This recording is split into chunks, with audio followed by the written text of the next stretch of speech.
better the night before.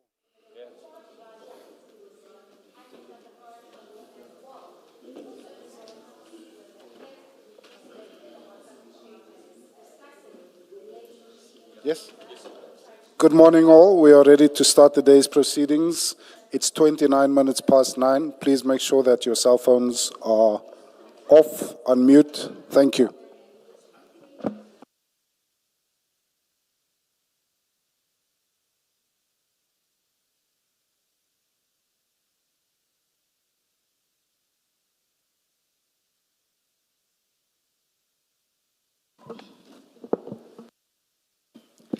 Good morning, Ms. Sigers Ncube. Good morning, Chief Mashaba.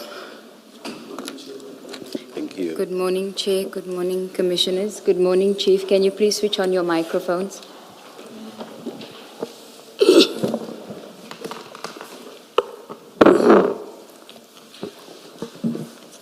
Thank you.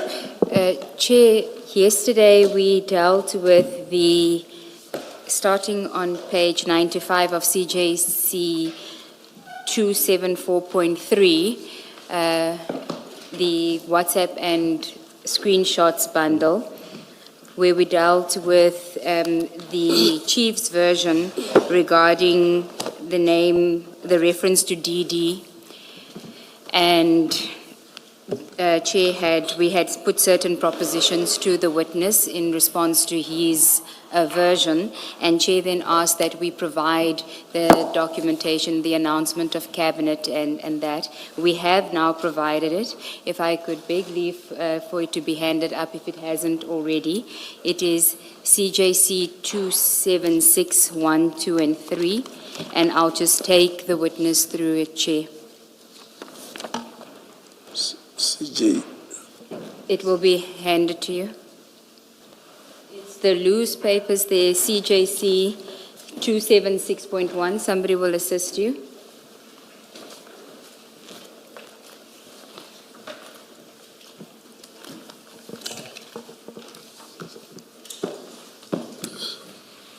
So the first one is CJC 2761, and if I could ask you to go to page 95 of the WhatsApp and screenshot bundle that we were dealing with yesterday. CJ. Yes. On the CJC, yes, the WhatsApp, and then page 95 of that bundle.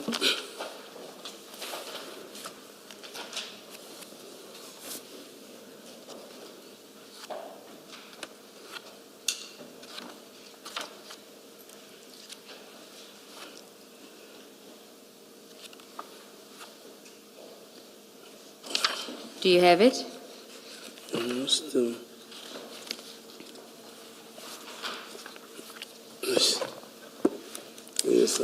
So you will see there's this is an article where it speaks about the ANC's election campaign. The date of the article, you'll see 5 May 2019, just below the photograph.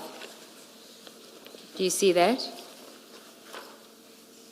Below the photo of the president. Do you have the right document?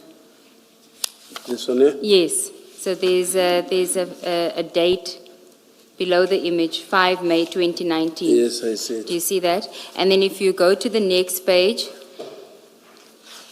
it refers to the African National Congress will hold its final election rally, Dabsi Angoba rally at the 60,000 seater in Johannesburg on Sunday morning. And then it refers to on the next, after the YouTube picture, on Saturday, Ramaphosa told crowds at the party's mini rally. Do you see that reference? It's, do you see the reference to the mini rally? Just after the YouTube? After the YouTube, on the second page? After the red button with an arrow, do you see the red button and an arrow in the middle of the Yes, page? sir. Yes. And you see it references that the rally on yes. Saturday. Yes, I see. If you then go to your WhatsApp chats on page 95, you see your reference to "you must be happy the rally is over," which is also 5 May 2019. Do you see that? I just wanted to show you what we are suggesting is the rallies that you could have been referring to. It's the election rallies of the ANC. You don't dispute that you were referring to an ANC election rally, correct? In this message that you sent to Mr. Nku. I don't dispute. And then the next one is CJC 276.2. Before you go there, we also mentioned the date of the elections, which was the 8th of May. The 8th of So May. in CJC 276.1, that page that has the YouTube link, you'll see that on that page there's reference to President Ramaphosa and former Presidents Mbeki and Zuma. And you see that it's in orange color. Do you see the President Zuma's name and President Ramaphosa's name in orange color on the second page?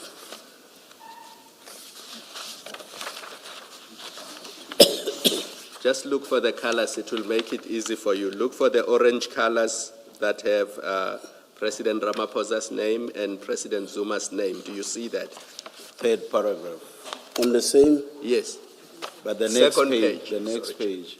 Yeah. Where you are, do you see President Okay, Zuma's yes, I name see. and President Ramaphosa's name? Just below that, the next paragraph says, it's the last weekend of the election campaign before May 8 polls. Do you see that? Thank you. Thank you, Commissioner. Then the next document, Ms. Sigels Ncube, in fact, the attorneys, I always rely on you to make sure that these loose exhibits or annexures are placed where they should be, please. we will do so, Chair. There's the odd occasion, Ms. Berger, when I've discovered they are not there, if you could convey that to your colleagues as well. Thank you very much. Thank you, Chair. The next one is CJC 276.2. Do you have that? It is the South African government, it's got a South African government on the right top corner. Do you have it? Chief? 272. 276.2, yes. Yes, I have it. Okay, go to the second page. It says President Cyril Ramaphosa Cabinet Announcement. The date, 29 May 2019, statement on the appointment of members of the National Executive. Then he starts out, fellow South Africans, in the election of 8th of May, South Africans provided this administration with a clear mandate. If you go to the next page, the middle of the page, it says, I have decided to make the following appointments to the National Executive. And the first one there is Deputy President is David Mabuza. And if I then reference CJC 274, which is the WhatsApp chats, 107, page 107. If you can go to page 107. Your message, just after the middle of the page at 5-29, which is the 29th of May, same date as that announcement, 7:42 p.m. Tumza, I see Didi is back. Let's move on our issues. Do you see that? So what I had suggested to you yesterday was that reference to Didi Mabuza and him being back is a reference to this announcement by the President of Deputy President David Mabuza, well, Mr. David Mabuza being his Deputy President. Perhaps let's start here. You accept that the announcement was made on 29 May 2019. You accept that? Now that I have it in front of me. Yes. Thank you. You may Thank you. restate Yes. the point you were making. And so this suggestion that we had put to you yesterday is that the reference in your WhatsApp on page 107 to Mr. Nku, to a DD, is the reference to former Deputy President David Mabuza having been appointed as the Deputy President on the 29th of May 2019 by the President. Do you want to comment? Or, No, no comment. so you still Do maintain? do you accept what's suggested to you? Sorry, what do you say, suggesting? Sorry, I missed that. No, he wants to know from you, Mr. Gelsnube, what it is that you are suggesting to him. Yes, that the reference in your WhatsApp to DD is being back, and we must move on our issues, is a reference to the appointment of the late Mr. David Mabuza as the Deputy President on the 29th of May 2019, as shown in that announcement. So you're saying what must I accept? Now, I'm saying that was our suggestion yesterday to you, Okay. and I want to know if you want to comment on that, or do you maintain your version that it was not, you were not referencing Mr. David Mabuza in that WhatsApp? Perhaps more directly, as opposed to, what was your verb? Yes. Yeah, perhaps more directly, do you now accept that the person you are referring to here, the DD you are referring to, is Deputy President Mabuza, the late Deputy President? Do you accept that? The person I was referring to? Yes.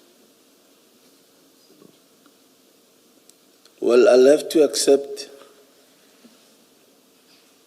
because I was talking about what he used to call. We can say, for instance, like now here, when you say doggy Mashaba, doggy hawks, is it me? We are not forcing you to accept, because you say you will now accept, but you go on to suggest that you are referring to something else. So please answer the way you feel you should answer it. You are not being pushed or forced to answer it in any particular way. My apologies, I accept. You accept now.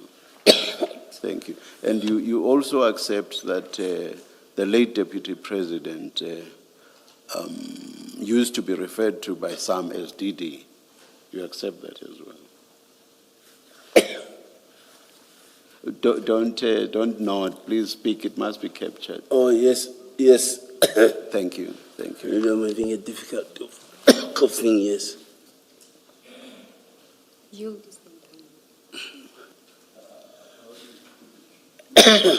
How do you feel? Should we continue, or do you feel like we should take a short adjournment? No, can continue. Okay. All right, thank you. Thank you, Chair. You'll just alert us if you do need to take a break, Chief. Okay. I'll indicate. Yes. Commissioners, we had stopped at page 107. Unless there are any further questions on that, I'd like to move to the next WhatsApp. Oh, the third one, yes, I would. The third one that I want to refer you to is CJC 276. Through the last loose set of pages there.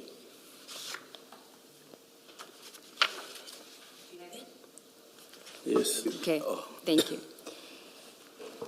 Now, on 107, you had indicated that, I'm not sure if I should still go through because of what you've just accepted now with the chair. So I don't think, but just for the record, to show that the ANC caucus memo, the note that we've handed up to you references. Let's maybe just put it on yes, record. on record, yes. It's always dangerous to go back Yes. because you might get an answer that you don't want. Agreed, Chair.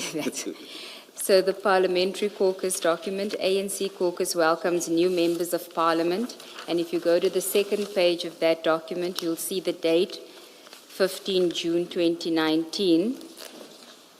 And it says the African National Congress in Parliament will be welcoming 5 new members to fill vacancies in the National Assembly. And then if you go to the next sentence, it says the 5 comrades who will take up seats in the National Assembly are as follows.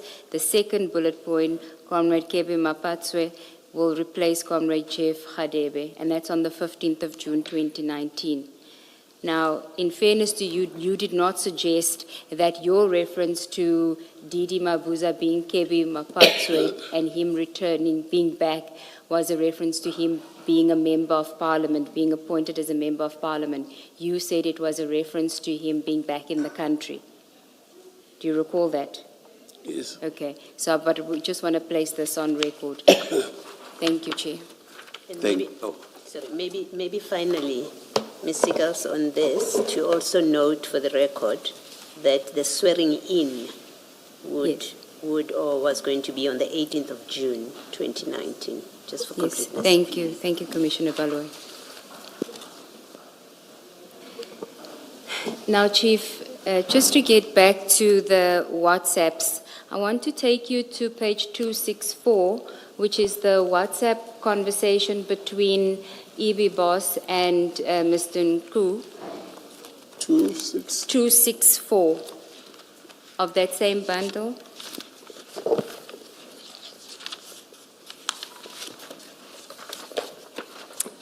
And it's a conversation that occurs on the 7th of April, 2021.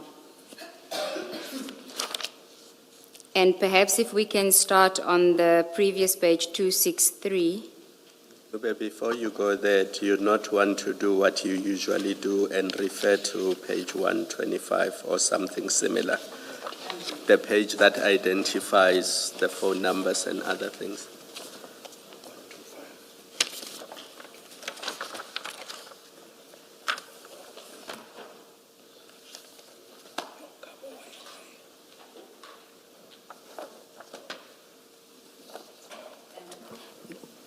Commissioner Kumalo, my understanding is that that will be dealt with when Mr. Nku comes. Yes. To confirm it. I don't have the confirmation at this stage. It's just what we are putting to him is these are the conversations until they confirm it here.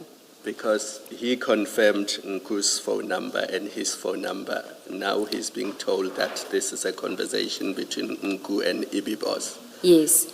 That is, remember we dealt with it yesterday when we showed messages that Nku was sending to EB Boss were also being sent to him. So I did previously refer to this and indicate that it was a conversation between EB Boss and Mr. Nku. Whether the number for EB Boss is in who it relates to, that will be Nku will dealt deal with. with that. Yes. Thank you. So if you go to 263, you will see the conversation on the 7th. The first message on the 7th of April is a message sent by Mr. Nku to EB Boss and says, "Salam boss, our guy just called us." He said, those guys said... You should please always direct us. Oh, where my exactly- apologies, Chair. It's the first one that starts on the 7th of 4/7/2021. All the others are 6, and the first one is 4/7. Thank you, thank Yes. you. So it's on one of the last two, the first one of the last two. Yes, I'm referring to the green box. Green, oh. okay. Salam boss. All right, all right. My apologies, Thank you. Chair. Salam boss, our guy just called us. He said those guys said they will need to give the immigration people their part before the shift starts around 4 p.m. Now, I'm not asking you to comment on what this was because you're not part of the conversation. Then EB Boss says, call me at 10. There's a call. The next page is what I want to show you. Is, you see at 264 at 7:30 a.m. is EB Boss says,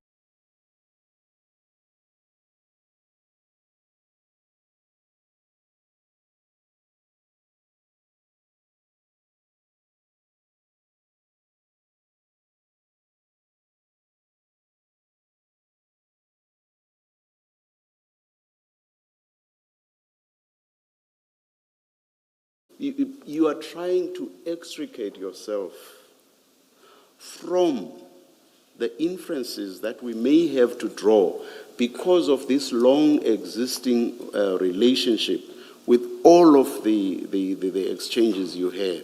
You are trying to avoid the inferences that we may draw, which are that the story about Mr. Nku being your informer may well be, I'm not saying is, because we are yet to make our conclusions at the end, may well be untrue.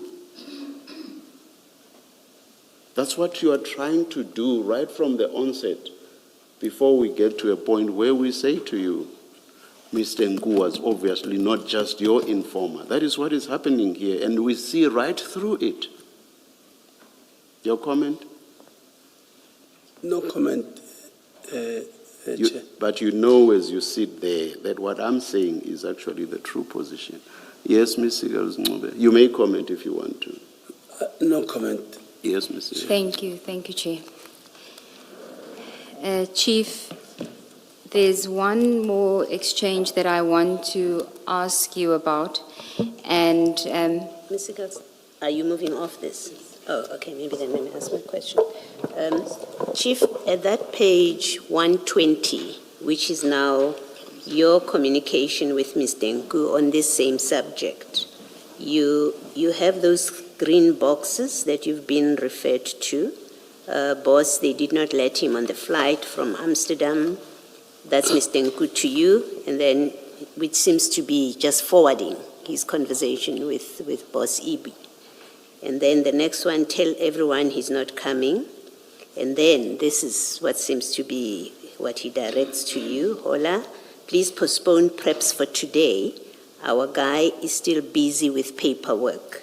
You do a thumbs up in your next message, on your response in that white box. You do a thumbs up. This reflects you knew what he's talking about, right?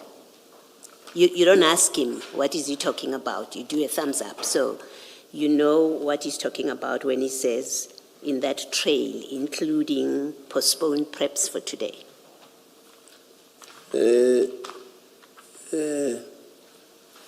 Chair and Commissioners,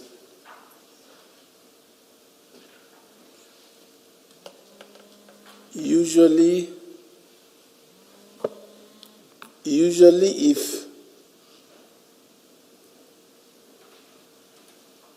let me say, maybe if Nku gives me an information and information is not executed, it becomes easy for me to forget and just ignore it. But if it would have been something that maybe, let me say, this Amsterdam story, maybe it's something that it was an information that was given, and then we worked on it, or I worked on it, I would easily remember. So it is maybe whatever he was talking about here didn't go anywhere, or I just ignored, because not every information that he gives is positive. Other informations will be, can you please check? So if we really had an operation on this, I was going to easily remember. So I think because it didn't go anywhere, that's why I don't remember. Yeah, except, Chief, I'm not asking you to remember. That was not my question. I'm not asking you to remember what this was about. You've been asked and you've answered. I'm asking you to whether you accept that your thumbs up, your response to Mr. Nku, which is a thumbs up, means you knew what he's talking about. I'm not asking you now to remember it. I'm saying this thumbs up means you knew and understood what the conversation that he's forwarded to you, and when he says to you, please postpone preps, your response of a thumbs up means you knew what he's talking about at the time, at the Yes, time? I agree. You knew what he was talking about? I agree. Okay. Then, having cleared that, I want to ask you to accept, maybe let me say whether you accept, and I think you should, that the exchanges between Boss EB and Mr. Nku at page 264 about this person not being led onto the flight from Amsterdam, he's not coming, that it is forwarded to you by Mr. Nku, as we see at page 120, and your response is a thumbs up, must mean that you were part of whatever communication was happening between Mr. Nku and Boss EB Boss. You were part of that circle of communication. You must accept that. Obviously, if I don't know this EB Boss. I don't know this EB Boss. Whatever he forwards to me will be between me and him. As to where is it coming from, I cannot tell. Yes, I don't know. but what I'm saying is on the face of these documents where Mr. Nku forwards to you his communication with EB Boss. He forwards it to you, you respond with a thumbs up. It means you are part of that circle of communication. At that time, Even if you I may not cannot- have known, even if you say, I didn't know where he gets it from, but on this document in front of us, you are part of that triangle of communication, the three of you. At that time, yes. Even if I might have forgotten now, Yes. at that time it means yes, I was. Okay, thank you. Okay, can I ask you same question but slightly differently? Accepting that you don't remember what the conversation was about. Looking at chat number 345, starting with the one that says, boss, they did not let him into the flight, ending with where you give a thumbs up. Looking at it now as you are sitting there, what picture does it paint to you now sitting there looking at it? It paints that we were talking about something Which is what? that I cannot remember, like I'm saying. At the time, No, I'm not Clearly. asking you about the time. I'm saying looking at it now, what picture does it paint looking at it now? Accepting that you don't remember what you were talking about in 2021.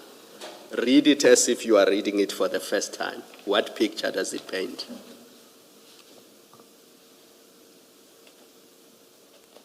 maybe I don't understand the picture part. Does it not paint a picture which, as Commissioner Baloy suggests, that you are part of the everyone that Nku needed to inform that the guy is not coming from Amsterdam and that whatever plan you had for that day had to be postponed? Yes, according to this, it says, obviously I'm part of it. Yes. I So- agree. Looking at it now, you were part of a plan that needed to be postponed. The fact that it was even forwarded to me, Yes. I agree. Thank you. Thank you, Mr. Thank you.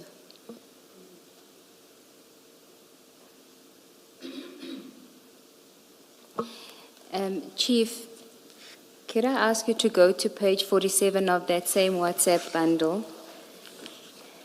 And the reason I'm dealing with this WhatsApp is because you are mentioned in the WhatsApp. I'll give some context to the WhatsApps. So on page 47, same bundle, which is CJC 274.1. So go to page 47.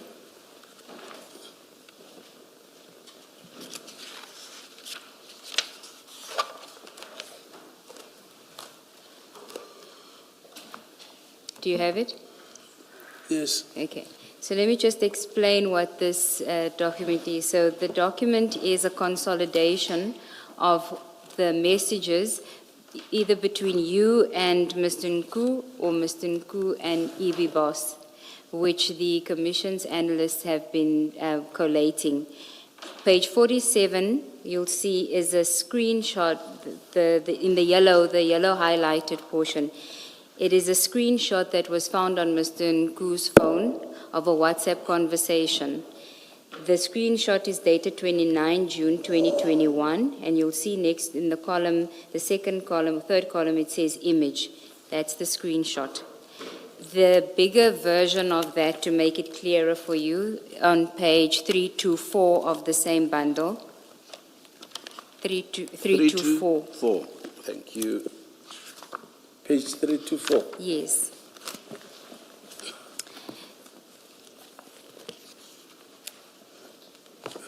Yes.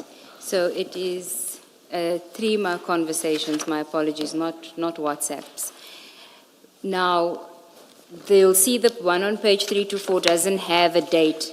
It's because of the app that it's on. When you download it, doesn't download with the date.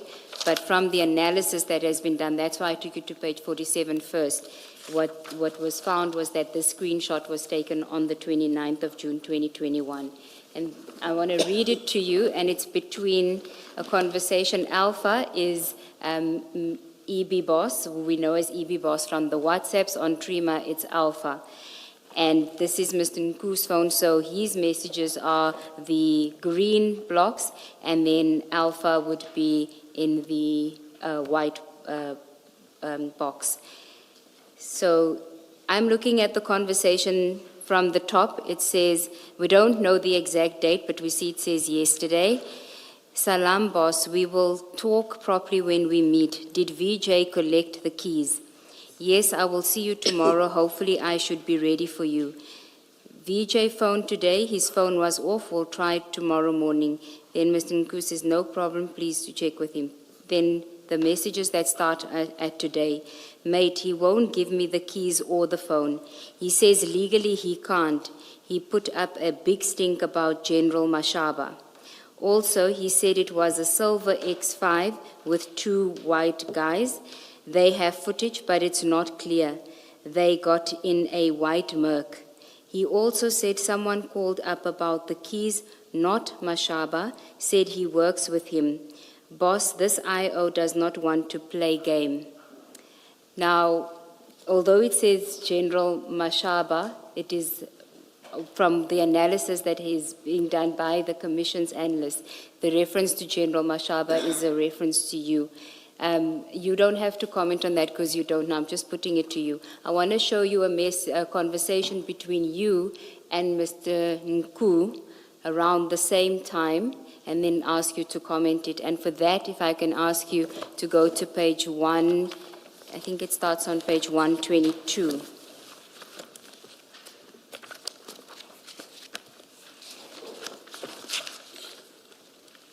In fact, if we can go to 120 where we were, because at the foot of 120, there is we can't see what was being sent. You sent an image which follows on page 121 on the 25th of June. Now remember that screenshot, the image that we have says that the image was taken on the 29th of June, but we don't know the exact date of the conversation.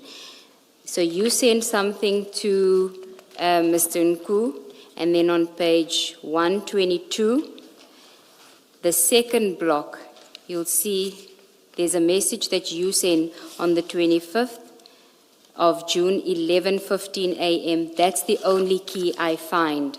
So I'm suggesting that you were sending him a picture of a key on page 120 and 121. Let me just finish and then you can comment. On page 123, there's another picture that you send.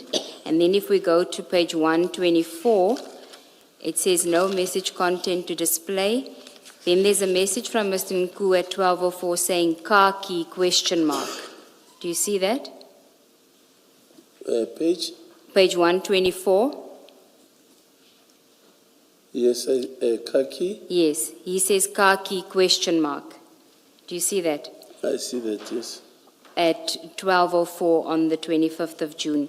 You say he doesn't see them, 25 June 12/21. Then Mr. Nku says, maybe they're with the IO. And then you say, I'll ask the IO.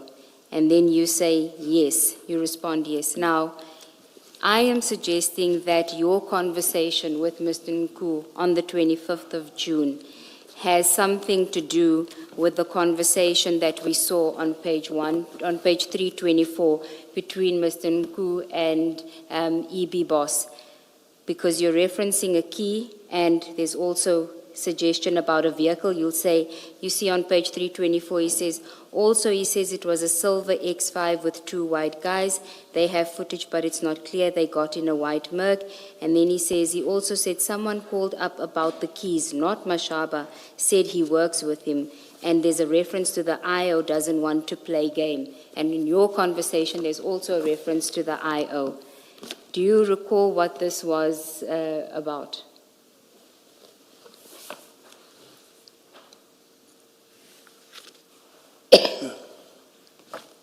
I owe in June.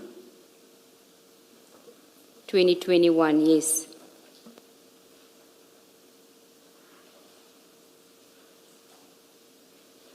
Why were you sending him pictures of a car key and speaking about maybe they're with the IO? He doesn't see them. Maybe they're with the IO. I'll ask the IO. You said you'll ask the IO.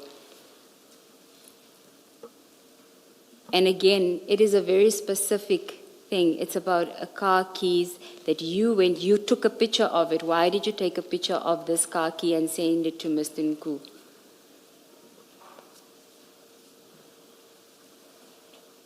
I can't remember. Honestly, I cannot remember. Chief, Chief, it's not every day that you would be sending pictures of a car key unless you tell us this is what you used to do with Mr. Nku, which would be another basis for concern. But I'm assuming that it's not every day that you would take pictures of a car key that you send to Mr. Nku, and that you would have a conversation with an investigating officer about keys that you're discussing with Mr. Nku. And if I'm correct, that it's not something that you would do regularly, then it is something you should remember surely.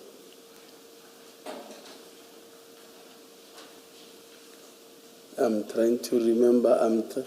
I'm even trying to remember which IO were we talking about, or which case in June.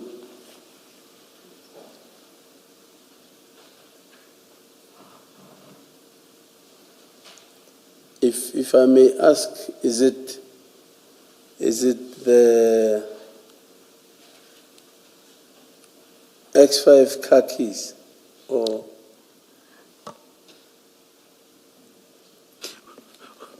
We want to find out from you. You were the person that was communicating. And I must tell you that your "I do not recall" refrain has become tired a long time ago. It's quite a tired refrain by now. You were talking, so you are the one that should know, and therefore you should respond to Commissioner Baloyi's Honestly, it is also bothering me, Chair, that you even know what will be my answer. I don't recall. Exactly. One answer we already know by now. And I think because we're talking the car keys, I don't think there is any danger about the car keys, about the IO. Say you don't think there's any danger? About the car key. So what do you mean by that? Maybe let's understand. What do you mean you don't think there's any danger about? No, I mean if maybe the commission think I'm hiding the car key.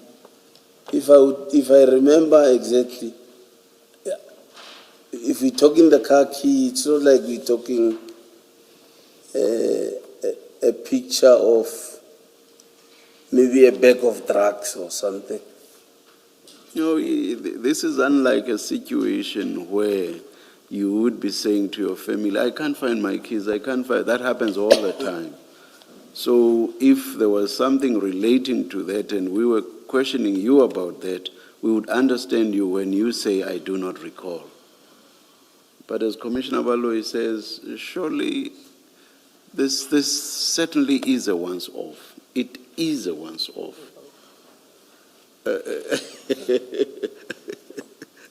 Commissioner Baloyi is whispering, we hope. Sorry, sir. You see, Chief, you say there is no danger. Maybe let me say to you this, what it looks like, and I think it's because you have that in mind, that it looks like this, and that's why you won't remember it. So I don't take it that it's accepted when you say there's no danger. It looks like this. The picture that it creates is you, Mr. Mashaba, Mr. Nku, and Boss Ibi, or Ibi Boss, who is also referred to as Alpha, were involved in a transaction that included car keys that are with an investigating officer, possibly as an exhibit, that are with an individual that this presents is, again, in your transactions with Mr. Nku, you are interfering and speaking to influence investigating officer to release an exhibit. That's what it looks like. That's why you say, I will speak to the investigating officer. And you do so at the behest or at the instance of Mr. Nku. Again, a civilian about whom there are problematic issues. And that's why you're avoiding remembering this. You know, commissioners, like taking Nku as my brother, if he needs assistance, I would try by all means to assist him, because I know on many things he relies on me, especially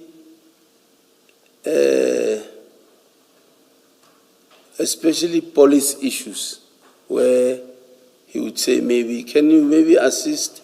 I've got this problem, or I've got this, for instance, I've got this IO that is giving me difficulties.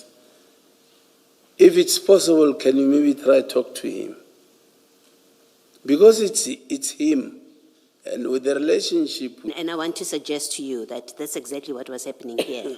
You were going to speak to the investigating officer, because you do say, I'll speak to the investigating officer. And we've seen in page 324, where Mr. Nku says to Alpha, the IO is refusing to give me the key. You say, I will speak to the IO, right?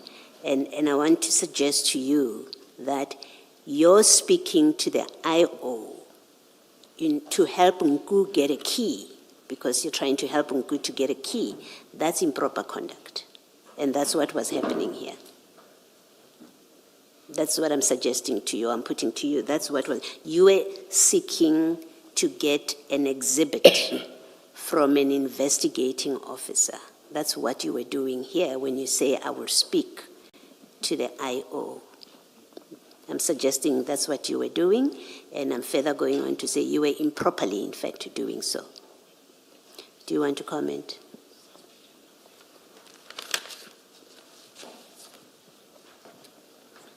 If it's an exhibit,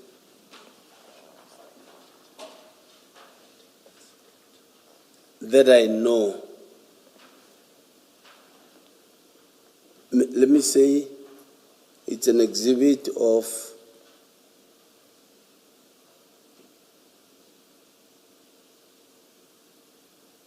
maybe a car that the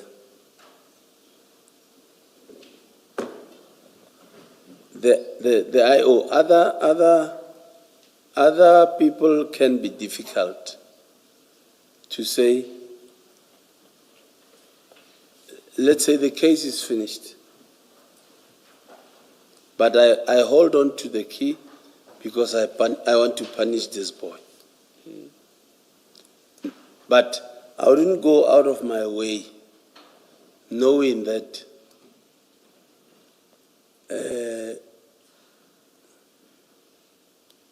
this thing is still on, but I will go and negotiate for something that I know I'll be putting the IO at risk, or for risking his job to do something impossible for me that I wouldn't do. Thank you. Thank you.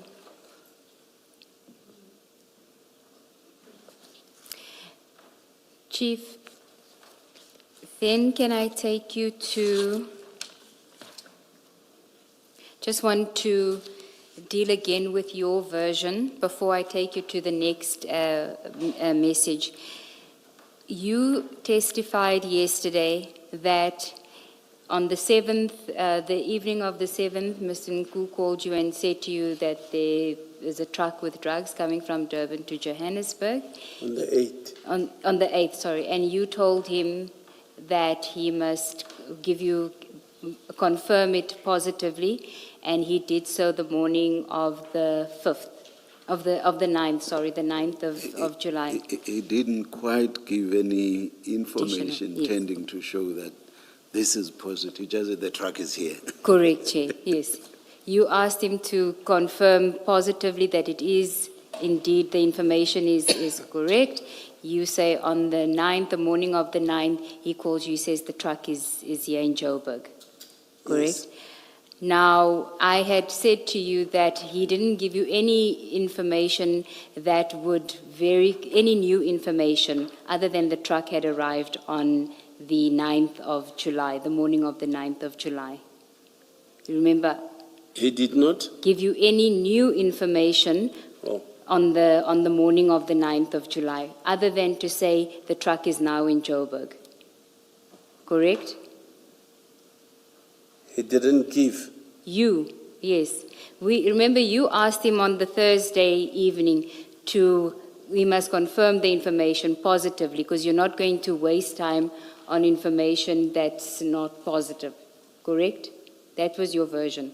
And then you went to bed, and the next morning he said to you, the truck is in Johannesburg, and that for you was positive confirmation that there were drugs in that vehicle. Correct? In the truck? Or do you want to remind us about your version as to what information he told you on the Friday morning that made you activate your team?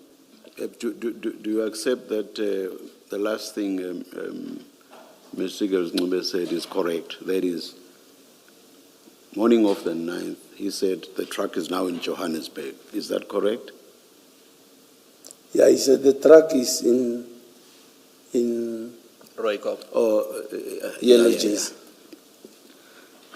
Yes, Mr. Gersnube. Okay. Now, I want to read to you Mr. Nku's statement about what he says. It's on page 1 of his statement. You don't have it in front of you, so I'm just going to read it to you. I'll read it to you. 2.1, source of information. This is what Mr. Nku says. I first became aware of the potential shipment during the last week of April 2021 through confidential sources. At that stage, the information was preliminary and indicated a possible shipment involving arms contraband, including drugs. I shared this information with Lieutenant General Sindile Mfazi, whom I was initially introduced to by former Deputy Minister of Defense Commissar Kebi Mapatswe, as he expressed that Lieutenant General Mfazi was his compatriot in exile. Further details were received and shared in late June 2021. All the information was relayed to the Lieutenant General accordingly. By approximately 7 July 2021, certain containers were identified as being prioritized for transportation. One of them was conclusively, positively based on. That's what he says. And we know the one container that he says that we're referring to here was the one with the drugs. He says by the 7th of July, one of them was conclusively positive based on, which means that by the 7th of July, he positively knew that there were drugs in that truck. That's what he says on his version. But on the 7th of July, we didn't speak. Now, I know that is your version. What I want to put to you is that when he speaks to you on the 8th of July, Thursday the 8th of July, he already knew positively that the drugs were there. And I'm suggesting to you that he told you the drugs are there already on Thursday night, not Friday morning. He knew positively because he says he knew on the 7th of July already. So there was nothing he was going to come back to you on Friday morning with. He knew on the 7th, on the 7th of July already. So when he spoke to you on the 8th, he told you there will be drugs in that truck, which is what you later on conceded that when you spoke to him on the 7th, he said that there will be drugs. It was no longer suspicion, it was that there will be drugs. Like I'm saying, we did not speak on the 7th, and that was his information. He said to me on the 8th, I've got this information. If I understand the substance of the question, he knew on the 7th. He spoke to you on the 8th. The substance of the question is this. When he spoke to you on the 8th, already having the knowledge that he had from the 7th, he would have, no. He spoke, I'm not asking about your knowledge on the 7th, no. But I'm saying he knew as at the 7th. So when he spoke to you on the 8th, he would have told you or given you the information that he already had, so that there wouldn't have been a need for him to make the confirmation that you say you insisted on. Because on the 8th, he already had the information from the 7th already. That he sent to me. No, when he spoke to you, when he contacted you on the 8th and spoke to you. So on the 8th, he already had the information. So he would have communicated what he knew when he spoke to you on the 8th. There would therefore be no need for him to make the confirmation that you say you needed. And that had to be given on the 9th. But I remember saying to him on the 8th, please make sure tomorrow confirm the positivity of your information on Friday morning. That's when he called and said, the truck is here. You see, what actually... Maybe I don't understand. What? Oh. Maybe, He speaks to you on the 8th. Or maybe let me take one step back. On the 7th, he has the information that there are drugs being shipped. He knows this as at the 7th. He speaks to, you understand me thus far? You understand me thus far? But that I wouldn't know that on the 7th. No, I'm just telling you what he knew. This is not about you. Okay. So this is what he knows as at the 7th. Okay. Then on the 8th, he speaks to you. Okay. And he tells you about this same shipment, about which he has full information. So if I understand it correctly, do you think I do? You do, Chair. Yes. Now, he speaks to you on the 8th, and he has this full information about the shipment of drugs. He must surely have told you the full information that he had, which would have obviated the need for him to give any further positive confirmation. Maybe let me cut out the last bit and just say, so on the 8th he speaks to you, correct? Yes, correct. Yes. Correct. Now remember that he already has the information from the 7th. Still with me? Correct, Chair. Now, the suggestion to you is that he must have told you or must have given you all the information that he had when he spoke to you on the 8th. On that, I know you are going to say that is not the case. Am I correct? You are going to say he didn't give you any full information. He just said there was a shipment of drugs. Correct? No, on Thursday. On your version, when he spoke to you. On Thursday, obviously, I would want to listen to the information. Yeah. That And is I suggest to you that because he already had it from the 7th, when he spoke to you on the 8th, he gave you that information. You deny that.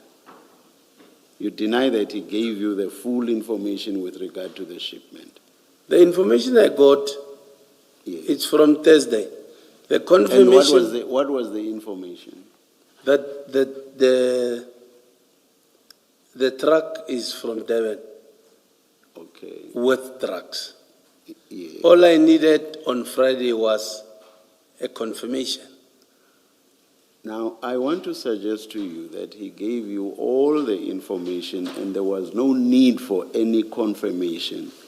And I will say to you, what buttresses that view that you had gotten all the information you needed, what buttresses that view is the fact that on the following day, all that you get told is that the truck is now in Gauteng. And you start moving from your side. And you do not say, but what about the confirmation that I asked for yesterday? You do not ask for that. All you are told is the truck is now in Gauteng. Nothing in that statement, the truck is now in Gauteng, confirms anything. It doesn't change what you had been told the previous day. So the fact that you just get the truck is now in Gauteng and you start moving and mobilizing shows that you actually didn't ask for any confirmation the previous day. No, but if he says to me, the truck has landed and I am here with the truck or looking at the truck, it's confirmation. Did he say he had opened the truck and looked inside and got the confirmation you wanted? He did not. No, he can't. He did not. He couldn't. He did not. He couldn't.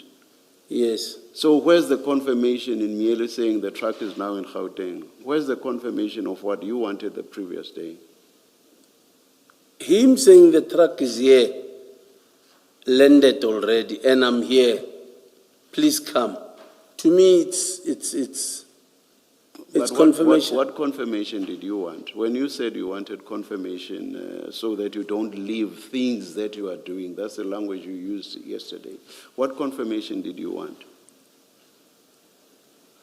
Did you want confirmation of the arrival of the truck in Johannesburg? On the 8th, did you want confirmation of the arrival of the truck in Gauteng, in Gauteng?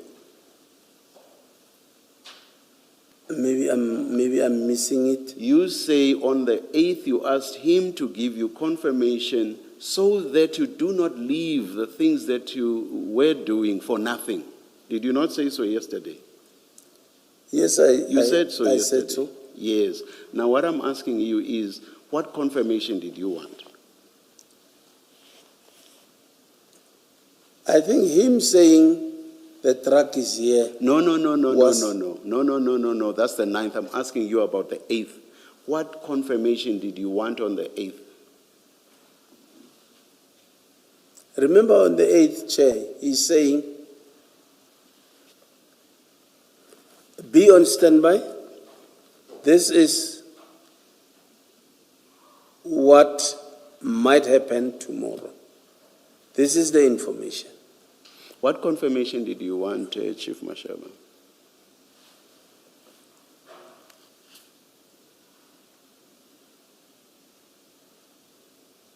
I think maybe I'm missing it, but I'm saying I'll leave it. Thank you, Chair. In fact, remember I read to you yesterday what Mr. Nku said about what happened on the 8th of July, but let me just continue with his version on what he discusses with you and when he discusses it with you. Ms. Nube, sorry to interrupt you. We didn't bring our Nku files, so we've got difficulty that when you read, we don't know where you are reading. Is it possible to put it up on our screens? Okay, we'll just flight the page Subject, two. of course, to whatever needs to be redacted, must be redacted. It has been, Chair. Okay.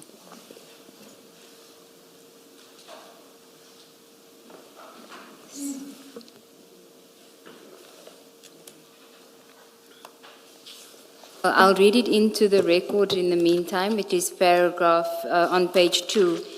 He says, communication of information. I informed Chief Mashaba of the information. Is it... She's still getting it on the system, Chair. Yeah, maybe let's wait, Okay.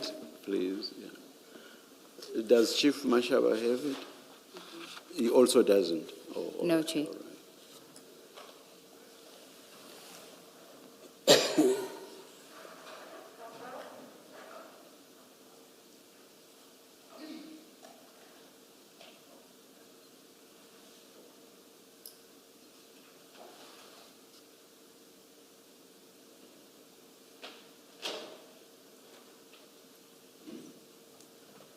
So, page 2, the first paragraph.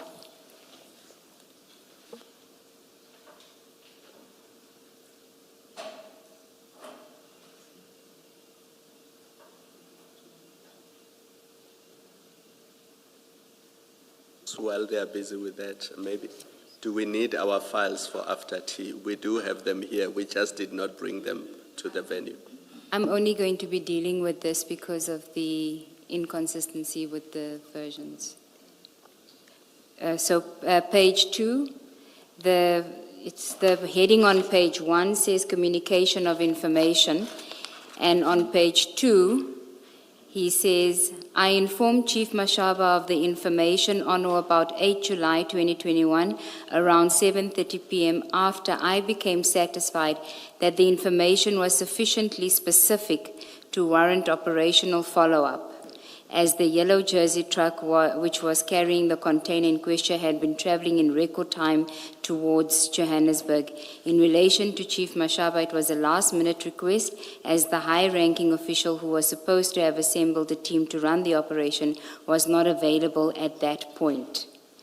So he says he gave you all the information which he considered to be sufficiently specific to warrant the operational follow-up on the 8th. The evening of the 8th. And then when you go to 2.5 events of 9 July, he says, on 8 July, I traveled from Durban to Johannesburg at around 8 p.m. after communicating with Chief Mashaba regarding the information. On the morning of 9 July, I met with him and provided a briefing. So he doesn't say that on the 9th of July he calls you and gives you the confirmation that you told us you needed in order for you to then activate your plan. On his version, by the Thursday night, the 8th, he had given you all the information which for him was specific enough to commence the operation. Do you see that? So you're saying, are you not reading? Yes, I'm reading Nku's statement. He's not saying that you asked for information for him to verify in order for you to be satisfied on the 9th. He says he gave you all that information on the 8th of July. The evening or Thursday evening, he gave you all the information, the sufficiently specific for the operational follow-up. And he doesn't say that on the 9th, he called you to give you this information that you needed to activate the plan. He says on the 9th, he just picked you up and gave you a briefing. Isn't there a file to spare so that Chief Mashaba may have it in front of him? So you'll start looking at the, you no longer need it, Ms. Seegers? No? Yes, yes. It's just that paragraph, Chair. Yes.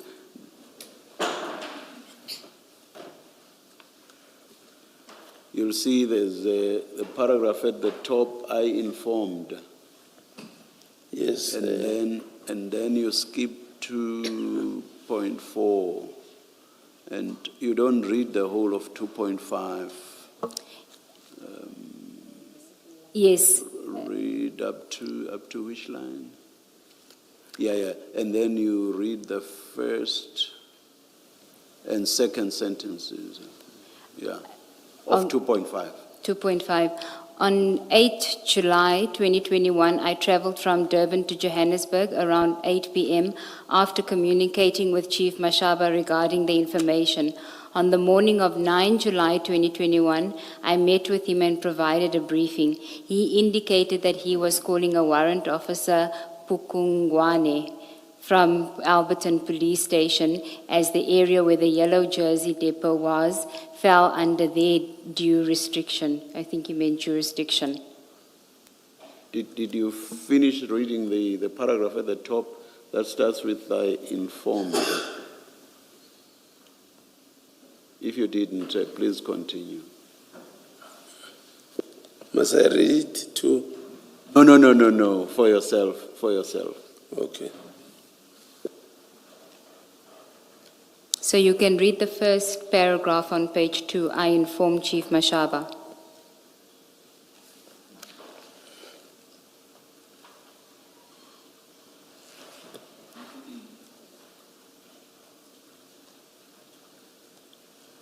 Yes, I read it. So his version differs from yours on what happened on both the Thursday evening, the 8th of July, about the information that he gave you, and on the 9th of July. On his version, all that he did on the 9th of July was, he says that on the morning of 9 July 20, I met with him and provided a briefing. He indicated that he was calling. So you were there. He met with you. There wasn't another call on the 9th of July to give you more information in order to confirm that the drugs were in the truck. So how will I know? You knew on the 8th. I'm giving you the benefit of the doubt that you knew, not on the 7th, but that you knew on the 8th already. All the information that you needed in order to take the proper steps for this investigation. You want to put to me that on Friday he didn't call? Yes, that he doesn't say that he called you on Friday. He says, on the morning of 9 July, I met with him and provided a briefing. Well, if this is what he wrote, can we maybe leave it to him? I'm saying I got a call. He called in the morning. And clearly, our phones were taken. The IO would have seen that. Because I remember the IO said that, yes, Mashaba didn't have Makhana's number, didn't have Bakula's number. If I remember, they spoke on Friday. And then I'm saying, how will I then know where he was on Friday? if he didn't call? Because he told you Thursday night, let's meet on Friday morning. Let's meet at Yellow Jersey. He says that I met with him and provided a briefing, yes. No,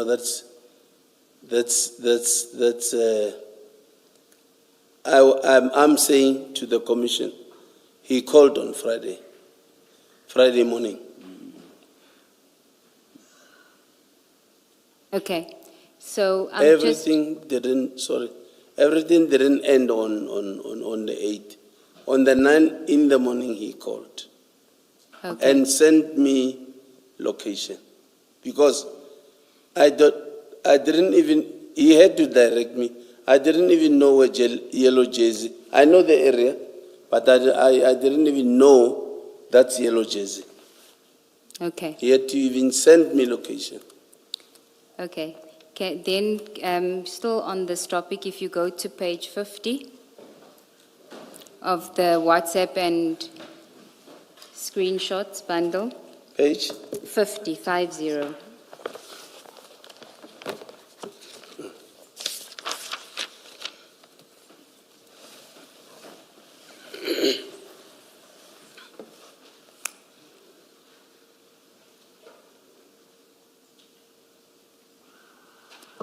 Do you have page 50?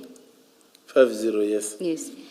Now, this is again an image that was obtained from Mr. Nku's phone, and the timestamp on that image, 7 July 2021, 21:54:35 seconds. And do you see that it is photographs of bags, it's bags covered in tape? Do you see that? I see, yes. And on page 51, the first image, Yes. and the second image. That looks like the bags in the container. Yes, I see it. And he had these images on his phone on the 7th of July 2021 already. The image 7 July 2021 image, that is the timestamp of the image that was found on his phone. Yes. This is in his phone. Yes. Okay. Okay. Now, we of course don't know until he comes and gives this evidence that these were in fact images of the drugs that were found at Ayrton. But if we're going to suggest that it likely is, if you go to the stain exhibit file, Chair, which you should have, CJC 204, if somebody can just assist the witness. Page 4.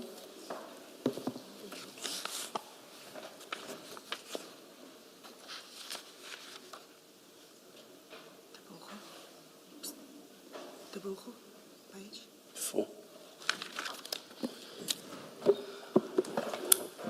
Ms. Ncube, Stain. oh, I see, this is projected. We don't, the chair and I don't have our stain bundles because we were not told we should bring them. Apologies for that, Commissioner Baloyi. We had requested that it be brought to you. So if you look at, these are page 4 of the stain exhibit bundle, photos of the the bags that were seized at Ayrton. You would remember them because you saw those bags, right? On the 9th of July, you saw those bags. Yes. Okay. And so that's the image on the 9th of July. And then if you go to back to page 50 and 51 of the exhibit bundle, does that look like the bags that you saw on the 9th? Page? Page 50 and 51, the images of the bags that I showed you, since you saw the bags on the 9th of July, does it look like it was the same bags?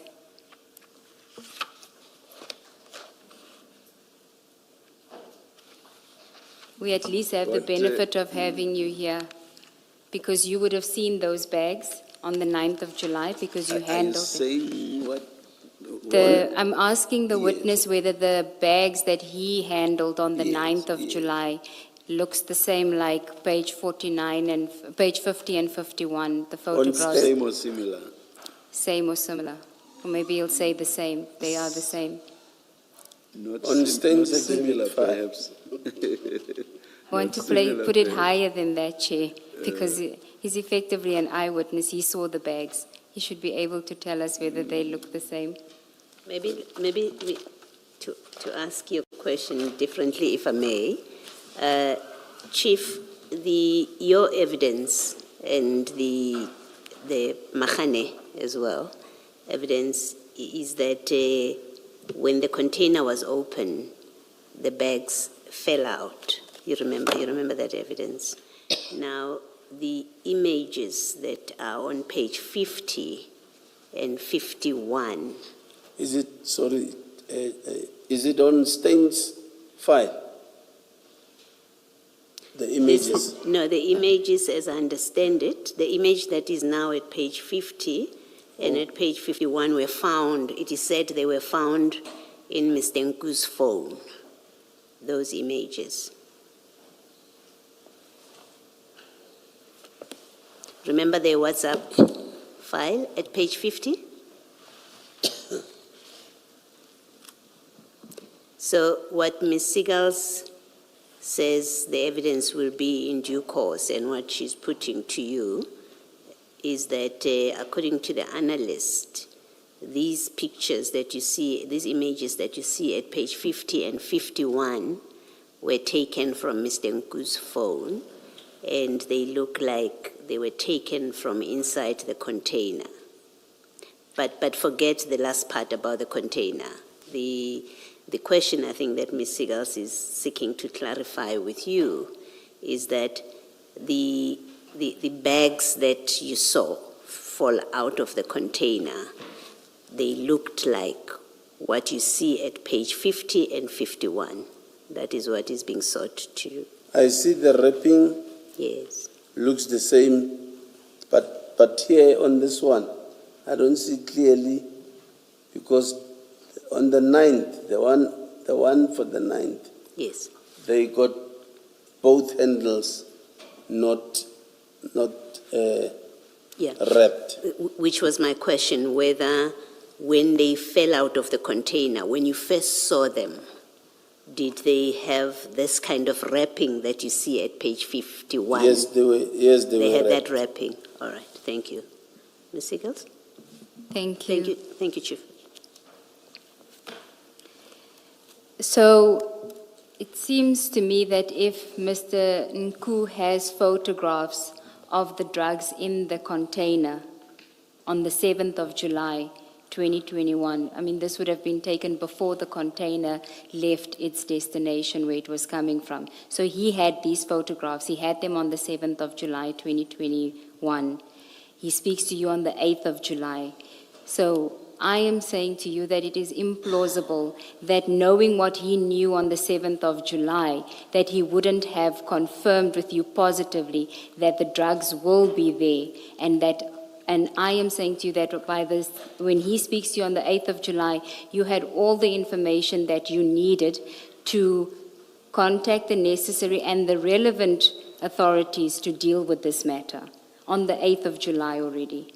When we say I had all the information, do you mean I had the details of the truck? I had these pictures? Or all information, what do you... Yes, I'm saying that Mr. Nku had the pictures. I'm saying that he had the details of the truck. He says that he had given you sufficient information in order to do the operation follow-up. What else would you have needed? If he did, in fact, if he comes here and says that he gave you the details of the truck and he told you that the drugs were in the truck on the 8th of July, if that is his evidence that he comes and gives, what more would you have needed from him in order to take the necessary steps to seize these drugs in a lawful manner? I want to answer you correctly. Sorry, please repeat. Okay. If Mr. Nku gives evidence before the commission that when he spoke to you on the 8th of July, he gave you the details of the truck, including where the truck was going, and he gave you the license plate of the truck, and he told you that he's seen photographs of the drugs in the container, which is also in the truck. If he gave you that information, what more, and he gave you that on the 8th of July, what more did you need from him on the 9th of July in order for you to take the necessary steps for this to be a lawful police operation for the seizure of the drugs? He is saying to me, it's Durban to Johannesburg. He might have, that's his information. What he's got in his information, like these things, I don't know. I didn't see. Now, I'm saying to you, if he did tell you all of this, everything that he knew, if he told you everything that he knew on the Thursday night, what more did you need on the Friday? Did you need anything more? Yes, I need it because he's saying to me, it's coming to Joburg. What will I do about it if it's still in Durban? If he's saying it's in Joburg, I think I needed that, and I needed the details of the truck. But I'm telling you that if he comes and he says he gave you the details of the truck. He gave me on Thursday. Yes, I'm not saying that is what happened because you have a different version. I'm saying if he did, what more would you need? I know he didn't. I know that, Chief. I'm saying if. So forget about your version. If he told you, this is the truck, here's the license plate, I even have the coordinates, I'm going to send it to you of where the truck is, and there are drugs. I saw photos, there are drugs in that truck. What more did you need from him? That the truck has landed. That the and truck... if it has landed, give me the number plate, the details of the truck. That's all I needed from him. No, he would have already given you the details. No, Okay. he didn't. Okay. Chief, if you, on your version, if you were concerned that you don't end up wasting your time in conducting an operation that in fact is a negative, I think that's the language that you've used, is a negative, surely you would have requested more than the registration number of the truck. You would have wanted confirmation from him that there are drugs in that container. Otherwise, your earlier statement that you did not want to waste your time would not make sense. It only makes sense if you say, yes, I did ask for confirmation that there are drugs in that vehicle, in that container. Surely, you would have asked him to confirm there are drugs in there. But Chair and Commissioners, here is the information. Mashaba, there is a truck from Durban. The truck is loaded with drugs. Yes. He wouldn't just say such an information. I don't know how he confirms that. I don't know. It's the information he is now giving to me. Here is there's a truck coming from Durban to Joburg, transporting drugs. Yes. I said, okay. It's possibility that be on standby for this thing tomorrow. Then I said to him, no problem, if you say so, Please confirm that it is positive. Positive as in there are drugs in the container or the truck is coming up? The truck is coming up. Remember, I'm waiting for the confirmation to say it will land Yes, on Friday. okay. So if he says, sharp, no problem. Then on Friday he calls in the morning and say, the truck has landed, please come. To me, it's enough. That's all I know. The truck he was talking about yesterday is drugs. You know, And you know that it has drugs in it because that's what he told According- you at yes. that point. Okay. So it has landed, please come. Okay. I said, Sharp, where are you? I'm in Yellow Jersey. Konje, where is Yellow Jersey? No, let me send you location. Okay. I get the location. When I get to him, he gives me the details of the truck. The number plate, was it the number plate or, yeah, the number plate. Here is the truck. I said, oh, okay. On my way there, I am already calling to say, it is positive. If you are available, please come. I'm calling a person in Alberton. So, Yes, thank you, Chief. I think you've answered the question that I Okay. was asking. Thank you. Just your response about what you considered positive confuses me. Can you explain the circumstances under which you could possibly have wasted your time, that is, leaving the things that you were doing?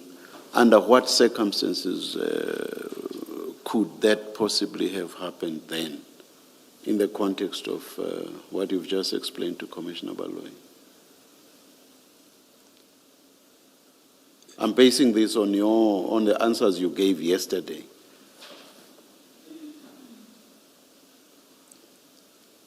what is the exact question, Chair? Sorry. Confirm that this is positive, because I do not want to leave the things that I'm doing and therefore waste my time.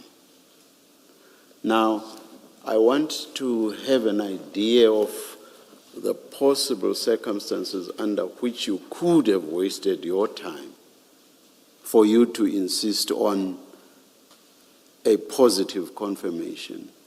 Well, what did you have in mind? How could that have arisen?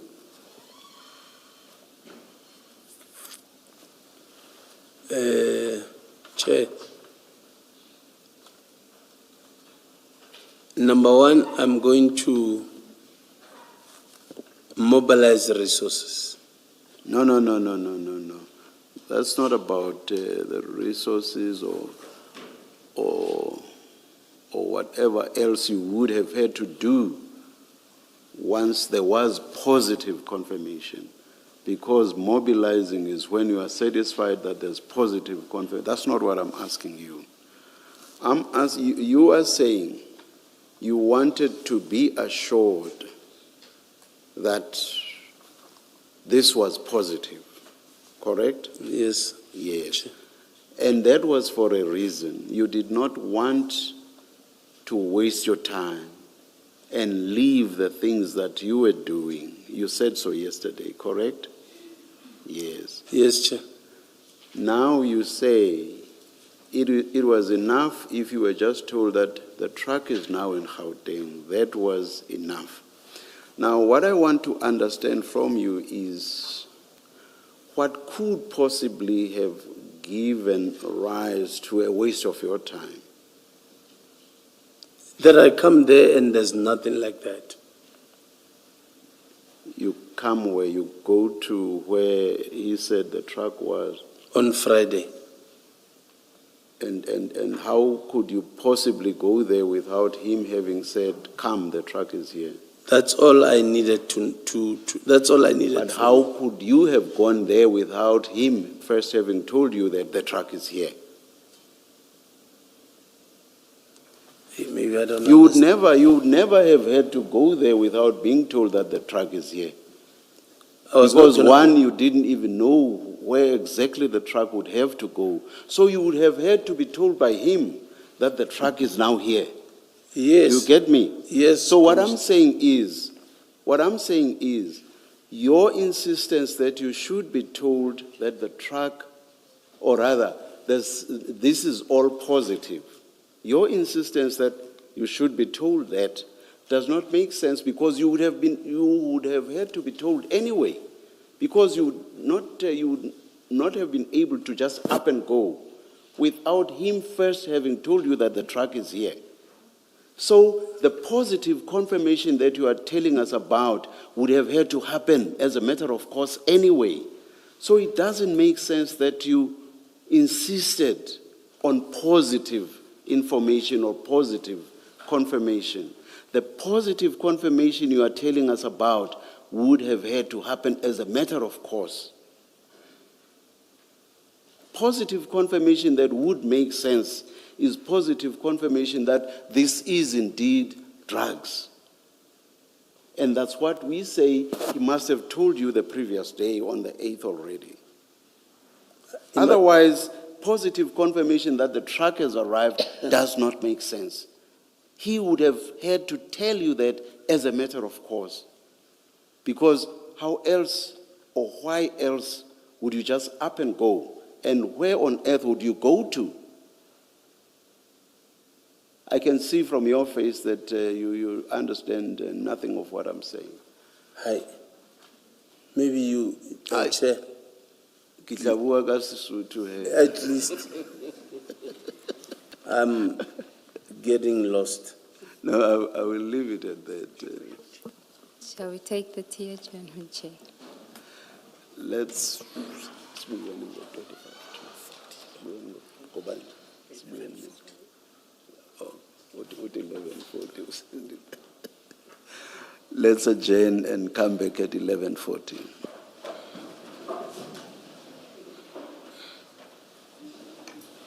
You, Chair.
Good morning again. We are ready to resume. Please make sure your devices are off. Thank you.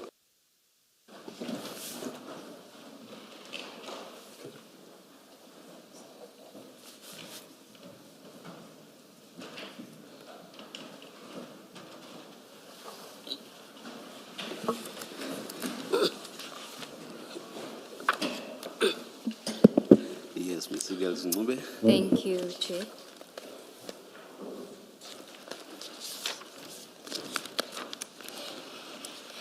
Chief, just before we continue on the topic of the photographs of the drugs and that, I would just want to close off one of the loose ends that I hadn't dealt with fully, which is on page 58 of the WhatsApp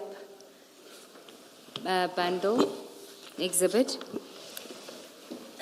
It's a conversation between you and Mr. Nku. In fact, if we can start on 57.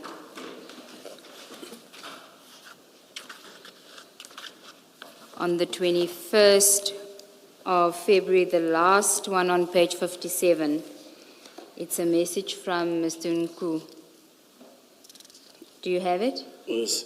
He says, hola, and then that's at 8:48. You also at 8:48, you have a thumbs up. And then you send him a photograph of someone, and the next message says no message content to display. On the next page, page 59, you say Sergeant Matabuche with the finger pointed up, suggesting that the message from earlier on is a photograph of him. Do you see that? Yes, yes. And then there's a message from Mr. Nku at 3 on the 22nd of Feb saying, ask them to check this number plate, and then he gives a number plate. You say thumbs up, and then he gives you another number plate to look for. And then we have a photograph on page 60, and at the top of page 61 he says the phone he's using is Rickard to this name. And still on the same day, part of the same conversation, he sends you information about a Wild Track Orange vehicle. And then we have that message we dealt with yesterday, Gwaza. Do you recall why he was sending you number plates to check? I don't recall. Is it something he would ask you to do routinely? Is that why you can't recall it, because it happens so frequently, or?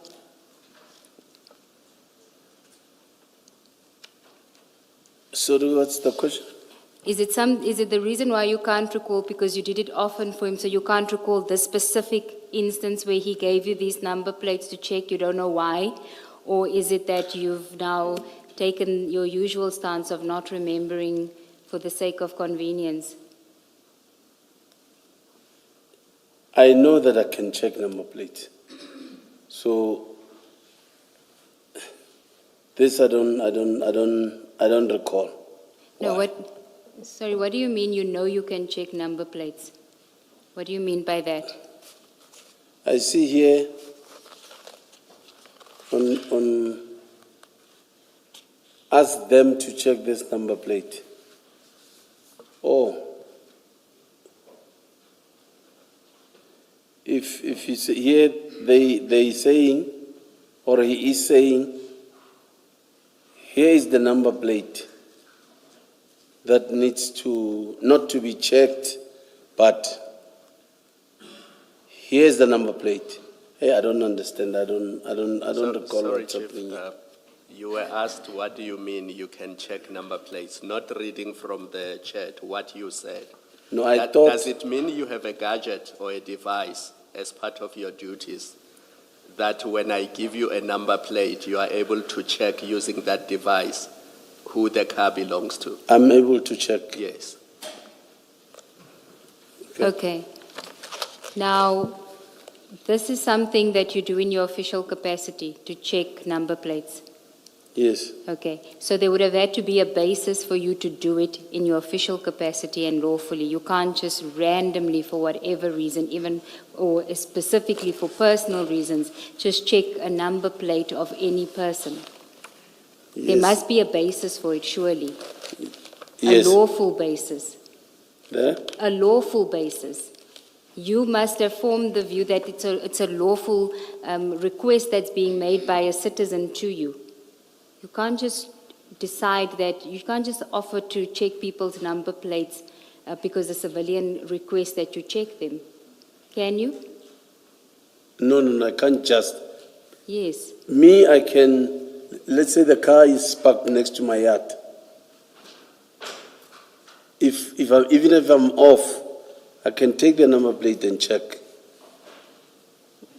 Yes, I know you have the power to do so, but that power is not an unfettered power. You must have there must be a basis for you to do it. It seems to me that a friend can't just say to you, please can you check this number plate of this person, I want to see who it belongs to. Why would you be entitled to do that? Yes, there will be a reason why. Yes, a lawful reason. There will be a reason. Yes. There will be a reason why. And in this instance, he's just saying check this number plate, so why are you just checking it? He must have told you the reason that you must check it, and you must have thought that it was a proper reason for you to exercise your power to do so. This I cannot remember. What was this for? But whatever it was for, it could not have been for the exercise of your duties, lawful duties as a traffic officer. It couldn't be. It comes from Mr. Nku. You are checking for Mr. Nku, not in the discharge of your functions as a traffic officer. What's the question, The question is, Commissioner? The question is, you're checking number plates at the request of Mr. Nku could not have happened in the course of you discharging your normal duties as a traffic officer when you look up numbers for Mr. Nku, registration numbers for Mr. Nku. That's not you exercising your functions as a police officer. I don't understand. Maybe rephrase the question, maybe. Yeah, I'm going to rephrase it. When Mr. Nku, as we have seen with the airport cases of looking for gold, as you tell us, of looking for lost currency, as you told us, for Mr. Nku, you agreed yesterday, you called it a side hustle, right? It's not official police duty. I'm saying the same thing, that when Mr. Nku gives you people's registration numbers, vehicle registration numbers, and he says, look up this, when you do look it up, that's not official police duty that you are doing. It's not official police work that you are doing. Depending on the reason why is he saying, check this number plate. Why would you look up? You see, the context about Mr. Nku is, remember, you are doing other transactions with him, and he's your funder. We have established that. When he gives you details of motor vehicles, unless you can explain it to us and say the reason he gave you these motor vehicles to look at is A, B, C, D, and from that we are able to determine that this was legitimate police business that is given to you, Chief, by a member of the public, because he has an explanation that you are giving to us. In the absence of that, it's reasonable to conclude this is yet one of those schemes where he asks you to do things in your side hustle with him, or in what you call side hustle with him. It's reasonable to conclude that in the absence of an explanation. And we don't have an explanation because you say you don't remember. Yes, I don't remember, Yes. Commissioners. Don't focus on there, I don't remember. Focus on my saying it is reasonable to conclude that this is one of the side hustles that you were doing with Mr. Nku in 2019. It's reasonable to conclude that. Absent an explanation from you of what this was about.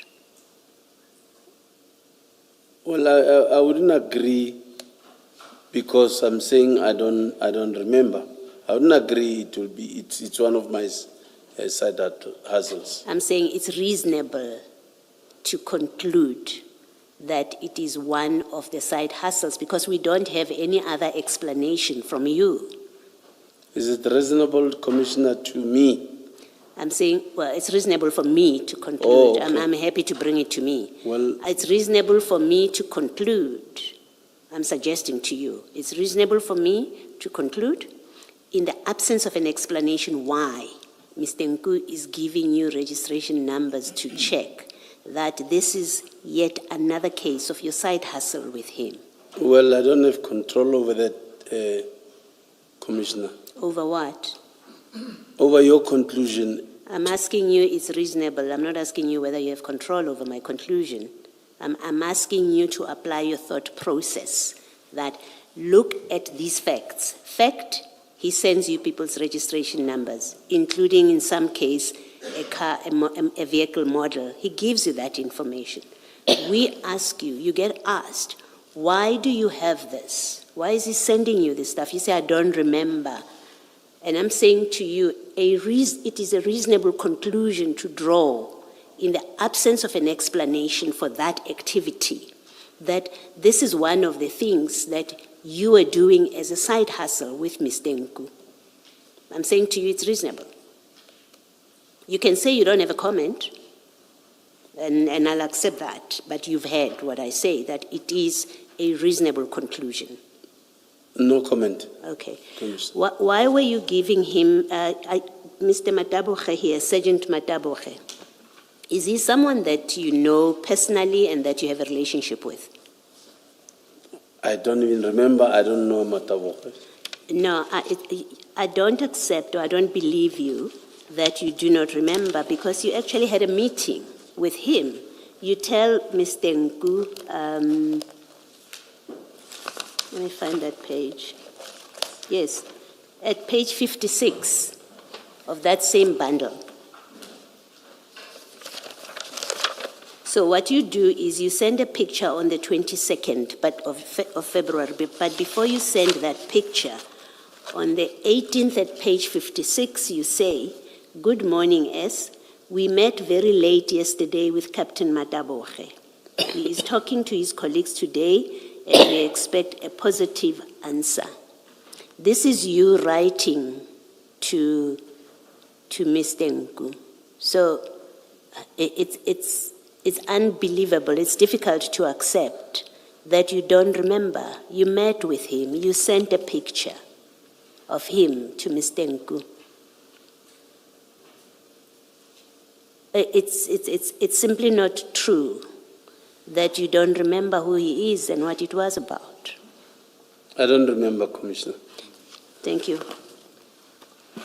I just want to check something with you. In the build-up to the Ayrton incident, my question may be asked, same question but for different reasons. And before I ask my question, I understand that you can't give me the exact figure. You can't even get close. Our starting point we know is 20,000. I just need to know over the years, how much money has Nku given you? Is it less than 100,000? Is it less than 200? Is it more than 200? Is it close to 500?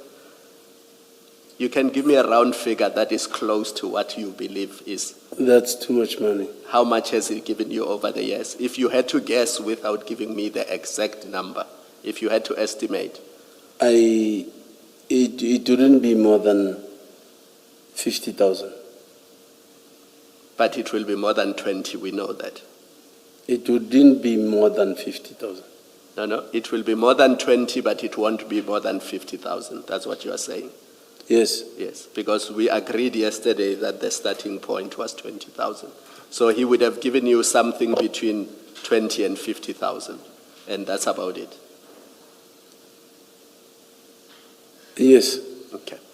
Does that number include payments into Shilobane Lodge? I think yesterday we established that you have a company, or you had a company, the details of which, the bank details of it includes payments into that company. Thank you. Thank you. So we were just dealing with I showed you the photographs, we dealt with that. I want to go back to your statement we now want to move on to the Ayrton scene. Your statement on page 2 about what happened on the 9th of July.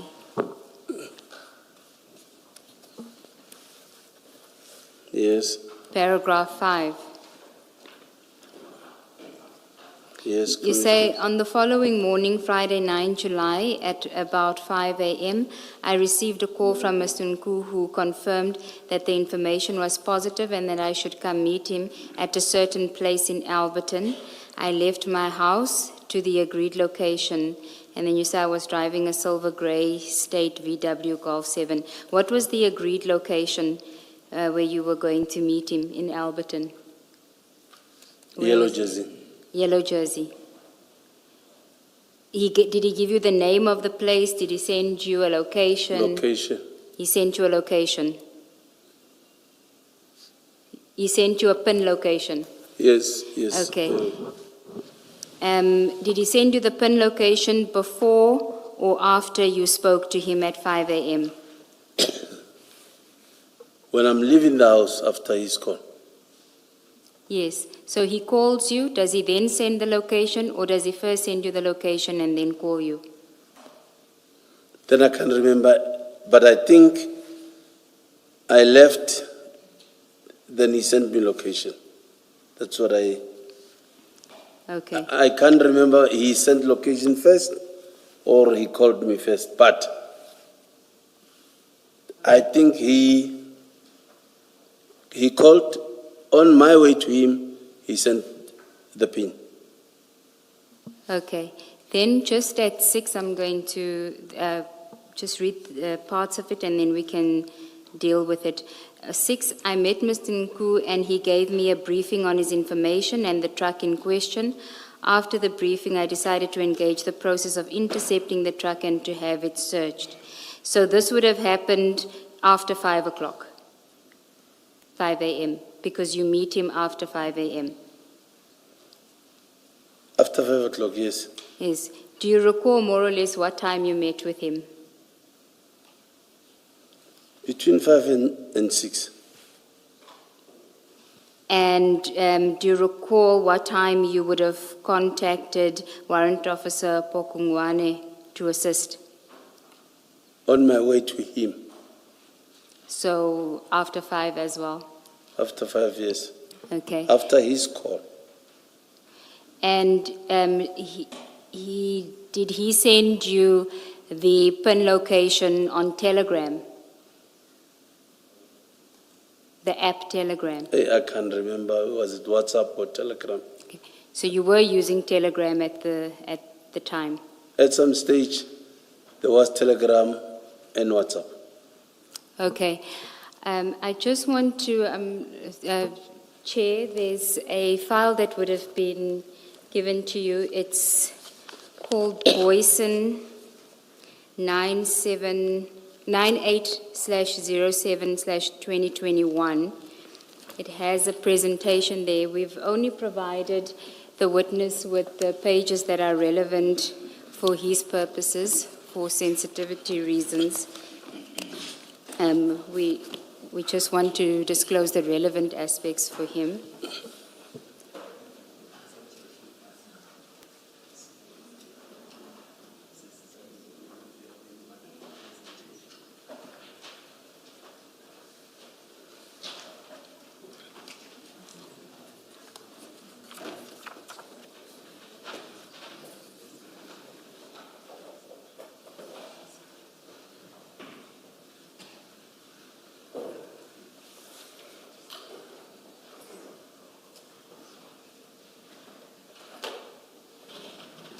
I'm informed by my learned friend, Ms. Poe, that it was dealt with by a previous witness. But we are only giving this witness access to the pages that are relevant to him and that I want to engage him on. Chief, you would have been given 3 pages there, page 26, 27, and 28 of that bundle. Now, page 26 is a report from, it's an extract and an analysis from Telegram discussion or conversation between you and Mr. Nku on the Telegram app. And the analysis part will be the top part, and then where you see from, that is the chat, the data that comes directly from the chat.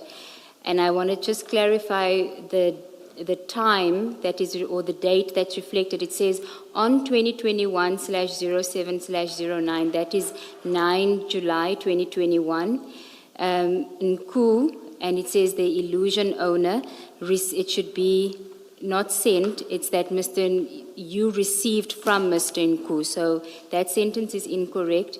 It should read, on the 9th of July 2021, Samuel Mashaba received a location from Mr. Nku through the telegram of where they should go, and the coordinates are that of Yellow Jersey Logistics in Roodepoort. Now, let me just clarify the time why it says the 9th of July. You received it or accessed it at 00:25, so 25 minutes after midnight on the 9th of July, 2021. And the time is important because if you look at the message itself, where it says from is Mr. Nku. The timestamp of the message when he sends it to you is 25 minutes past 10 on the 8th. Ms. Segas, you're moving too fast Okay. for us. Can I start with the message itself and then explain? So we'll start with from. Take it step by step. Where it says from, where the message says from, that is from Mr. Nku. He sends it timestamp at 22:25 on the 8th of July, 2021, which is the day when you said you had the conversation with him. The source app is Telegram, and the body is the message that was sent. And what was shared was GPS coordinates, and those GPS coordinates are to Yellow Jersey Logistics. Now, the bullet point at the top where it says to Melo Nku and Samuel Mashaba, this is what the analyst is saying is reflected in that telegram message.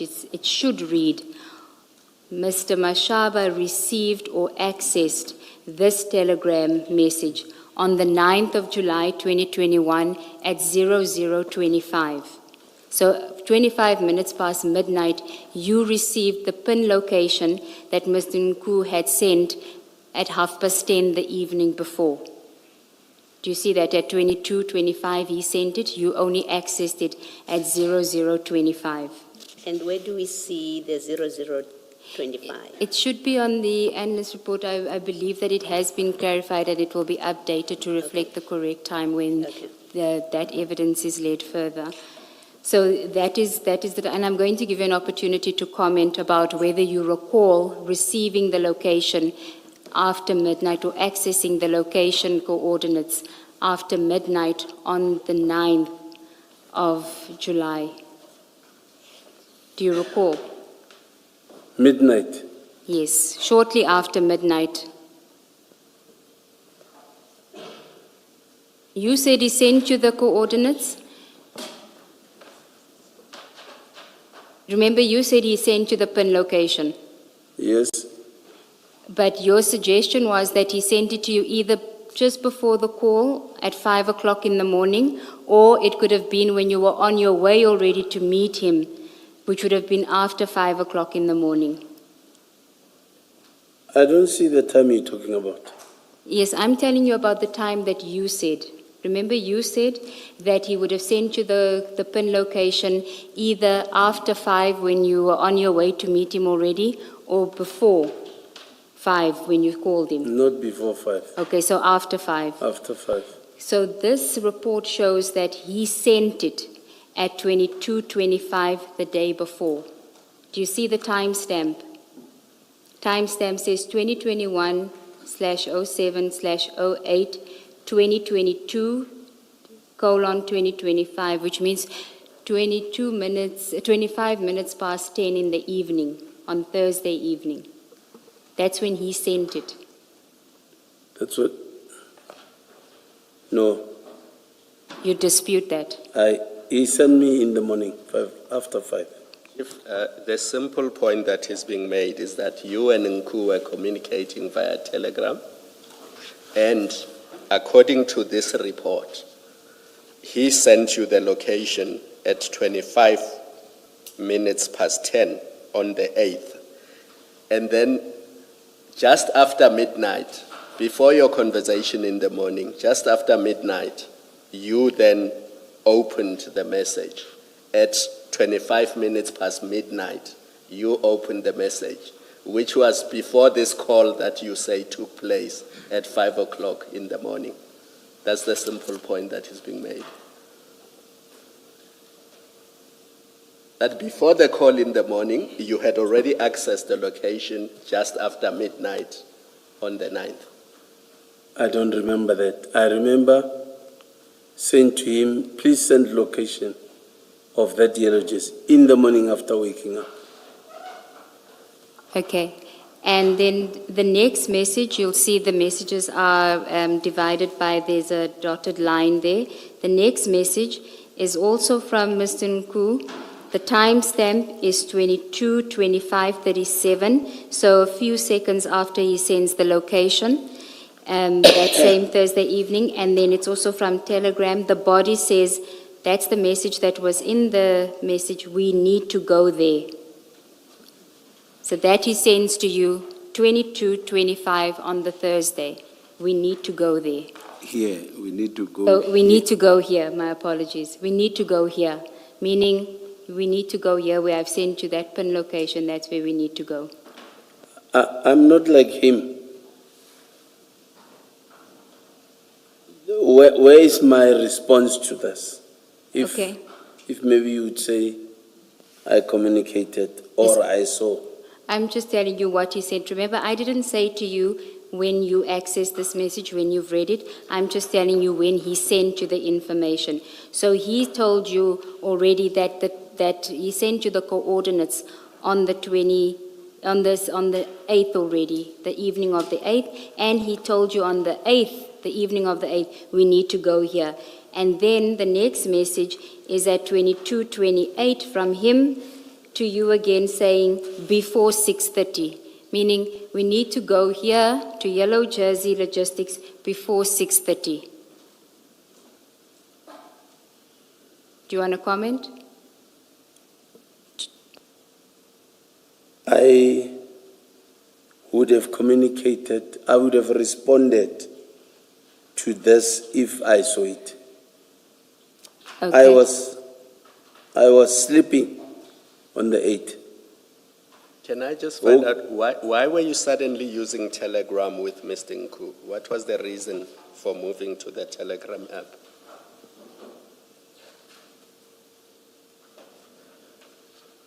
What was the reason Yes. to use Telegram? You were using WhatsApp previously, and then here we can see that you are now using the Telegram app. What was the reason for that? One of you must have suggested that let's stop using WhatsApp, let's start using Telegram. What was the reason for that? I don't know exactly what was the reason. Because I'll be honest with you, I did not know about Telegram until September 2025. I did not know that there's even such a thing, and I'm much younger than you. When I was told that I must use Telegram, I was given the reason. I don't want to share that reason with you, but I was given a reason why we should move from WhatsApp to Telegram. So my question to you is, what made you and Mr. Nku decide that for the purposes of this operation, we're going to communicate via Telegram and not WhatsApp? I don't even remember we used Telegram. All along, I'm of the opinion that we used WhatsApp. But we were, For- we were in your WhatsApps. I think we were dealing with your WhatsApps with Mr. Nku. And you could see from those WhatsApps that there were no WhatsApps from July 2021. And this report shows that in July 2021, you were communicating by means of this Telegram app. Well, And I can't, my simple question to you is, why did you, the two of you, decide that you will communicate via Telegram? And whose idea was it? Because somebody must have said, let's stop communicating via WhatsApp, let's start communicating via Telegram, and then a reason would have been given. So I'm trying to understand that.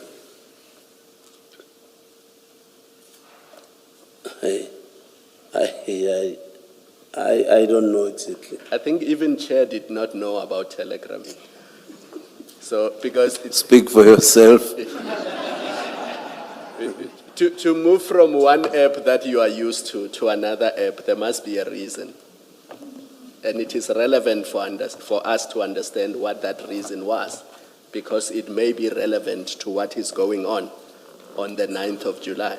I don't think there was a reason. So it was just a random decision. I don't think, yes. I And don't you, think there you was a didn't reason. ask any questions. You didn't say, Nku, why are we now moving from I WhatsApp don't to even- this app? I don't even remember that we used Telegram. Hence, I don't remember the reason why we switched to Telegram. Because you have to download it. It's not something that, is automatically there and you can just switch from this to that. There's I a know. process where you have to download Telegram. I know I've got Telegram. And there's a reason why you would use Telegram instead of WhatsApp if you are used to using WhatsApp. And I don't understand why you're not prepared to tell us what that reason is. And I'm not suggesting anything to you because you are the one who made the decision to move from WhatsApp to Telegram. So I'm asking for your reason.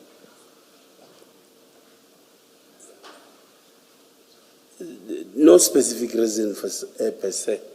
If I'm in WhatsApp and say, let's switch, it would mean we're giving maybe WhatsApp a break. Let's go to Telegram.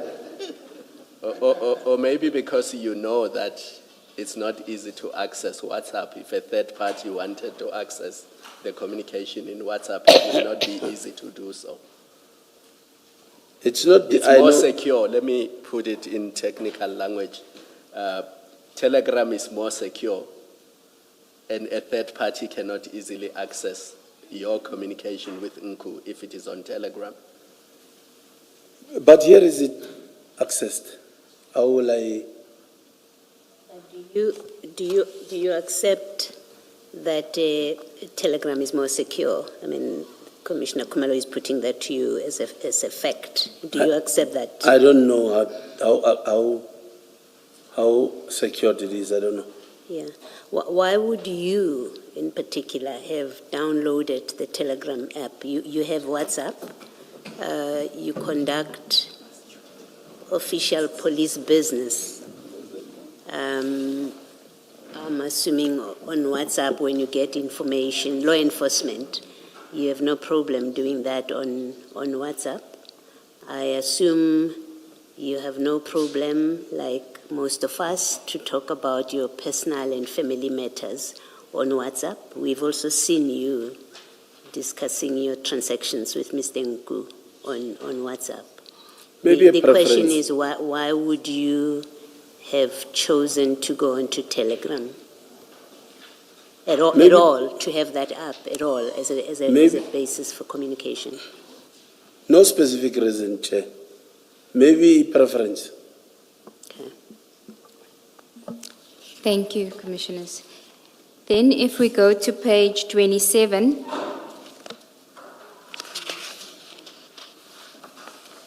so page 27 is an analysis of the WhatsApps. Some of the messages are encrypted. They weren't able to access it because it's secured with end-to-end encryption. But the first block that has a message, that message is from Warrant Officer Pokungwane to you, And if you look at the timestamp, which is the last column on the right, you'll see 2021, 07, 09, 0341. So 20 to 4 in the morning. He sends you the number. If you look at the body, the column that says body, he sent you Warrant Officer Makhane's number. And we know from your evidence that Warrant Officer Pokongwane couldn't assist you, and he then he referred you to Warrant Officer Makhane. But according to this, that happened at 20 to 4 in the morning already. Do you want to comment on that? No comment. What it means, Chief Mashaba, is at 20 to 4 in the morning, you already knew that you need assistance from Pokongwane and from Makhano. That's what this means. That as at this time, when you receive this contact of Makhano at 3:41, you already knew at that point that you are going on to this operation and you're going to need assistance. And what that means is your earlier evidence that you only met with Mr. Nku, and only when you met with him did you know you're going to need assistance, cannot be true. You knew at 3:41 in the morning. You reached out. You couldn't wait for the sun to come up. At 3:41, you reached out. Before, in fact, 3:41, you reached out to Pokongwane to say, I need assistance. So you knew what was going to happen. You're shaking your head. I only knew in the morning. That's not true. It's not true. It is false to say you only knew later than 3:41 when we have evidence here that at 3:41 already you had called Pukungwane to say, I need assistance. This document proves itself. It doesn't come from my mouth. This document says it is false. Your evidence is false that you only knew in the morning after speaking to Mr. Nku on the 9th. That's what the document says. Chair, it's totally unfair that something will be pushed through my throat, even if the authenticity of this thing needs to be investigated. I must just be told, this is what happened. Just given a paper like this, I'm saying in the morning, just because I don't agree to this, it's a lie. I don't think it's fair. All right, let me reformulate. I'm happy to reformulate what I'm going to say and still put the same proposition that I'm making. Assuming this document is a true reflection of what it purports to be, that it's not doctored, it's not a false document, it's not a created document. Let's assume, for purposes of my proposition, right? From that premise, assuming that this information that says at 3:41 in the morning, Pukungwane sent you Mokhane's contact details, assuming there's no question about the reliability of this document, and we accept on its face what it says. What it says, the 3:41 contact from Pukungwane would mean, maybe let me also choose my words carefully, would mean that your earlier evidence that you only got to know the details of this operation when you met with Mr. Nku, and it is only after he had given you those details on the 9th in the morning that you started mobilizing resources. It would mean that evidence is false. If what is contained in this document, if what is contained in this document is the truth, the timestamp. Do you understand the proposition I'm making to you?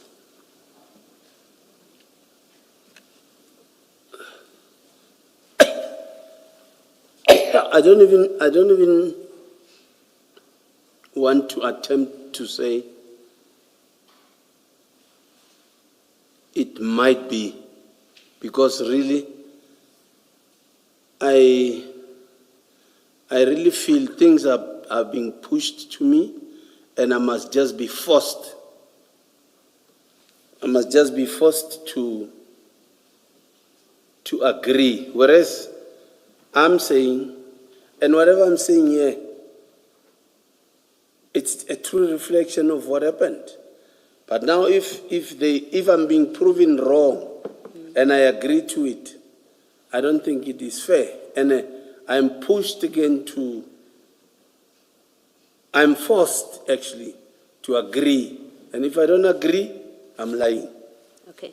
Chief, I think you do understand very well what this engagement is. I think you do. Just observing you in the last 2 days, I know you have a full understanding of what this engagement is about, including when I say to you, for purposes of our engagement, let's assume this page is a true reflection of what is contained. You fully understand what that means for purposes of engagement. But I'm going to move on and actually make the statement to you, because you refuse to engage with my suggestion that let's make an assumption and then about the contents of this, the truthfulness of it, and then let's see if we can get the kind of comment that I'm asking. But you're refusing to do that because you feel you're being forced. And I've said to you, I don't believe that's how you feel about it. I feel... No, let me finish. I'm going to make my statement. An analyst will come and testify and confirm that the document at page 27 is an extraction, is an accurate, a credible and reliable extraction of communication that relates to you and Warrant Officer Pukungwane. We will have an analyst who will confirm the authenticity of this. And from that premise, I'm saying to you, what this shows, what this document shows, is that your evidence, earlier evidence about when you met with Mr. Nku and first became aware of what the operation was going to be about, when you mobilized resources, the timing of it, this proves that evidence of yours is false. And that's a statement I'm making to you, that this document proves that you were untruthful and you continue to be untruthful about your engagement with Mr. Nku on the day when you went and operationalized his information. That's a statement I'm putting to you. You can comment if you want, and if you don't want to, we will proceed. I'll have to comment and start by saying I totally disagree, because it is interpreted wrongly. It is interpreted wrongly. For an example, I was listening to the news this morning that Chief Mashaba, what is it exactly saying? Chief Mashaba agreed that he's been funded by a civilian. But still, on the clip, Commissioner Baloy says Mashaba is going to be charged because of criminally charged or prosecuted. But still, I am heard saying no comment. Okay. So at no stage did I say yes. Okay. All right. I've put to you my statement. What you're saying has nothing to do with what I've put to you. I'm going to move on. Thanks, Ms. Sickles. Thank you. I just want to clarify one issue. Are you disputing the WhatsApps that you sent that is reflected on page 27, or are you also disputing the telegram on page 26, that the telegrams were sent at the night before from Mr. Nku to you? I'm refusing the times. Even the telegram times I'm on refusing. page 26? Yes, Okay. because the authenticity of this also needs to be verified. Again, even the analysts, I know there must be a certificate for this. So I wouldn't just agree to something that is contrary to what I'm saying, and then I'll be labeled a liar. No, no one is saying you're a liar. You're entitled to do that because that evidence hasn't yet been verified. That is why we are saying to you that is what will be presented. We're giving you an opportunity. That's why I want to clarify the difference between page 26 and 27, because page 26 relates to messages between you and Mr. Nku on Telegram. So I'm asking, do you dispute the times there as well? That he sent his communication to you on the 8th of July, the location and the we need to go here and before 6:30. Can I say something? Yes, you can. Things that I say I don't remember, I don't recall, this, that. We don't pass.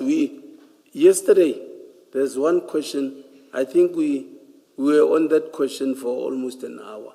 Just because you want me to say, you want me to agree, and you are forcing me to agree. If I don't agree, I'm lying. If it's the other way around, I'm not helpful to the commission. I don't know what to do. I want to do my best to work with the commission. Can we just take it step by step? I'm asking you on page 26, which is the Telegram conversation. Do you dispute that those messages were sent to you on the 8th of July 2021? I dispute. Okay. And when do you say you received them? Firstly, do you accept that you received the messages? I don't even remember using. All along, I thought, or I'm thinking, we used WhatsApp. And the times I'm saying, in the morning, I think I'm telling the truth. So, I'm saying in the morning, you give me a piece of paper to say, it's not in the morning, it's this time. Again, forced to agree. Sorry, Chief. I'm only talking about page 26. You have an issue with 27. I'm not going to go back to 27. I'm talking about page 26. Insofar as the page 26, that Mr. Nku sent you the location at 10:25 the evening of the 8th of July. Are you disputing that he sent it to you via telegram at that time? I'm saying I got location. Okay. How did you get it? Did you get it? He sent you the location. How do you say you got it? Telegram or WhatsApp? Now that you're bringing Telegram, I can't remember we used Telegram or WhatsApp. I can't remember now. Because you're now saying to me, you didn't use WhatsApp, you used a Telegram. Then I don't know which is which now. Okay. And so when he, on your version, calls you on the 9th at around 5 o'clock to say, meet me, he sends you the location while you're on your way there. Would he have also then said to you before 6:30? You see the last message there on page 26 where he says, we need to go here, and then the next message before 6:30. When would he have sent that to you, according to you? All I know is the location I got in the morning on the 9th. That's the only one you're willing to say that you received, but Yes. only on the 9th. These other messages where he says we need to go here, you didn't receive them. No, And before 6:30, you didn't receive those. I didn't. Okay, let's move on then. Now, Sorry, did you deal with 28? Maybe I missed it, so it may be I was thinking that Commissioner Kumalo, because he is disputing it and we 27. have, yeah, Then there's it's no the need to same, deal with 28 is the 28. same, yeah. Okay. We'll rather just leave it until we get the verification. Can we go to the WhatsApp bundle again? Just want to deal with one more WhatsApp before we go to your statement. Sorry, Advocate Siggles, you've been overruled by the commissioners, so you must deal with page 28.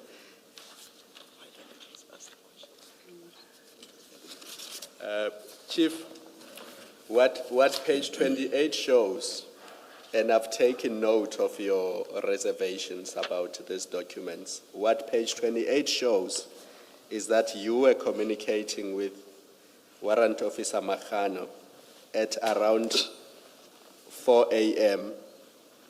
on the morning of 9 July 2021. So you could not have been in communication with him after the 5 o'clock phone call or after 7 o'clock. You were in communication with him.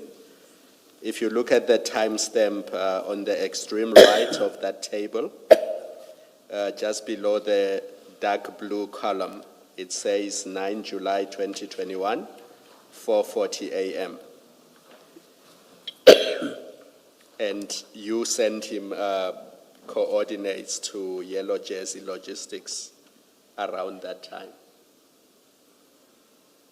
That's what this extraction shows, this report. Do you also dispute that you sent him, or you spoke to him rather, before 5 a.m. that day? And you sent him location before 5 a.m. that day? I got a call around 5 o'clock. No, I'm not talking about the call. This is now communication between you and Warrant Officer Makgano. That communication happens around 4:40 a.m. on the 9th of July 2021. I spoke to Mohane after 5 o'clock. So then you dispute what this document shows. I dispute because I'm saying only after 5 I got the number. What Of this Mokgano. document show, Chief Mashaba, is that you did not sleep that night of the 8th of July 2021, leading to the 29th operation. You did not sleep. I slept, Commissioner.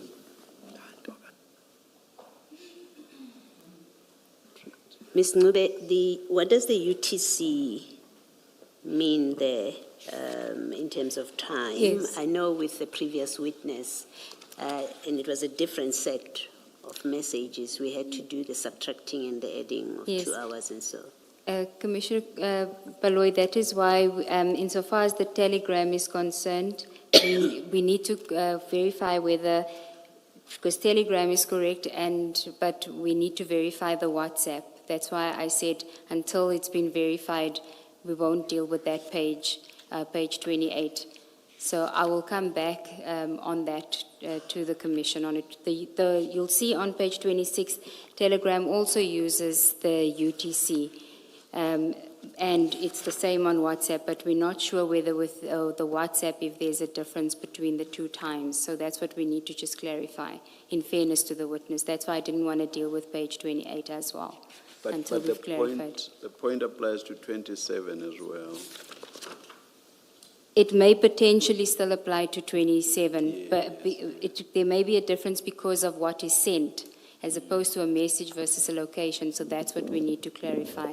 The location may be the correct if it's sent that time, but if it's a message, there may be a difference in time. That's what we want to clarify. That's why I didn't want to deal with page 28 yet with the witness, because I'll just- that has two messages.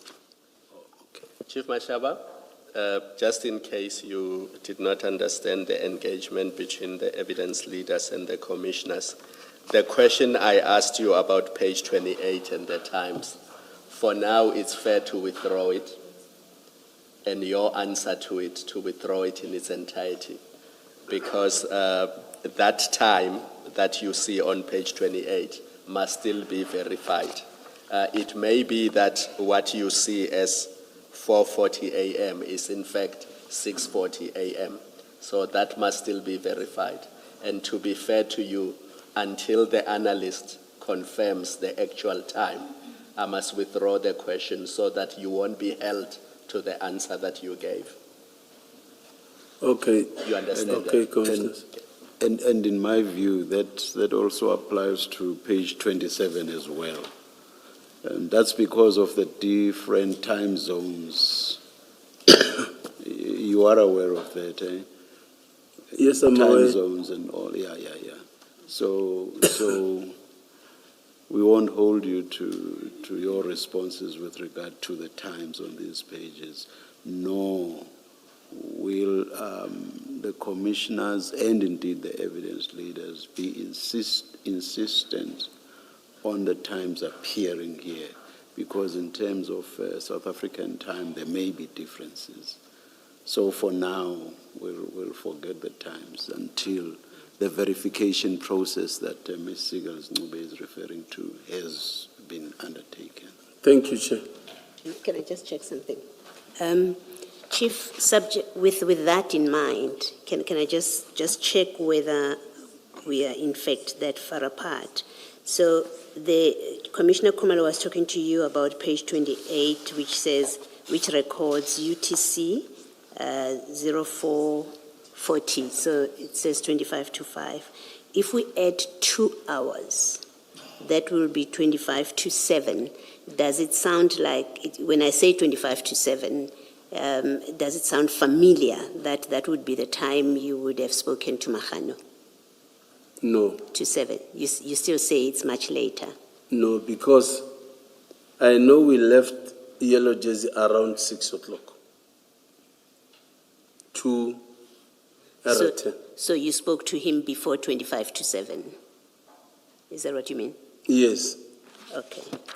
And then applying the same principle to page 27, your communication with Mahano, with Pukungwane, here it says 0341. If we add 2 hours, it will make it 0541. Does that sound right, that you would have communicated with him around that time, or you still say it was later than 0541, which is 20 to 6? As long as it is after 5, Yeah, I will agree. okay. All right, thank you. And we should also make sure that the analyst is an expert with regard to the time as well, because the expert may be an expert with regard to telling us, downloading all of this and speaking just more the content and so on. Correct, Chair. Yes. But of course, this qualification doesn't apply to page 26, which is the telegram conversation, insofar as that UTC may very well be correct, but even if it isn't, it is still inconsistent with the time. It's still Yes. at night. It's still at night. Either night or very early hours. Correct, Chair. Thank you. Can I then take you to the WhatsApp bundle so that we can deal with the actual scene and your participation there? But there's one trail of WhatsApps that I'd like to refer you to before we get there regarding Mr. Nku's knowledge when he then activates your involvement in this. You say you were not aware of who Mr. Nku's boss was. You didn't know what kind of business he was doing. Correct? Yes. Okay. Can I ask you to go to page 49 of the WhatsApp bundle, which is, it's CJC 274.1.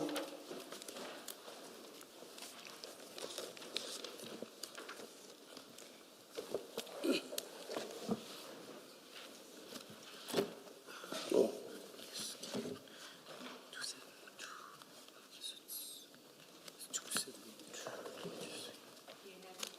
Do you have it? Perhaps we can start on page 47 if you have the Can we not bundle. have this blown up? It's- I'm going to refer you to the bigger, I just want to show the timestamp because the big picture doesn't have the timestamp. So, page 47, if you will, please. This is again content that was obtained from Mr. Nku's phone, which is communication on Thream between him and who we've come to know as EB Boss Alpha. I'm going to refer you to page 47 and the messages on page 49, but to go to the larger images of that, if you can go to 324, page 324. page? 324.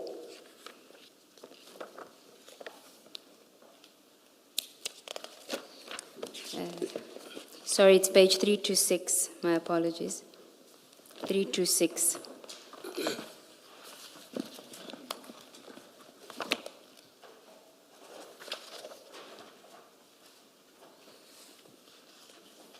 Just let me know when you have it. Do we keep our finger at 47, Yes. is it? 49, Chair. 40, oh, 49. Do you have it? 326. Yes. Yes, I'm in 326. So on page 326, it's the same image that you see on page 49. And page 49 is just beneficial because it gives us the date of the data from Mr. Nku's phone. It's 1 July 2021 at 1924. So this is before the Ayrton incident on 1 July 2021. So on 326, this is the messages between him and Alpha. His will be in the green and Alpha is the white. Alpha says, I only got to know now. Then he says, but what is that container carrying? That's Mr. Nku. Alpha says, no idea, behind door. Then Nku says, boss, these people are really making our job impossible by the day. And in response to Alpha's message behind door, Mr. Nku says, please ask them, because if they loaded it on a car or anything that can be mobile from the container, it will be a bust, comma. And then he sends another message saying, boss, please tell the people that avoid any containers with metal or anything automobile.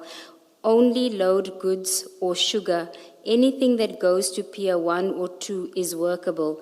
Remember, there was a bust a week ago. Now we need to go offloading from trucks again. And he's got a surprise emoji. And then next one is call aborted. So he probably attempted a call. So he's saying, remember, there was a bust a week ago. The bust, what we think he's referring to, is the bust that occurred at the Durban CHC depot on the 22nd of June 2021, which would be just over a week from the 1st, when he has this conversation. And he's saying, now we need to go offloading from trucks again. And this is before he communicates with you about a truck that's carrying drugs from Durban to Johannesburg, and in respect of which he has photographs of these bags in a container. Were you aware of his involvement in this when he... I was not aware.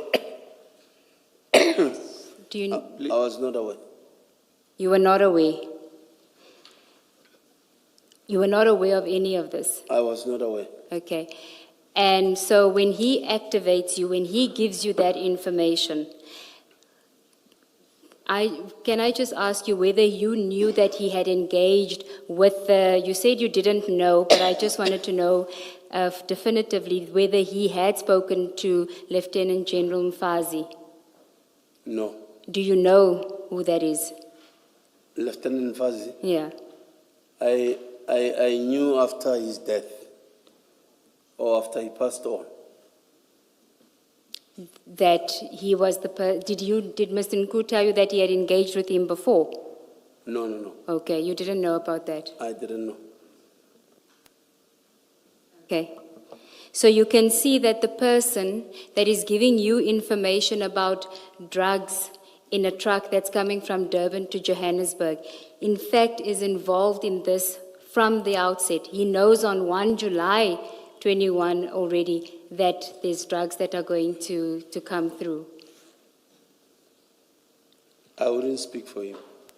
Yes, I'm just trying to show you the person that you were dealing with at the Okay. time. He was not an informant that was trying to assist you with a lawful drug bust.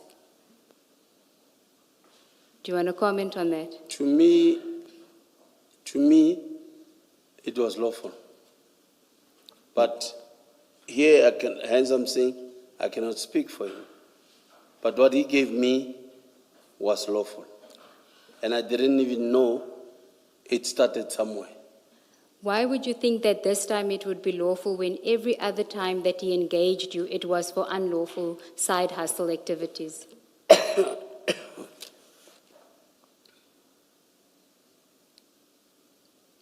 I trusted what he told me. I trusted the information that he told me.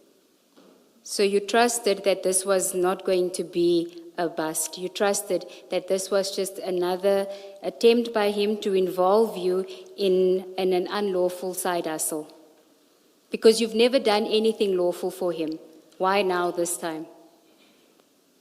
Unless you haven't told us about the lawful stuff you've done for him.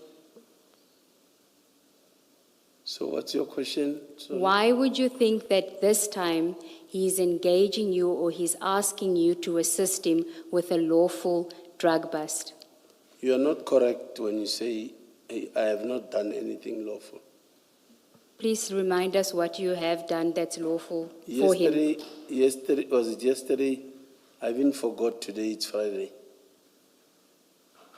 I spoke about the diesel, the information that he gave in Vereniging of diesel. That we did. What was that? Remind me what that was, because we don't have any record of it. I was asked either yesterday or the other day.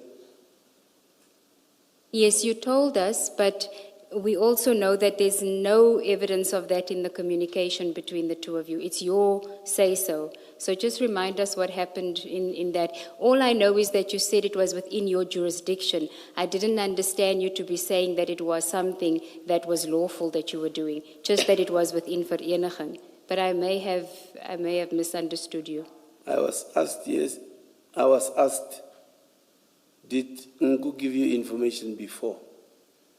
I said, yes. Other information was out of my jurisdiction. I couldn't do anything about it.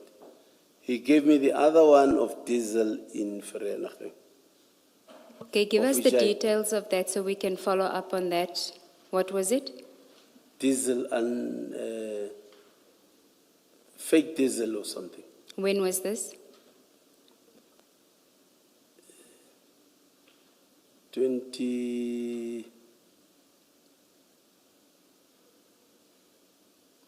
I'm not sure, but 2019, somewhere there, yes. 2019. Yes. Okay. What were the facts of that case? There was a fake diesel, somewhere, an illegal depot in Vereniging somewhere, where I called the police to come and attend to it. And then the police called, I can't remember, the people that are dealing with those petroleum, whatever. Okay, and was the diesel seized? I don't know what exactly happened because I left it with the police, and because police were calling those people, I can't recall what are they called. The experts in testing the authenticity of this fluid. Who did you contact with, did you make contact with in Vereniging? Was it Vereniging Police Station? Who did you refer the matter to? I think, I can't remember who did I call, but I know that I left it with the police because police even said they also don't know how to deal with these diesel things. They'll have to call other people. Just, do you know if an inquiry was opened at Vereniging Police Station?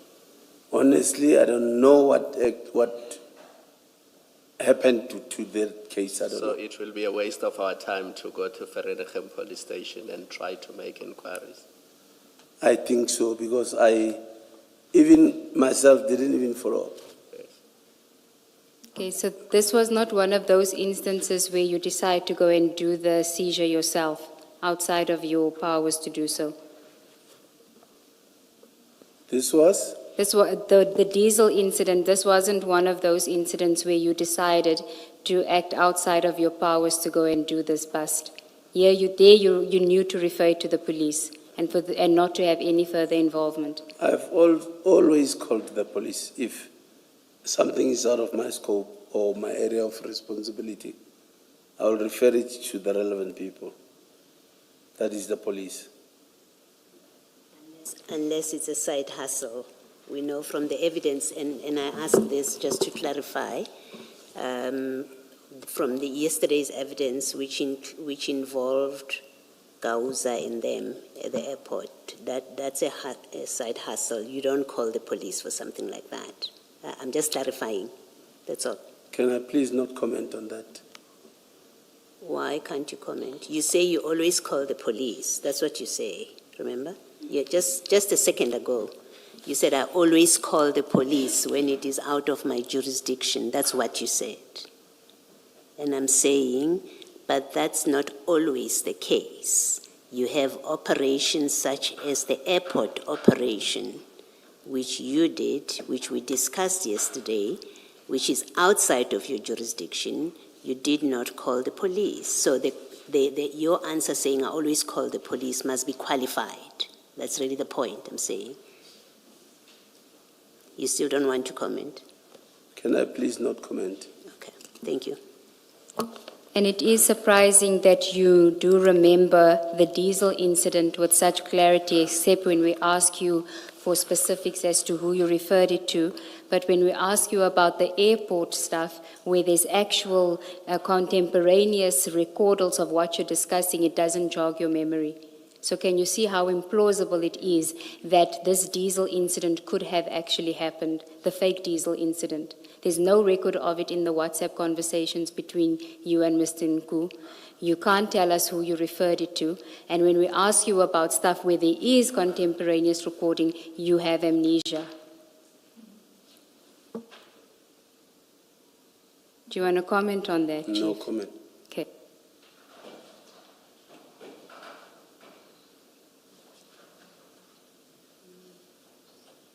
Sorry, are you moving away from, you had asked a question about page 326, and I'm not sure. Maybe let me ask my own question. Please go ahead, Commissioner Valoy. Which is really more, I think it's more a formulation of what you asked to see if we can get a better answer. Chief, you were referred to that WhatsApp exchanges, is it WhatsApp? No, Threema exchanges at page 326. And this is between Alpha and Mr. Nku.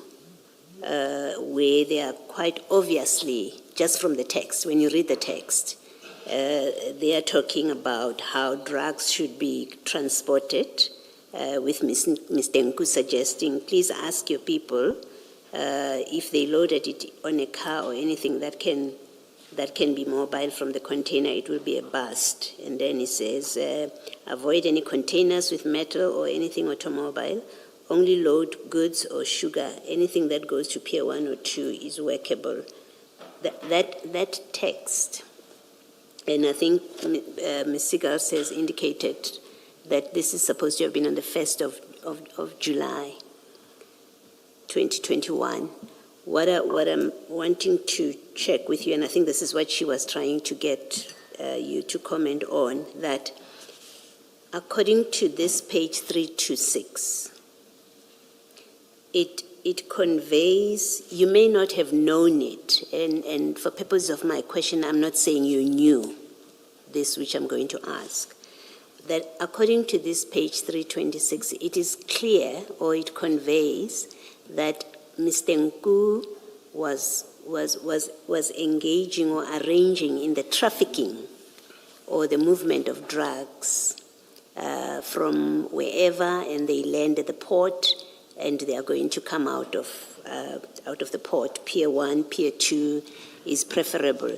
That's what this conveys. I know you said you can't speak for him. I'm not asking you to speak for him. I'm saying this page conveys that he was in fact part of the trafficking of whatever drugs he's talking about here. Do you accept that's what this conveys? You may not have known it, but now as you're sitting there and you're looking at this page, I'm asking you to whether you agree that's what it conveys. And I'm asking you to comment about it in that way,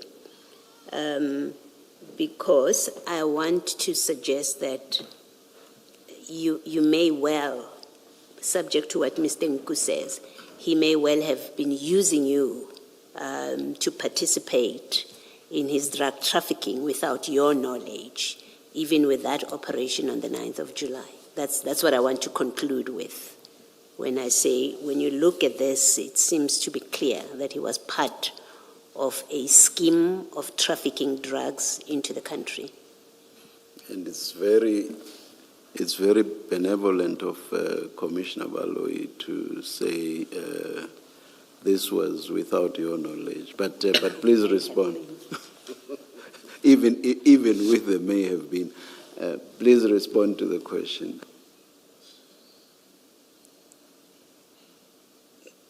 Can I please not respond for things that were... Can we please reserve this for him? No, we will certainly ask him. You can be sure about that. He's coming. We will ask him.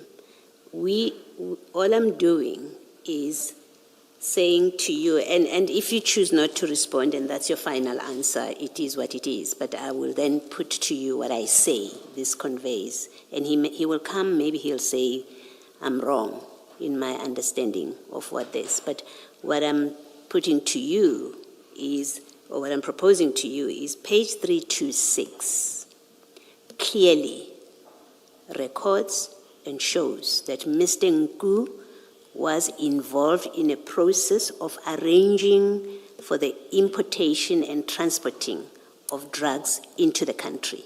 I'm saying that's what 326 says. I've heard, and that's what will be discussed with him, but you say you don't want to comment. That's your last word. Thank you. I accept that. Thank you, Ms. Segal. No comment. But for your benefit, the relevance of what Commissioner Baloyi is asking is, if you say he was merely an informer, that's at odds with what Commissioner Baloyi has just drawn to your attention now. Do you follow that? I'm afraid, Commissioners, I don't want to fall in the trap of agreeing or disagreeing, and then he comes here and says something else. At face value, if we look at this at face value, regardless of where the truth may lie. But if we look at this at face value, that's what it points to. Correct? No, I don't agree to that. Okay, all right, thank you. Do you not even have an opinion of looking at it now? What does it look like? I don't want to speak for him. But this is No, him. you speak for yourself. You look at a document and you read it and you say, I don't know the full facts, but looking at it is what it looks like to me. And that may well be wrong because it's an opinion, it's not a fact. But you are able to read something or to see something and form a view one way or another. You won't be held to that view because you are not a party to these conversations. It's not you communicating. But you can look at a conversation and say, this is what it looks like. Or you can say, I can see what it looks like, but I choose not to say anything. I don't even want to attempt to say anything. But you can see what it looks like. I don't want to. You don't even want to see. I choose not to see.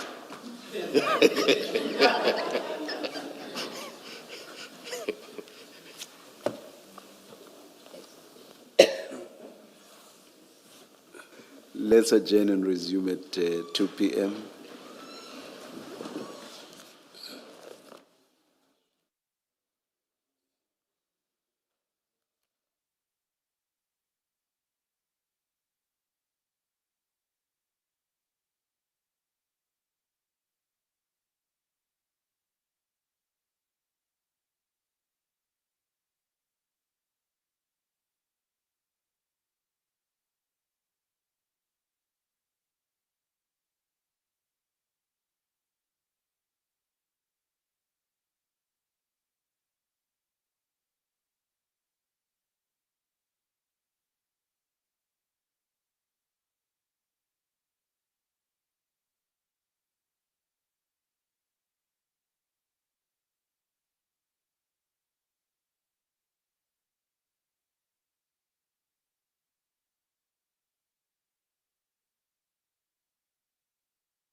Your devices are quiet. Thank you.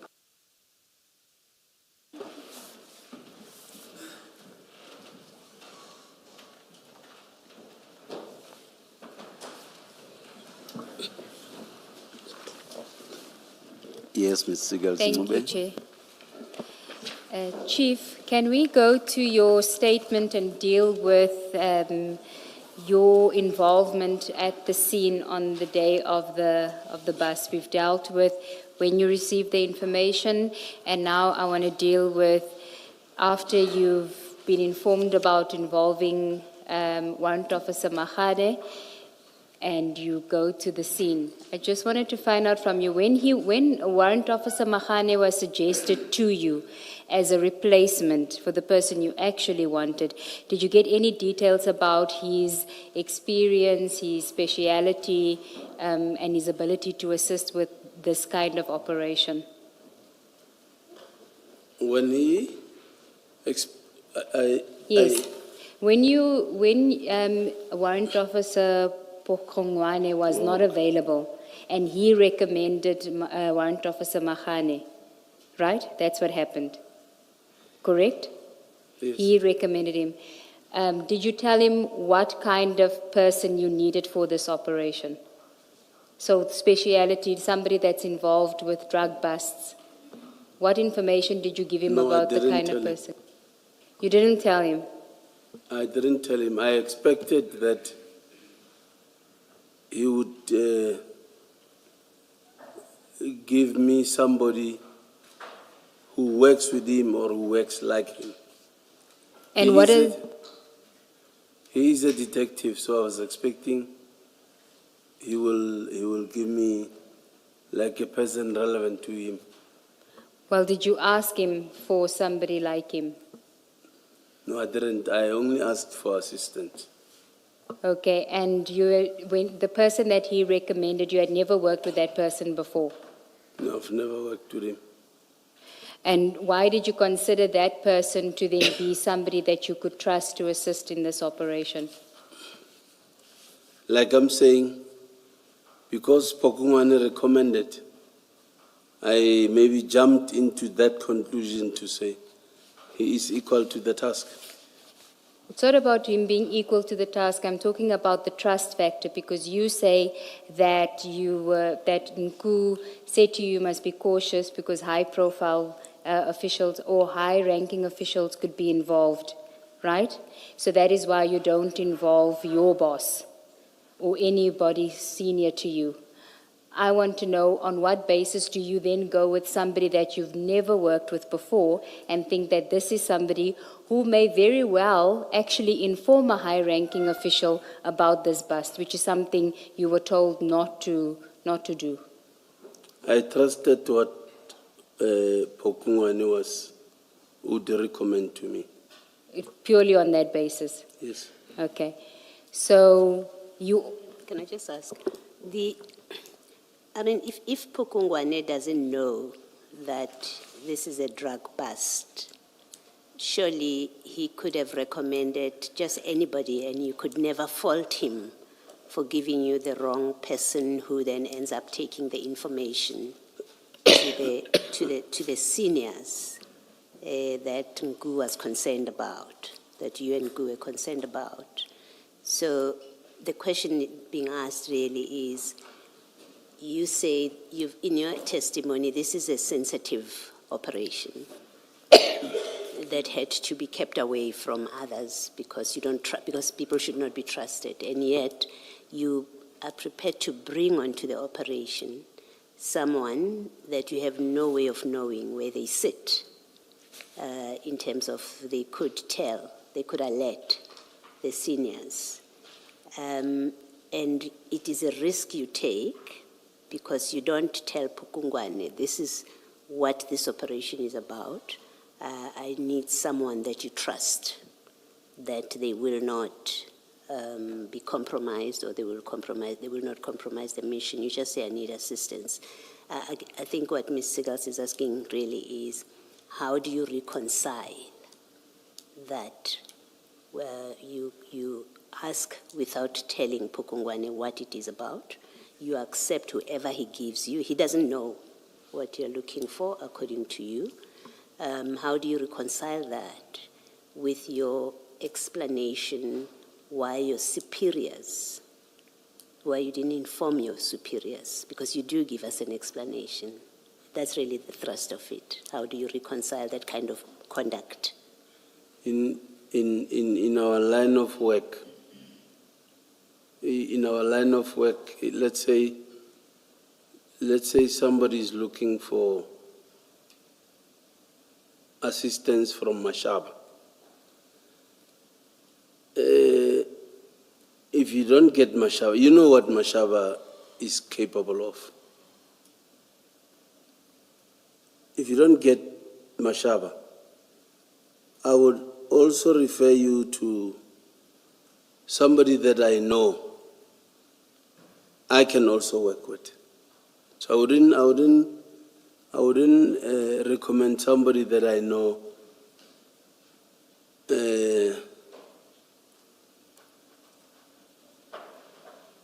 not trustworthy, but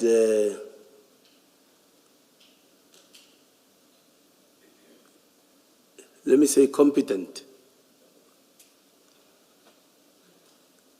In our line of work, I would say, I know this guy can do the job. Because I cannot do it, please go and assist Mashaba. That's how we work in our line of duty. So which line is that? Because as we've established yesterday that you have two lines of work. One is the official and the other one is the side hustles. Which line of work are you referring to? The line of work of side hustles or the line of work of official channels? We are official, Commissioner. Yes. Can I ask about procedure? But before I do that, Commissioner Baloyi had a follow-up question. I'm moving to a different topic. It wasn't so much a follow-up, but it was just to clarify what I'm asking. Maybe let me do that. So Chief Mashaba, I'm not asking so much about his competence. How did you know you'll get a competent person? That's not my question. My question is, your first move, once you got the information from Nku, your first move was informed by the sensitivity, how to treat this information, this operation sensitively, because you've been told that there are senior officials that have an interest in this. And for that reason, you didn't inform your superiors, you proceeded quietly the way that you did. So there's that evidence, right, from you? Yes. But when you ask Pukungwana for assistance, you don't tell him that the operation involves drugs, even if you don't mention drugs, you don't say to him, this is a sensitive operation and I don't want it to leak. You don't do that. Give me someone who will not give me that problem that I'm concerned about. You don't do that. So you just say to Pukungwane, I need assistance. He says, I can't help you, and then he gives you somebody to help you. But you don't know who Mokhane is in the concern that you have.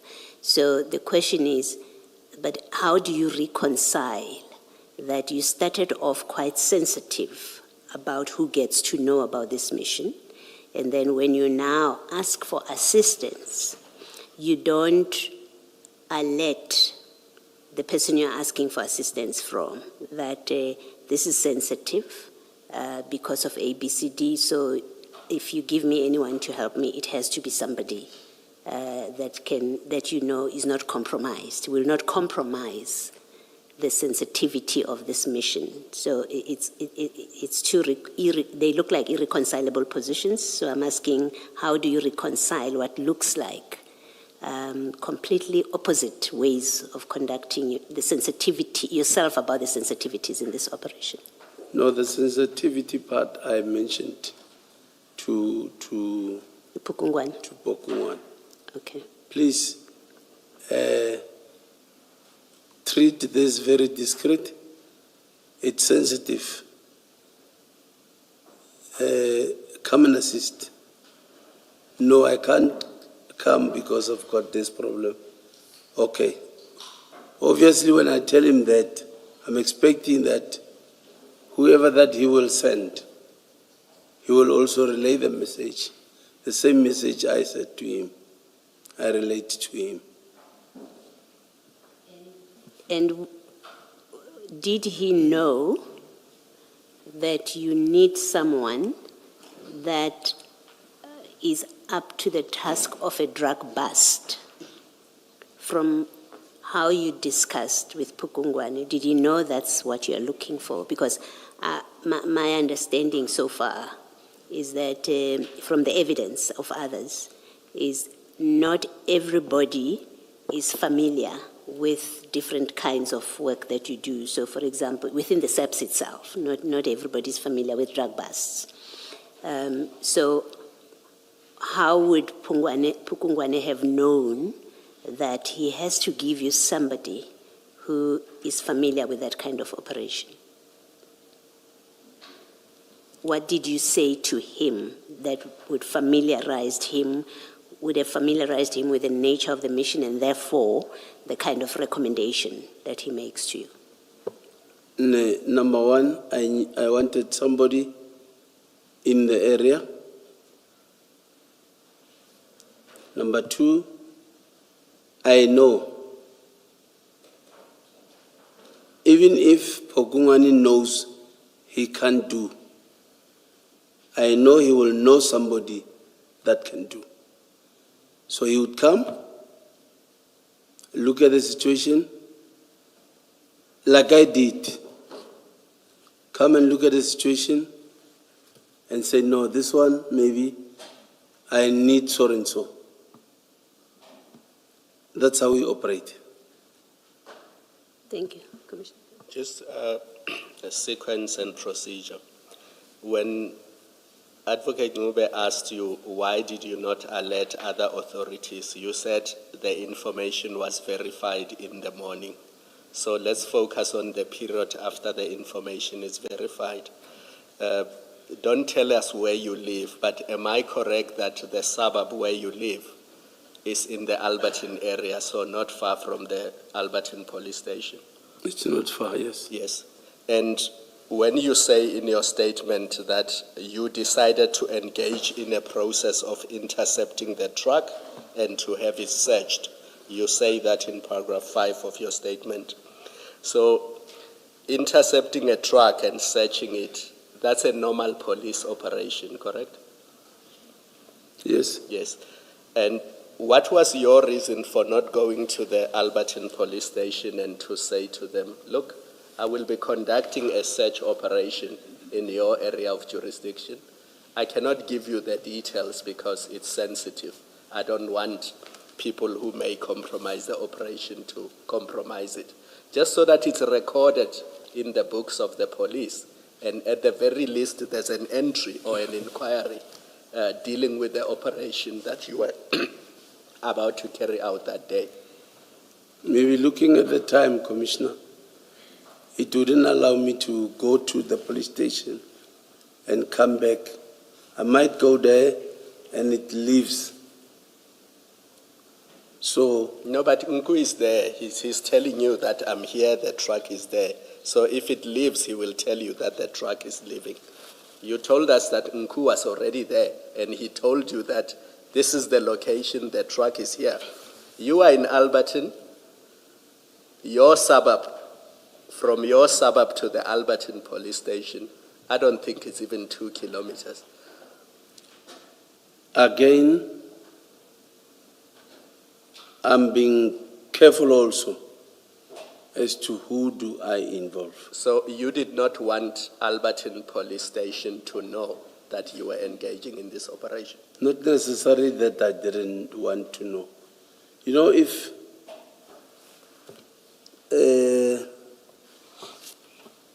in an operation, things happen so fast. It happens so fast that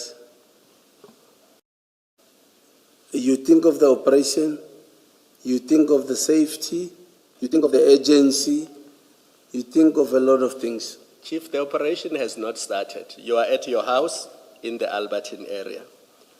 That suburb where it is and where the Albertine police station is can't be 5 kilometers.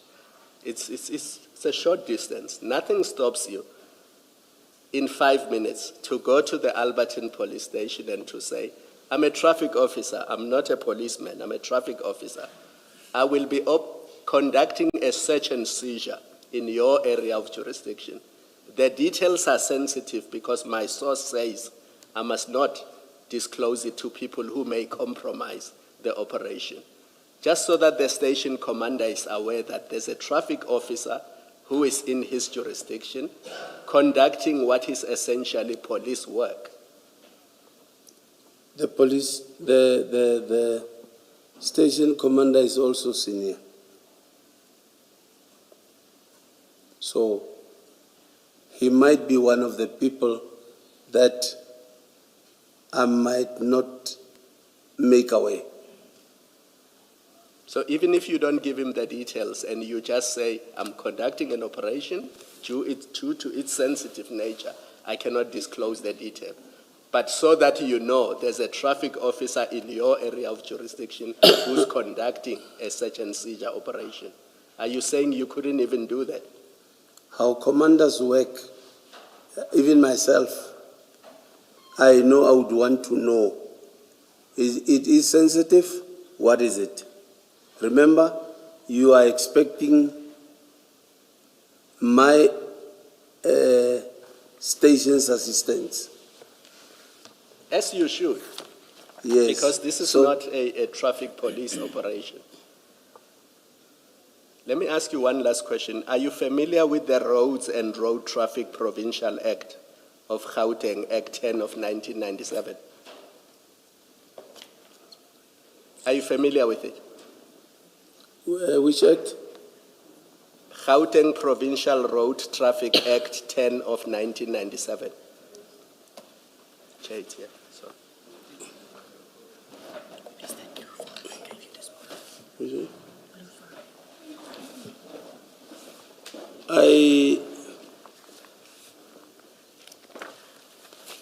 Sorry. It's a simple question. Are you familiar with it, yes or no? I am, yes. And am I correct that this is the statute that regulates what traffic officers in Gauteng are supposed to do or are allowed to do and not allowed to do? If I'm wrong, you can say I'm wrong. We can move on. No, I'm aware. I am correct. You are correct. And you have it in front of you. Am I correct? Go to section 10, please.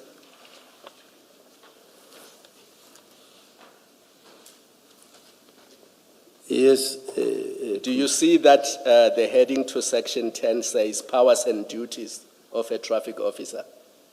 Yes. And since you are familiar with this, is there anywhere there where it says you can go? Is there anywhere in section 10 where it says traffic officers can go to a private facility such as a warehouse and conduct search and seizure operations? This is a Road Traffic Act. I'm using Criminal Procedure Act as a peace officer now. Chief, Chair has already engaged you about the Criminal Procedure Act. I'm not going there. This statute says, section 10, powers and duties of a traffic officer. Do you see the heading? Yes, sir. And then it sets out what the powers and duties of traffic officers are. Now, is there anywhere in that section where it says a traffic officer can go to private premises of a business and conduct a search and seizure operation? No. Thank you. Can I just ask, you said to Commissioner Kumalo that even your commanders are not to be trusted. When you say you, and I don't mean necessarily your direct commander, I didn't understand you that way, but you were talking about the senior people, that even those that are commanders are not to be trusted. Now, how and why would you have known that you can trust Warrant Officer Pukungwane with this mission?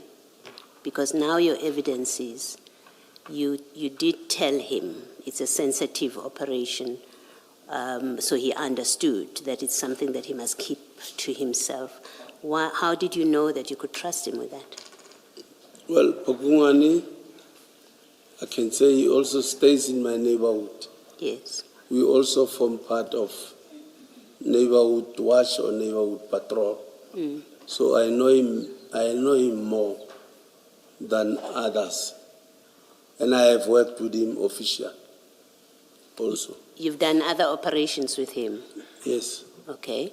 And were they the kind of operations that, and you can give us what those operations are they the kind of operations where sensitivity of information, not to be disclosed to superiors, not just generally, but not to be disclosed to superiors was an issue in those operations? Did he have the same suspicion, or does he, and we will ask him if we have to, does he have the same suspicion of superiors that you have, that you would trust him, that if it is something, a mission or an operation about which superiors should not know, he would oblige? Well, that I don't know.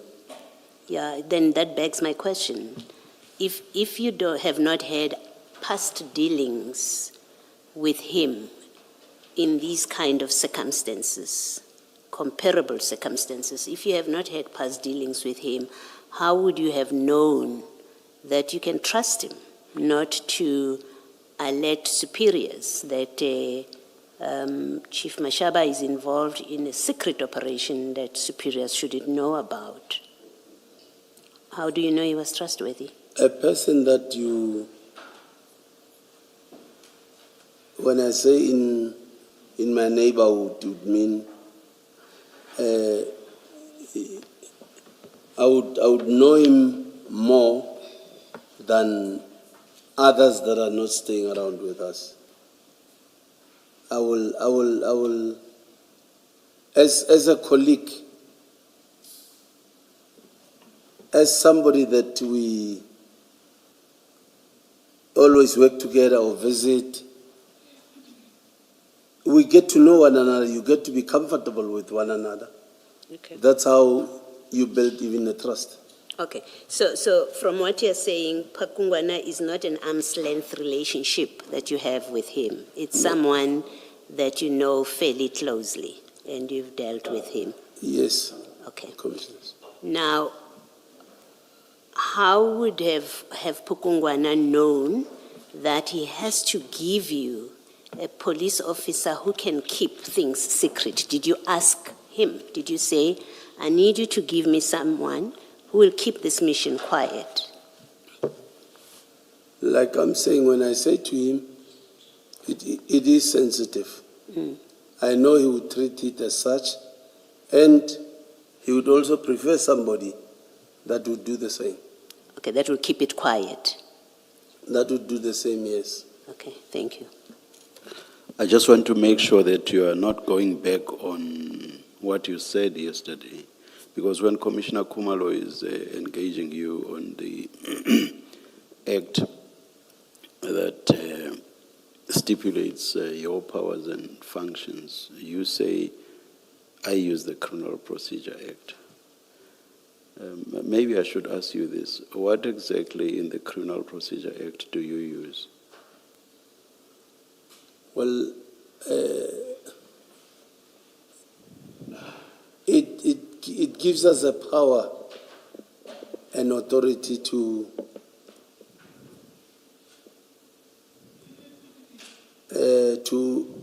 let me say, almost act similar or exactly powers that the police has. By saying what? I can hear, Commissioner. By providing what exactly? By giving you powers, you can. Okay, relate that to what you did in this instance.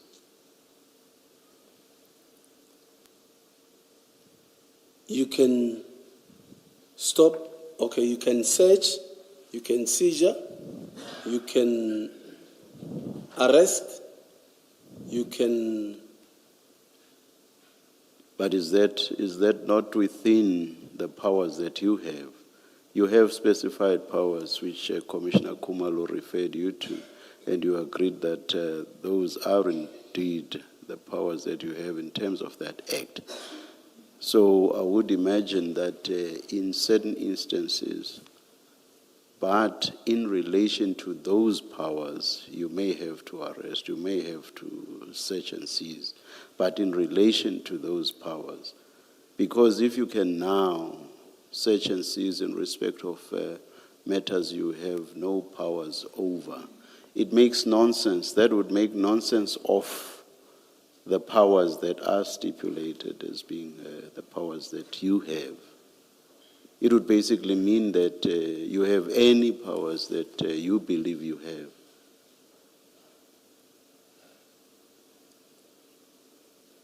I don't get you. Why would the act that Commissioner Kumalo referred you to stipulate powers if you can basically act outside of your powers? Because that's what I understand you to be saying.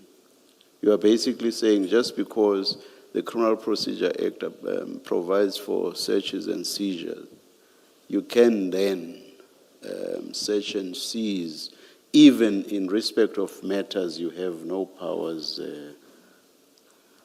over.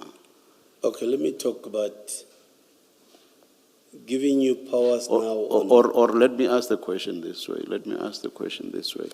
Are you by referring to the Criminal Procedure Act, are you suggesting that the Criminal Procedure Act gives you the power to search and seize in respect of offenses that fall outside of the powers, your powers stipulated in the act that Commissioner Kumalo referred to? Yes, that's what I correct.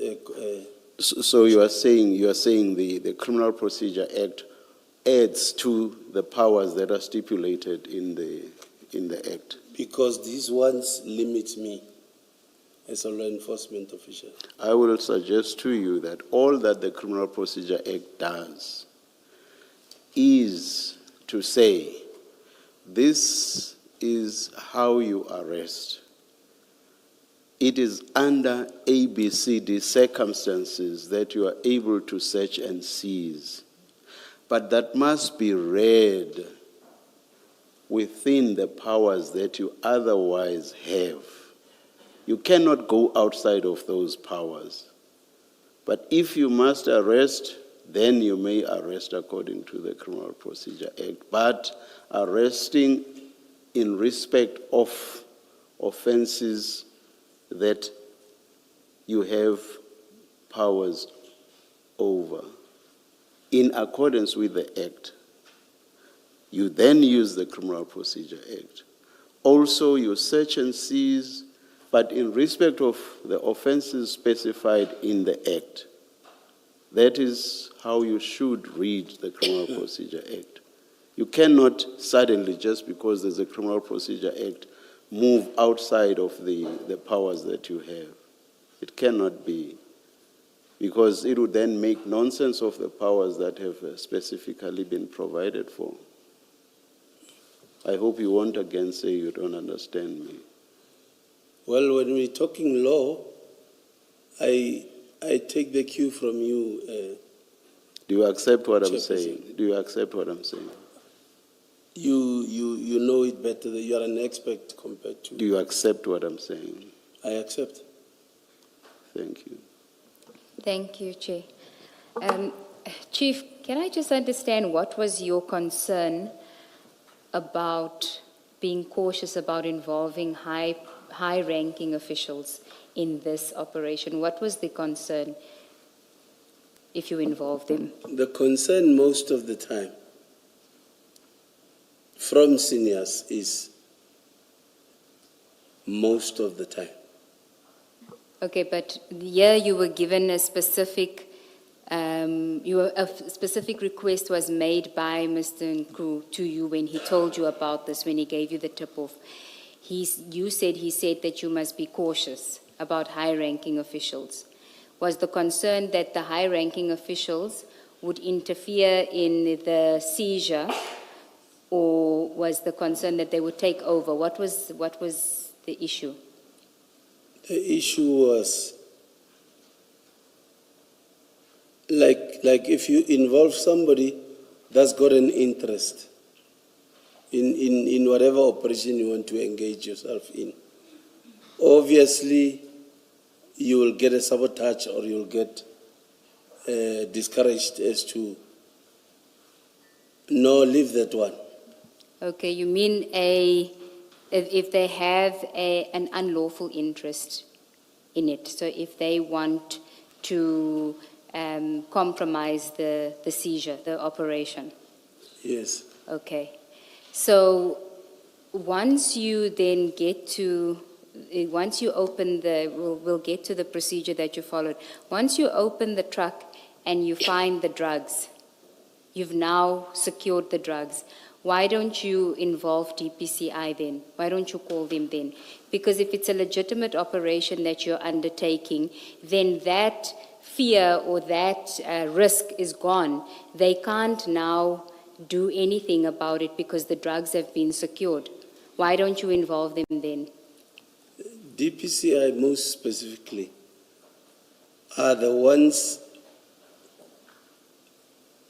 that we know they are more captured.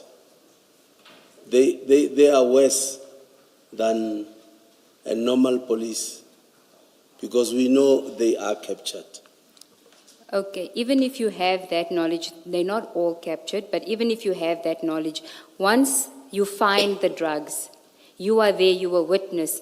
The people from Scania, they are witnesses. So the drugs can't be taken at that point. You can still be there at the scene. They can be. What is the concern then? I don't understand. Because if your concern was that they would interfere with the operation and compromise the bust, once the drugs have been found, that is gone. If, of course, your intention is for this to be a legitimate operation, you actually do want to seize the drugs. In actual fact, I would now start playing a supporting role. I leave it to the police and they know what to do. But you didn't do that. You had Mahane there, but you wanted to arrest Ms. Wenzel. Remember, we were two there, myself and Mahane. Yes? Like the other day, I don't remember, was it Wednesday or yesterday? I said, in the police, you don't command somebody's resources. And in the police, protocol dictates that in a joint operation with the police, protocol dictates that police takes the lead. I will be playing a supporting role. Once I have a supporting role, does not mean I'll be standing there folding my arms. Whatever he does, especially if he concentrates on what we're talking about now, this operation, I become busy with the suspects. But why aren't you calling DPCI or anyone else at that point? Because the drugs have been secured. You don't know how to do this operation. Mahane doesn't know how to do it. So it would have been at that point, even if we were to accept that you had legitimate fears about interference, once you're on the scene and you've seen the drugs, then you could have engaged them. But that is only if it was your true intention to actually seize these drugs in order for it to be taken to the police station, for it to be processed. If, however, it was part of your side hustle, then would it explain why you wouldn't want to get anyone else involved, and why it was only you and Mahane, because you thought because Mahane is being recommended by Pokongani, who was your original person, that he would also be in on the deal. That would be the only sensible thing to conclude as to why, as soon as the drugs are secured, you don't involve anybody from law enforcement. Like I'm saying, once I involve the police, I might have maybe a big mouth standing there, but I leave everything to the police. They know who to call, what to do. They know exactly that is the area of expertise. You're saying it was for Mahane to do all of those things. It's now his operation, because when you open the container, it's just the two of you. Are you saying at that point he's in charge of this operation? He is in charge, yes. And what does being in charge mean at a scene? Because I imagine it doesn't mean every law enforcement official who's there can choose and decide what to do. Otherwise, there's no in charge if all of us can decide what to do. So maybe just unpack for us what is to be in charge at a scene like this when there's the two of you at that point. You take accountability, you take control of the scene.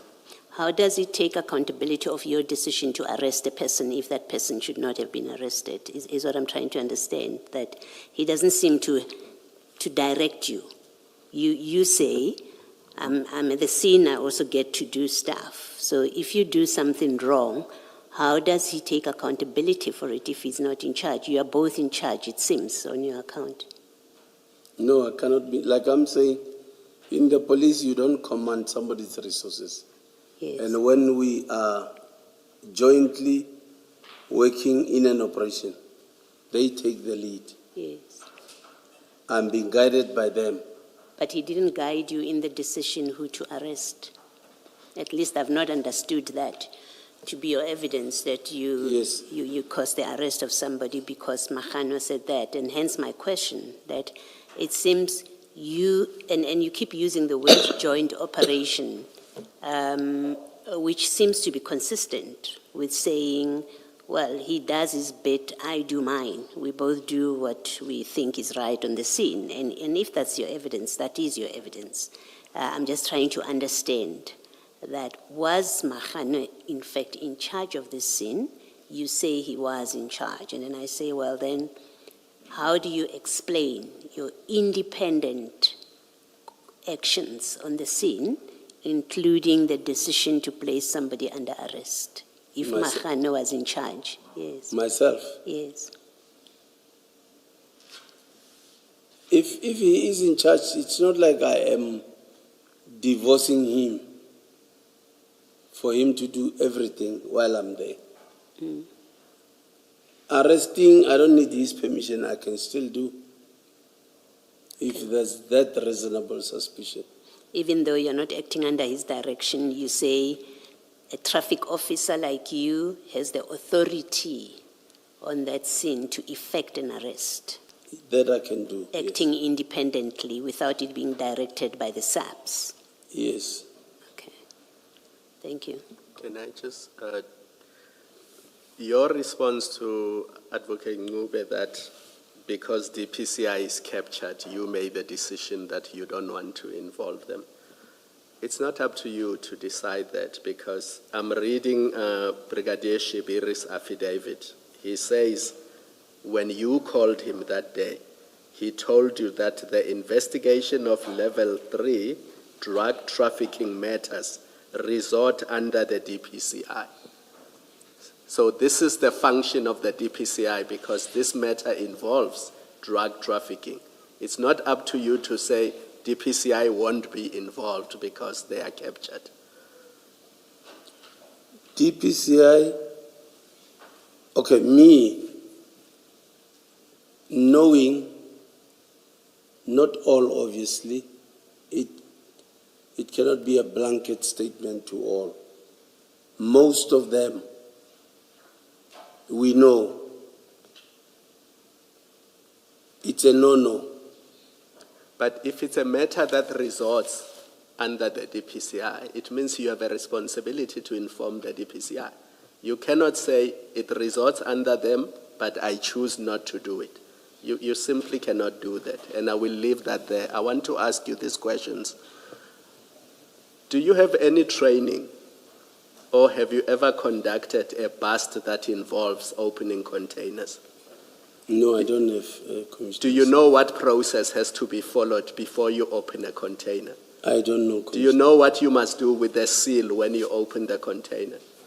I've got Do no you idea. know what must happen when things fall out of that container while you are opening it? No idea. Now, what prescripts that is used by the traffic police governs the opening of containers? Hence, I didn't open. But you instructed people to open it. What prescripts governs that process where you can instruct the owner to open? Because you say in your statement, you took a decision to go and search the container. You say that in paragraph 5 of your statement. It's not Mahano who said, I'm now a policeman in charge, let's go and search. You say you took the decision. Now, what legal instrument or what document that is used by the traffic police governs that process and guides you in terms of what you do? Take the photos of the container before it is opened. You must take the photos of the container after it is opened. You must take the photos of the objects as they fall down. What prescripts or document governs that process and is used by the traffic police? I might not know exactly, but under normal circumstances, let me say myself now independently, as a traffic cop, stopping you on the road. No, I'm not asking about stopping on the road. You went to private premises. You went to somebody's warehouse with the intention to go and search a container that you suspected to be containing drugs. I'm asking about that, not when you stop cars on the road, not when you stop trucks on the road, because there you're performing traffic officer functions. Here you took a decision that you are going to private premises, you're going to search and seize a container. Now, what prescript or what document which is used by traffic police governs what a traffic police officer must do when they undertake that process? Well, I might not know that exactly. Like I'm saying, if I am there And with... please don't tell me about what you do in the street. If there is no document, you must say to me, I don't know that there's a document and I've never seen one. I don't know. And you've never seen such a document. I don't know. Does that not explain why traffic officers should not be doing that? Because if you could do that, you would receive training on how to do that. Is that not so? Well, because now there's MOUs signed with... I'm not asking about now, Chief. I'm asking about in 2021. So if there's an MOU signed in 2024, it is irrelevant to our discussion. 9 July 2021 was when you conducted this operation. So let's focus on that. So what's the question, Commissioner? No, you heard the question and you chose to tell me about the MOU. Must I repeat the question for you? Please do. Thank you. Does the fact that you don't know of any prescript not indicate to you that traffic officers are not supposed to do what you were doing? Yes, we're not supposed to do, especially because, like I'm saying, I will call the police. And People that knows better than I do. And here we know you did not call the police. What you called was somebody to tag along with you. What you called was somebody from Zonkizizwe to tag along with you, to legitimize what you were doing. Because Mahano was not in charge. of this operation. He was following your lead. I didn't even know that Makana is from Zonkizu. But was he following your lead or were you following his lead? Who was leading? He was leading. But how would he lead if he doesn't know what is going on? You called him to come and assist you. Well, like I'm saying, obviously he also informed me that he called Pakula, he called other people. So clearly it's above him also. That's why he also calls relevant people. Yes, but you did not wait for Pakula to get there before you instructed Scania people to open the container. Pakula, in fact, says he went to Alberton because he was told that once you've collected what you were collecting, you will be taking it to Alberton. He was called from Alberton once there was an issue in Arrowton. And by then, you had already opened the containers, you had already arrested people. Well, we didn't know how long will Pakula take to arrive. No, but he was not coming to Ireton. Pakula was told to go to Alberton because whatever you were collecting in Ireton, your plan was to take it to Alberton. We were under the impression that because everything started in Alberton, Yes. not that it's a plan, Yes. because everything started in Alberton, it will end in Alberton. So you were going to take the bags and take them to Alberton with you.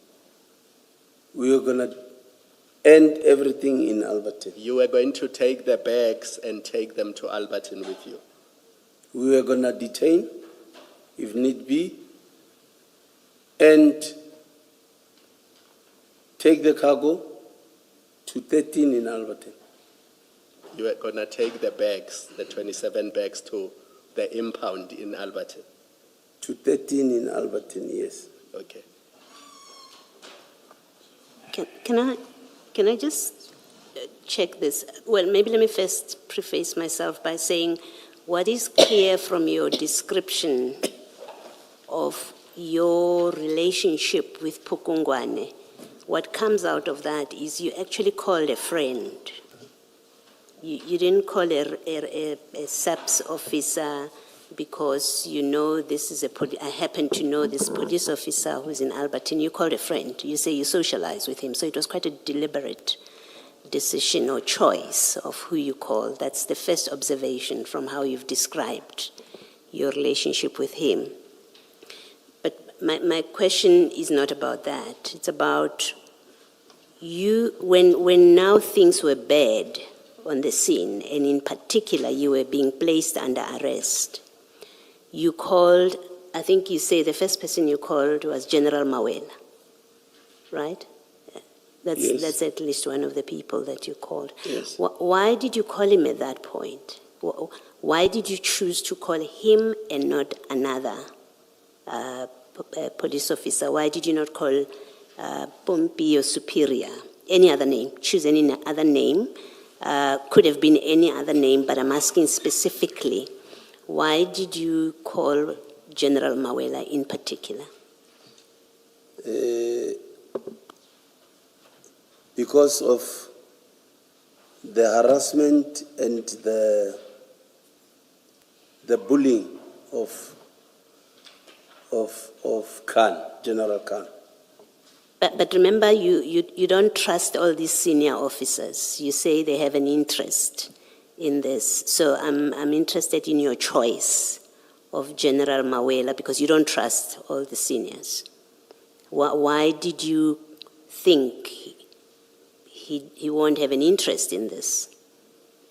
Well, because now already the operation is in progress. There is nothing that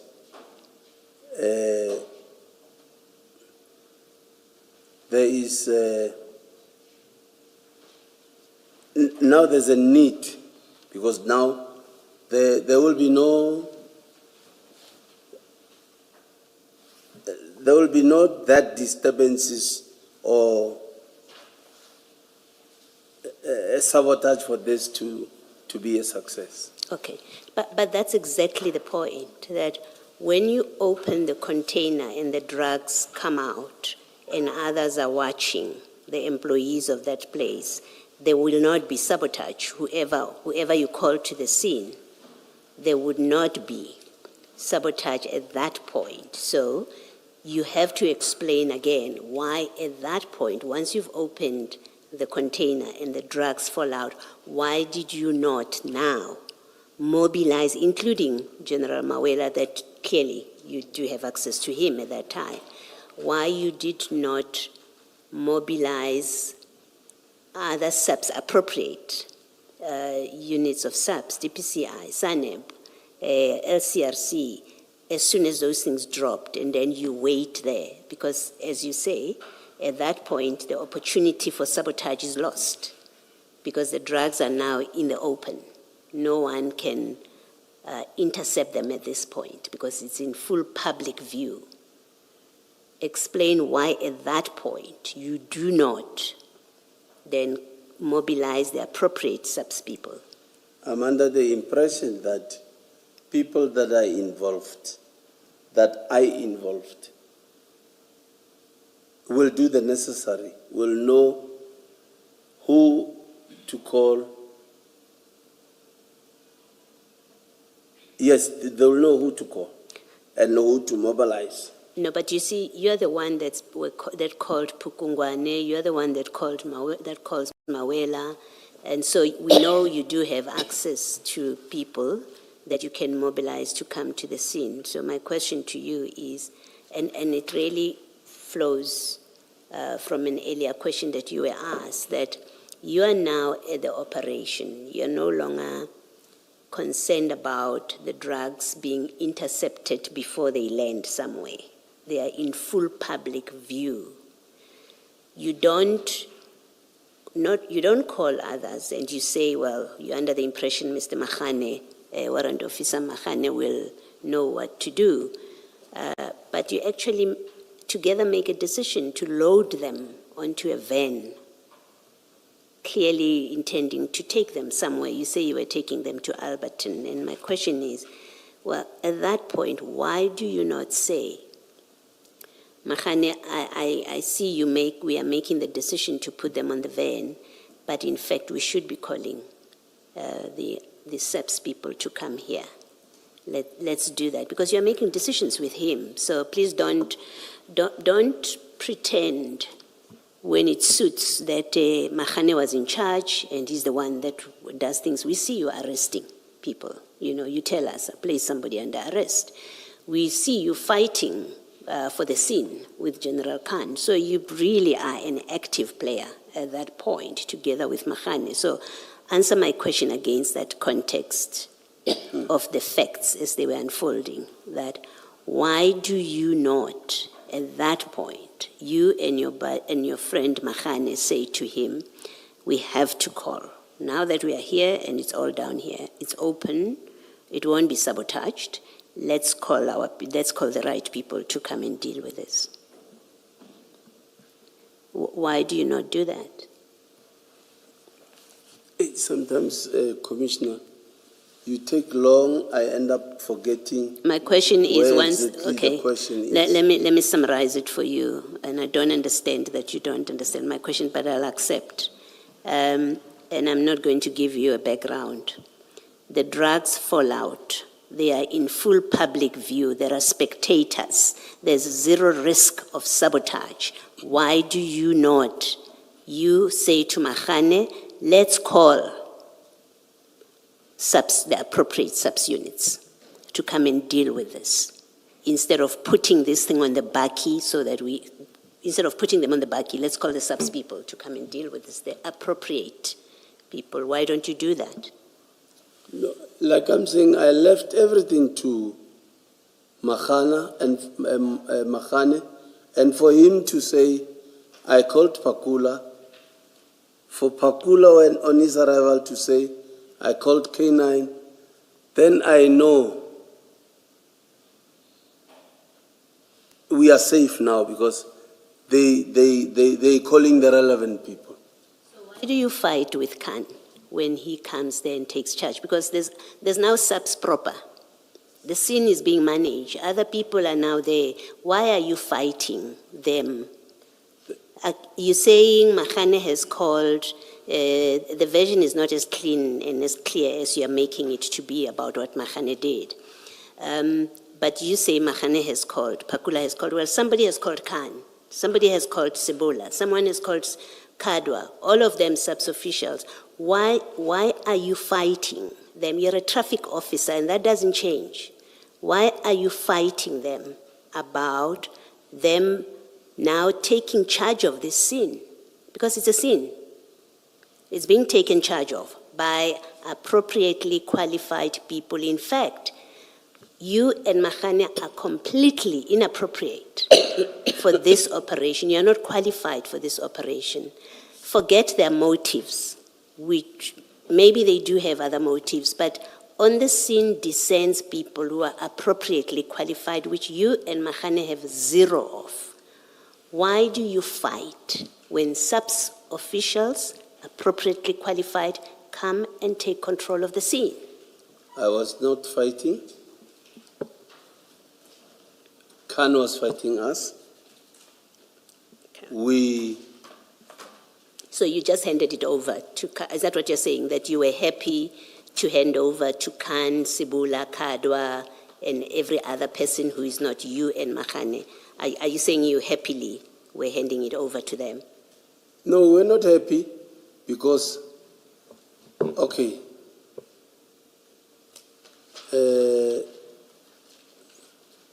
number one, regardless of your rank, there has to be,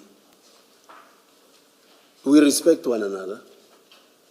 So, Khan came, bullied us. Number one, every policeman that comes on the scene, you go straight to the first people, first responders on the scene. That did not happen.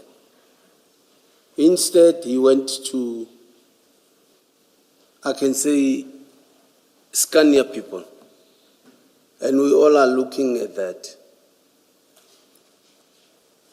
We're saying, I didn't even know. I didn't even know him. I knew the name. So, when he does that, only when he comes nearer to us, I hear and see people saluting, yes, General, yes, General, yes, General. Then I started maybe becoming I don't know what's the right word. When he started saying to Mokhana, who are you, where are you from? Who's the driver of the buggy? Sit in your car. Then that's when I went to him and said, I said to him, but why do you, it looks like it's an arrest to Mokhana. Why do you do that? He said, no. Who are you? I said, Wena, who are you? He said, no, I'm General Khan. I said, okay, I'm Chief Mashaba, Gauteng Traffic. Then, I think it all started there, because I wanted to, because this is bullying now, this is abuse of power. I wanted to take Makhane out of the buggy. But that's exactly my point, that there's now a general on the scene, but we also know there are other people as well from the SAPs. On the scene, what is your business in continuing these conversations? Now you have the SAPs proper people, including a general. What is your business to carry on activity, including trying to get Mahane out of the buggy? What business is this? It's a SAPS operation. It's not a traffic department operation. It's a SAPS operation. You want to continue to be active to a point of wanting to take Mahane, who you think is under arrest, you want to take him out of that arrest, which has been ordered by a general. It's that problem that you seem, it's clear that, to me at least, that you had a far greater invested interest in this than just a traffic officer who happened to get a tip-off, now we know from a friend, who called his friend to assist him find a Mahane who, with respect to him, is completely helpless about this. He's never done this. He's a desk person. You go with him, you are on the scene. SAPS people arrive. You don't say, I started this, it was my tip-off, but now the SAPS. Of course, we are all law enforcement. Let them do what they need to do. You are so actively, you're even fighting, why is Mahane arrested? And I'm suggesting to you that all of that conduct indicates that you had a vested interest other than a law enforcement officer who has found out about drugs and is happy that they are now under the control of the state. That's the impression I have about you, that you had a far greater interest. If you have any comment, you can comment, but that's my view about your conduct here, that it went beyond just everyday traffic officer or law enforcement activity. Like I'm saying, sometimes you take long, and I really want to comment. Yes, you can. It means you heard me. You can comment.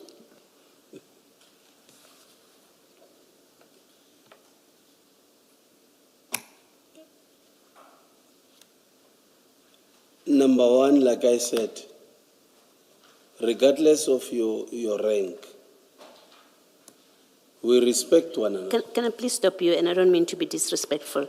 Please do not repeat what you have said. It's on record, and I remember it clearly, and we will read it. So do not repeat it, but please comment freely. I've heard you. You said when the police arrive, regardless of rank, you ask who is in charge, who is who, people introduce themselves. We've heard all of that. Please do not repeat it. You can comment if you have anything else to say.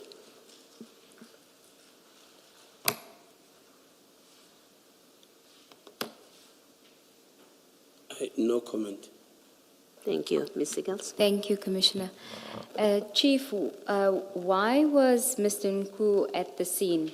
Why was he going with you from Yellow Jersey to Ayrton?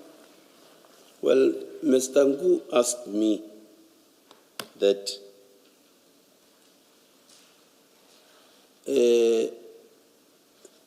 will it be a problem for me to accompany you guys? Because other informations that I gave to other people, I get to be told they were unsuccessful, or I get to be told stories or excuses. Can I come with you guys? I said, I don't see this as a problem because I know I have worked with a lot of police that comes with their informers. The only thing I said to him, please make sure you sit in your car and you don't participate. So I think by me saying that, I think I did the right thing, or I contained him, and because he did exactly that. Does it mean he did not trust you? I mean, in spite of your long relationship with him, if his concern is, as he says in his statement, exactly what you're saying, does it mean he didn't trust you, that you will get these drugs to the police, SAP 13? He trusted me, hence he asked, can I come along? I said, no problem, provided you sit in your car and not participate. If he trusted you in the way you say, then that behavior doesn't make sense. If he trusted you, if he didn't suspect that the drugs may disappear once you've got them, because remember, it's just the two of you at that time, you and Sergeant Warrant Officer Mahane. If he didn't trust that they will not disappear, because you say his concern was drugs disappear on his tip-offs,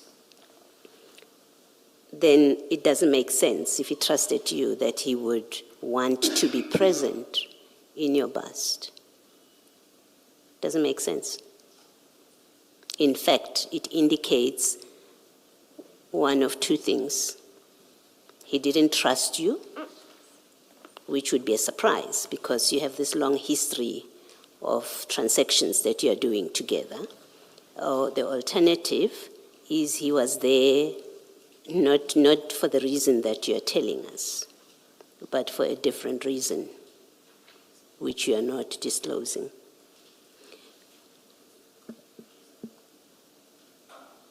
Do you want to comment, or do you have any comment? You can comment, actually. Let me say if you want to, you can comment. You don't have to.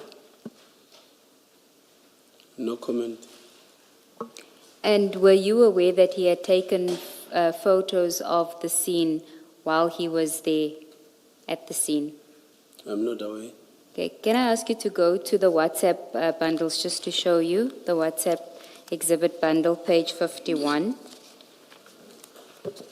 Page? 51.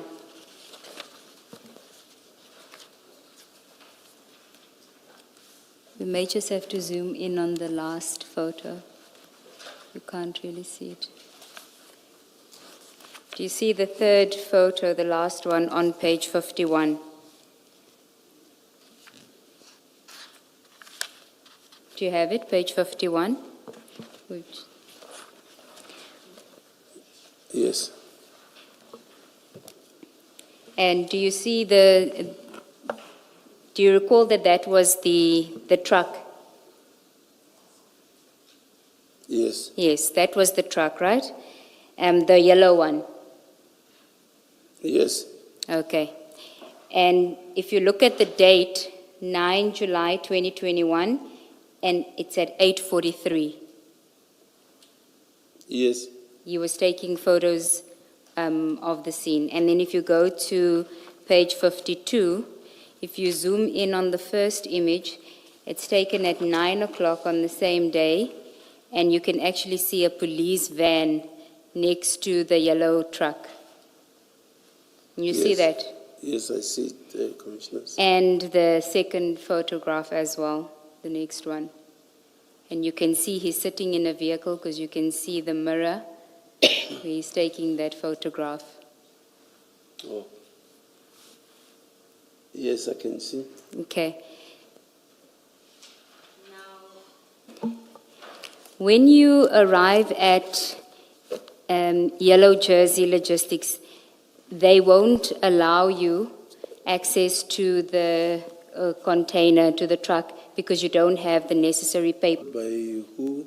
By Yellow Jersey Logistics. We didn't have any difficulty. Okay, what was the difficult? Why couldn't you access the truck then? What? Sorry, I can't hear you. When you got to Yellow Jersey, Yes. why couldn't you access the truck then?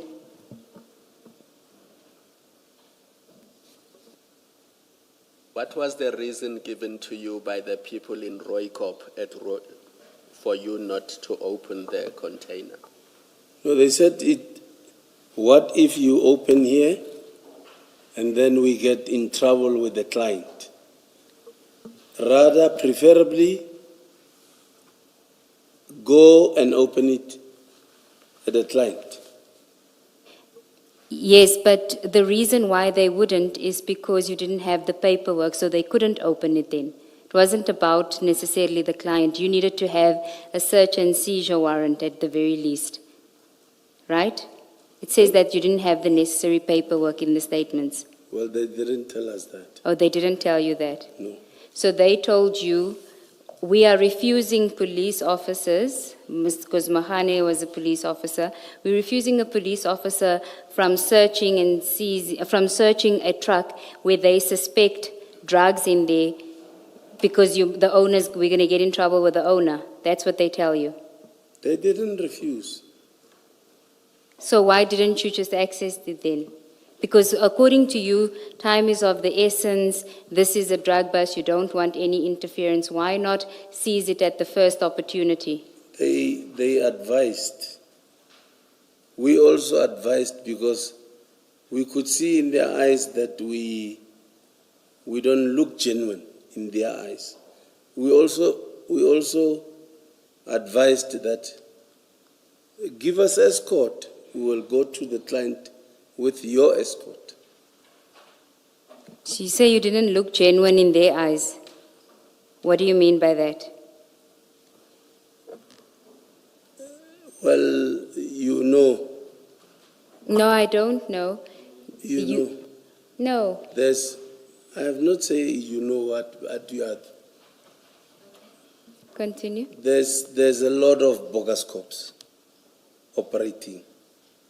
So they can see a Golf 7 that is grey. We are not in uniform. Even the cards, the bogus cards, they look more authentic than originals. So if somebody suspects or don't believe that you are a cop, Tina, we know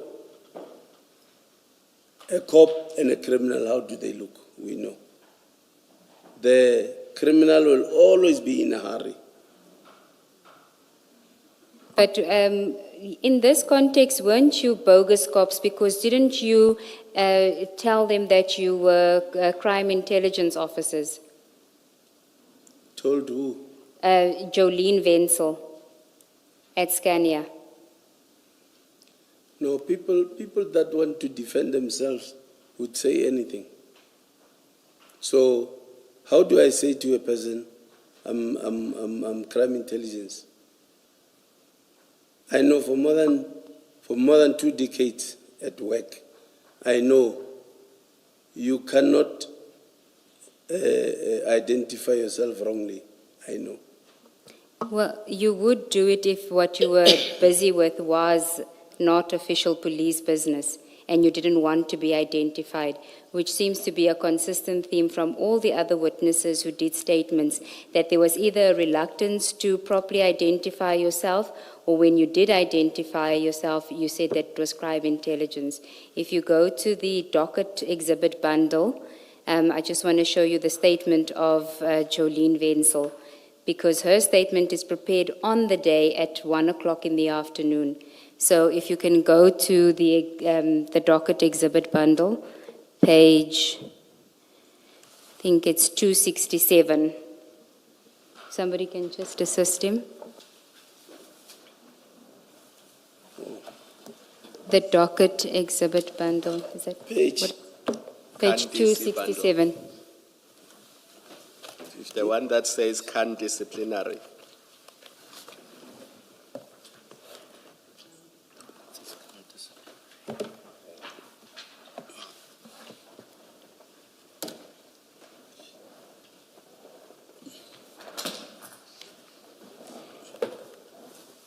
It's 267. Ms. Ncube, while they are looking at it, can you please deal with 145 as well? Canberra.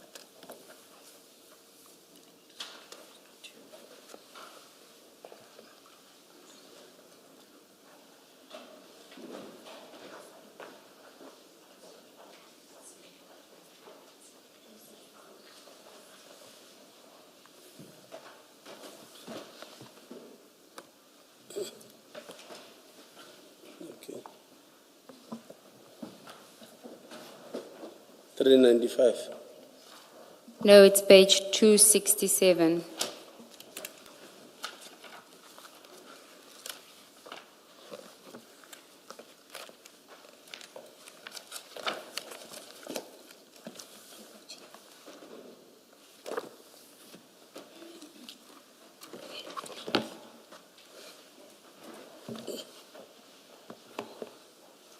If you just go to page 271, you will see that this statement was deposed to on the 9th of July 2021, so the day of the incident at Ayrton at 13:20, so the same day. And then if you go to page 267, I'll read from paragraph 2. She says, on Friday, the 9th of July 2021, at 7 o'clock, I reported on duty at my workplace on the above address. At about 8 o'clock, I received a phone call on my cell phone from Clinton, who is a manager at Yellow Jersey Logistics. They transport containers for us. Clinton informed me that his driver arrived at his yard with container number, and she mentions it, and the seal number. 3, he was with 2 males who were driving in a grey VW Golf, that's your vehicle, and they have introduced themselves as police officers from crime intelligence. He said this gentleman introduced cards and he asked them if they have the SAPS container stop form, because this is normally the procedure followed when the container, when stopping a container. Then at the next page, 268, she says, they told him that they don't have the paperwork. Clinton then told me that he told them to escort the container to the client in Ayrton, and that's where it will be opened. I said, it's okay, I will wait for them. Few minutes later, Clinton phoned again, informing me that his driver called him and notified him that a BMW black in color and a black Nissan Bucky is also following the truck also. And then if we can go to the next paragraph. I then phoned Cornelius Viljoen, who is the workshop manager, to inform him of this incident. At that time, he was not on the premises. He was at Scania at 8 O'Connor Road, Ayrton. I panicked from what Clinton told me, and I decided to also phone 10111 from the office landline. And then just skip a few paragraphs.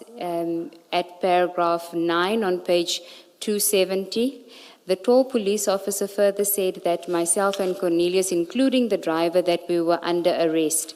That's consistent with your evidence that you told them they were under arrest.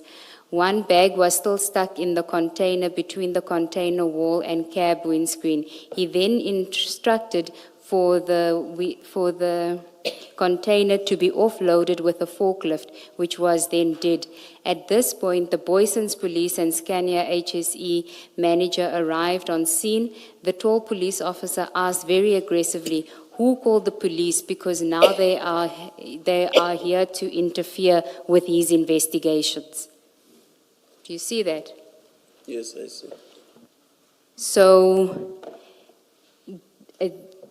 the indication was that you and Warrant Officer Mahane introduced yourselves as crime intelligence. Do you see that? And you dispute that you did that. I can't do that.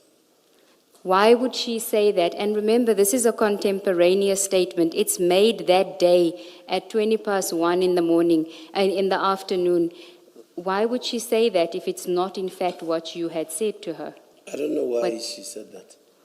That is what was communicated to her, and you were aggressive. You arrested them. You had no basis to arrest them, correct? I had no basis to arrest them for possession.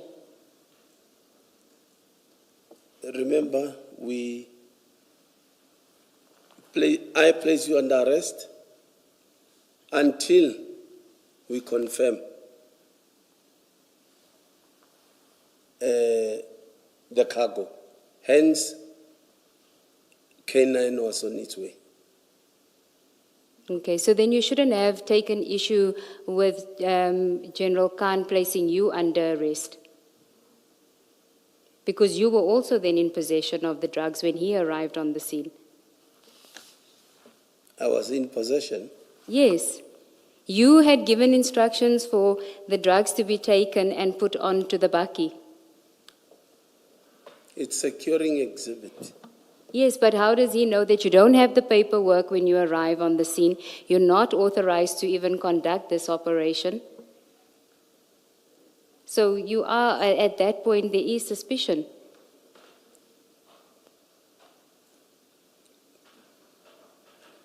Suspicion from who? From General Khan? Yes, because you are in possession. On the same basis as which you arrested Jolene Wenzel for merely being a manager at Scania and saying that she's being arrested for possession, and the truck driver, that's the same basis. Because you say, until I can verify, I'm going to arrest them. We are at the premises, Scania premises. These things are offloaded or delivered to them by the driver. So how do I become? I went there as a law enforcement official. Whatever action, that does not mean I'm in possession. Because I asked, who is receiving these bags? Well, you were there under false pretenses because you created the impression that you were from crime intelligence. They have no reason to lie that you introduced yourself as being from crime intelligence. Well, I don't know why they said that, because I did not say that. Can I raise a different concern in this discussion? That you are at Yellow Jersey. You have information. At this point, you know, because that's what Nku has told you, that there are drugs in that truck. So you know there's narcotics, stuff that shouldn't be there, that breaks the law. How do you take instructions from the Yellow Jersey people not to conduct an operation? Here you are in a lawful operation. Let's assume this is a lawful operation. How do you get told by the people that, according to you, at that point are in possession? Because Yellow Jersey is in possession at that time, because this is on their property. They transported it.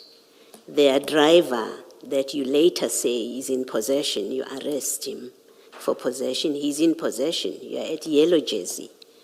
How are you dictated upon not to take action at that point? It's not dictated upon, it's being advised. How do Because you... Yellow Jersey manager also didn't know what's inside. No, how do you know? You don't know that. You know there's drugs in there. You know this is a Yellow Jersey truck. You are on Yellow Jersey property. There's a Yellow Jersey driver. Why are you, if this is a lawful operation, why are you not breaking the seal at that point, opening the container, taking the drugs, and placing the Yellow Jersey people under arrest? Like I'm saying, this might sound easy to you, commissioners. You have ample time to sit and research and Google or whatever. Me in an operation, I don't have that time. Things happen so fast. No, there's nothing fast here. There's nothing fast. You knew there's a truck. You were called from home and told there's a truck, it's packed. So you had time. You left your house knowing there's a truck that is packed that we are going to open because it has drugs in it. You know that before you arrive on the scene. You had ample opportunity to mobilize resources. But that's not even the discussion I'm having with you, because I think the discussion about why you didn't mobilize resources has been had and it's been exhausted. So that's not what I'm raising with you. There's no agency. You are within secured space. This is somebody's yard that you are in. My question is, you know there are drugs in there, so the law is being broken. You think the driver is in possession, so he's breaking the law. This is a Yellow Jersey truck. I'm saying please explain in a way that makes sense why you are not operationalizing at that point. You have time. You do. So the answer cannot be, and if you're going to say there was no time, please let me be honest with you, I don't accept it, and I think that's not an honest answer. Why do you get advised by Yellow Jersey, no, don't do it here, let it first get to another location, and you accept that? I'm yet to meet a police officer that gives me that kind of generosity. Well, if somebody says, especially pleased or asking, that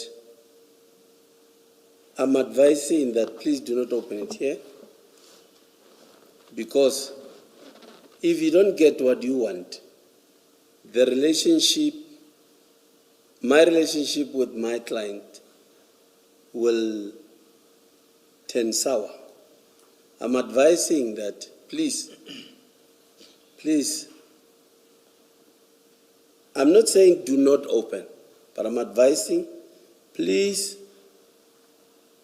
escort it to the client. Then you open so the client can see Okay. what's. Maybe let me say this as the last thing. There is no if you don't get what you want, because you know it is in there. I think that's the premise of my question. But you know there's narcotics in there, because Nku has told you that. You know that for sure, and we can't go back on that. We know for sure there are drugs, and that's the basis of my question, that you allow, on your version, Yellow Jersey to say to you, no, go open it somewhere else. Let's get to Scania. You don't know at that time who they belong to. At least you have not said you knew they belonged to Scania. You don't know. You've stopped a truck. It's there, and at least you know where it is. And you choose to take the advice of the person who's in possession of the truck at that time, who owns the truck, whose driver it is. You choose to take their advice to say, go open it somewhere else. That it absolutely doesn't make sense. And it I think, unavoidably suggests there was another reason why you went all the way to Scania. And I want to suggest maybe it's because you saw that it's actually not safe to open it here, because these people don't trust us and we may get into trouble. They may call the police, they may do other things. As you say, they looked like they don't trust you. And I think it's because you saw that and you thought they will call the police on you. That's why you moved on, and you were hoping that where you are going, you will quickly load these things on the van as you did and leave before there was any interruption. That's what I say it looks like. Thank you. Else? You can comment if you want to. I suspect you're going to say you have no comment. You may comment if you want to, Chief. No, I also thought you were dictating to me, so I wouldn't comment. I could never dictate to you, Chief. I put to you what I say it looks like to me. I may be wrong entirely. I'm putting to you that these facts, because it doesn't make sense that you did not operationalize this at New Jersey.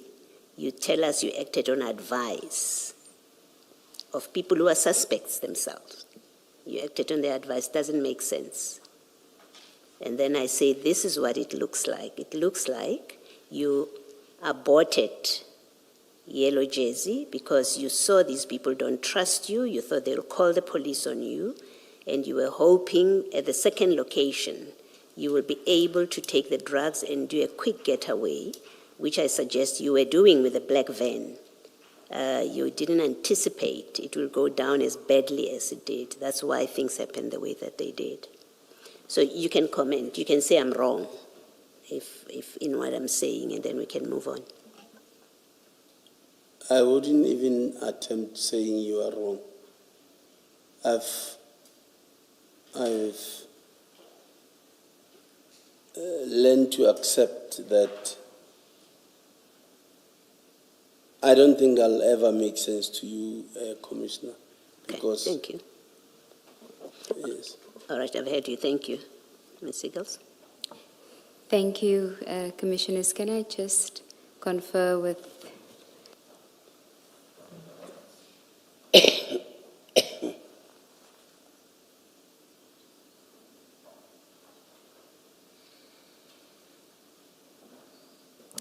do you know, sorry, Chief, do you know when General Mfazi died? I was told by Nku recently that he died, I think on the 8th of July. 2021, Yes. the day when you get involved in this, by I think- Nku. Yes. Okay, now, we know that Mr. Nku, it was his intention now to, well, from the messages that we showed you on page 326 of that bundle where he speaks about now we have to go back to offloading from the trucks again. Do you recall that? Do you recall that message that I had showed you? Yes. And he tells you again about a truck from Durban to Johannesburg. He involves you in that. You say he was giving you a tip off so that you could execute a legitimate operation. And really, we don't have anyone to confirm that he had previously engaged with General Mfazi, because General Mfazi is no more, about the same information that he gives you on the 8th of July, 2021. Correct. You with me so far? I'm with you. Okay. You don't tell your boss that you're going to this operation on the 9th of July. In fact, when they engage with, if we can, I'll just read it for you. That is Pompey at page 147 of the bundle. It's a statement by the director in traffic management, who you indicated was your immediate superior at the time. 147.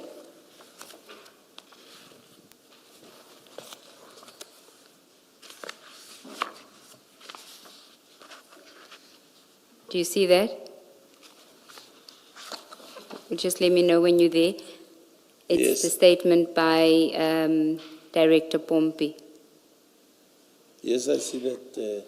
On the 9th of July 2021 at 10:34, I phoned Mashaba as the acting deputy director in the Southern Corridor to join my visit to all the K78 roadblock in our area to give support to our officers. He indicated to me that he has an urgent matter that he is attending to, but he did not mention the matter. I respected what he told me due to the nature of his meetings and operations. In his area, he would normally work morning shift or afternoon shift. In all his work engagements, he keeps communicating with me as his supervisor with regards to his duties. Now, can I just pause here? You did indicate earlier that you had a good working relationship with Pompey, with Director Pompey. And we know that by 10:34, you had already discovered the drugs. Correct? Right. By 10:34 on the 9th of July, 2021. Yes. Okay.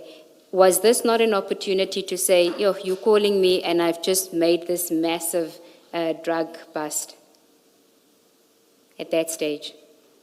I mean, this is not even you calling Director Pompey. Director Pompey is calling you to ask you to join on the roadblock.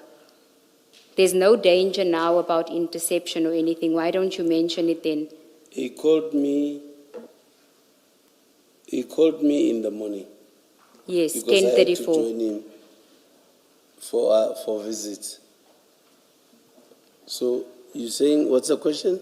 Why didn't you at 10:34, when you received the call from the director to join? That's what, do you dispute that when the call was made, it was to join you to visit them at the K78 roadblock? When Director Pompey called you, what did he say to you? Why was he calling you? Please join me. Let's go visit K78 Yes, roadblocks. exactly. So at that stage, why don't you say, I can't, I am busy with a drug bust. I've just uncovered a massive amount of drugs here at Ayrton, so I can't come now. No, I was still gonna tell him as to what time. I didn't see any urgency. That is implausible. You as a traffic officer have just made a significant drug bust, 700 kgs. You don't see that when your boss calls you to ask you to join on a roadblock, that you say, listen, I've done something bigger here. You don't see, you want us to accept that you wouldn't have said that if it was a legitimate operation. If I recall, he called me. Are you saying he called me at 10:34? I'm not saying it. That's what he says. On the 9th of July 2021, at 10:34, I phoned Mashaba as the acting deputy director in the Southern Corridor to join my visit to all the K78 roadblock in our area to give support to our officers. No, I think this time I couldn't. I mean, the scene was a chaos this time already. So I knew I was going to get time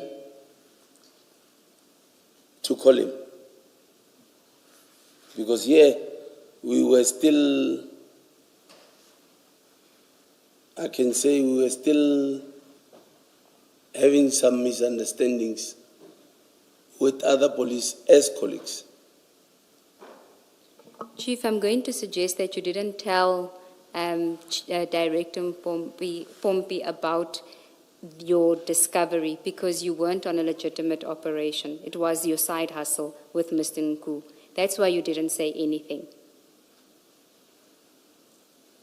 You only involve people when you are now in a bind because you've been arrested, because you're being bullied by General Khan. That is when you engage with your superiors. But when you are called to attend to official business, you don't say, I can't attend to official business now because I've just made one of the biggest drug busts in the country.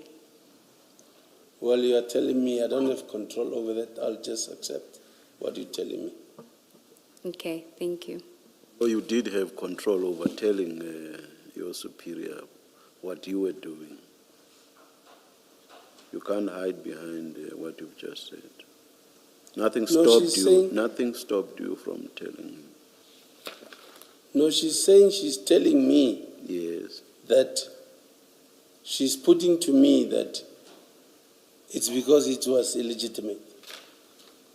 So I'm saying, I agree with you because that's your opinion. I cannot say anything. What do you mean agree? Do you Because mean you accept the correctness of what Advocate Sigel is saying when you say you agree? What exactly do you mean I agree? Chair, she is telling me that it was illegitimate. So if somebody says, like now the picture that is being painted was that we were stealing. I don't have control over what you think as a person. If you're saying I was stealing, it's your word against mine, it's fine. I'll accept what you're saying because one way or the other I cannot convince you otherwise. That's what you already concluded. Yes, Mr. Gilson. Thank you, Chair. I have no further questions for the witness. Chief Mashaba, go to page 145 of that bundle. Let me know once you are there. I'm there, 145. Are you there? So this is the operations director at New Jersey. And you'll see that he signs the statement on page 146, same day at 1321. Remember, we dealt with Ms. Jolene, who was at Scania and is a Scania employee. Now, these are the people you interacted with on the morning of 9 July. If you look at paragraph 3, they say on the 9th of July, Mr. Van Niekerk was at home when Hardus, their director, gave him a call stating that there are people from crime intelligence here asking to open the container. Again, consistent with what Jolene said, that you and Mahana told Yellow Jersey people that you are from crime intelligence. Now, if what they are saying is true, it means you were impersonating a police officer. You were operating as a bogus crime intelligence officer, if what they are saying is true. Do you see that? I see that. Now, would this person have any reason to say you introduced yourselves as crime intelligence officers? Because remember, Yellow Jersey has no issue with you. You did not arrest them. They are still at Yellow Jersey in Rooikop. Your arrests were effected at Scania in Iroton. Why would they say you introduced yourselves as crime intelligence officers if that's not what happened? I can't speak for them. That's what they say. All right. And then we continue. They asked for documentation, and you did not have documentation. And it goes to the question that Advocate Ngube asked you earlier. And it was because you did not have documentation, it's now the unnumbered paragraph 4, that you ended up having to go to Scania. Going back to Commissioner Baloy's point, had you had a search warrant, Yellow Jersey would have had no reason to refuse you to search the container. I want to put to you, commissioners, that ourselves, upon our investigations also, we know people were made to change their statements. On the same day, at 1 o'clock.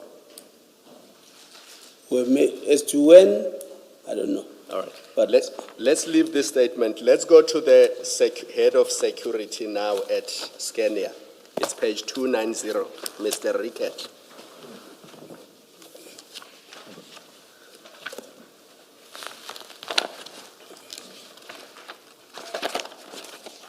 Let me know when you are there.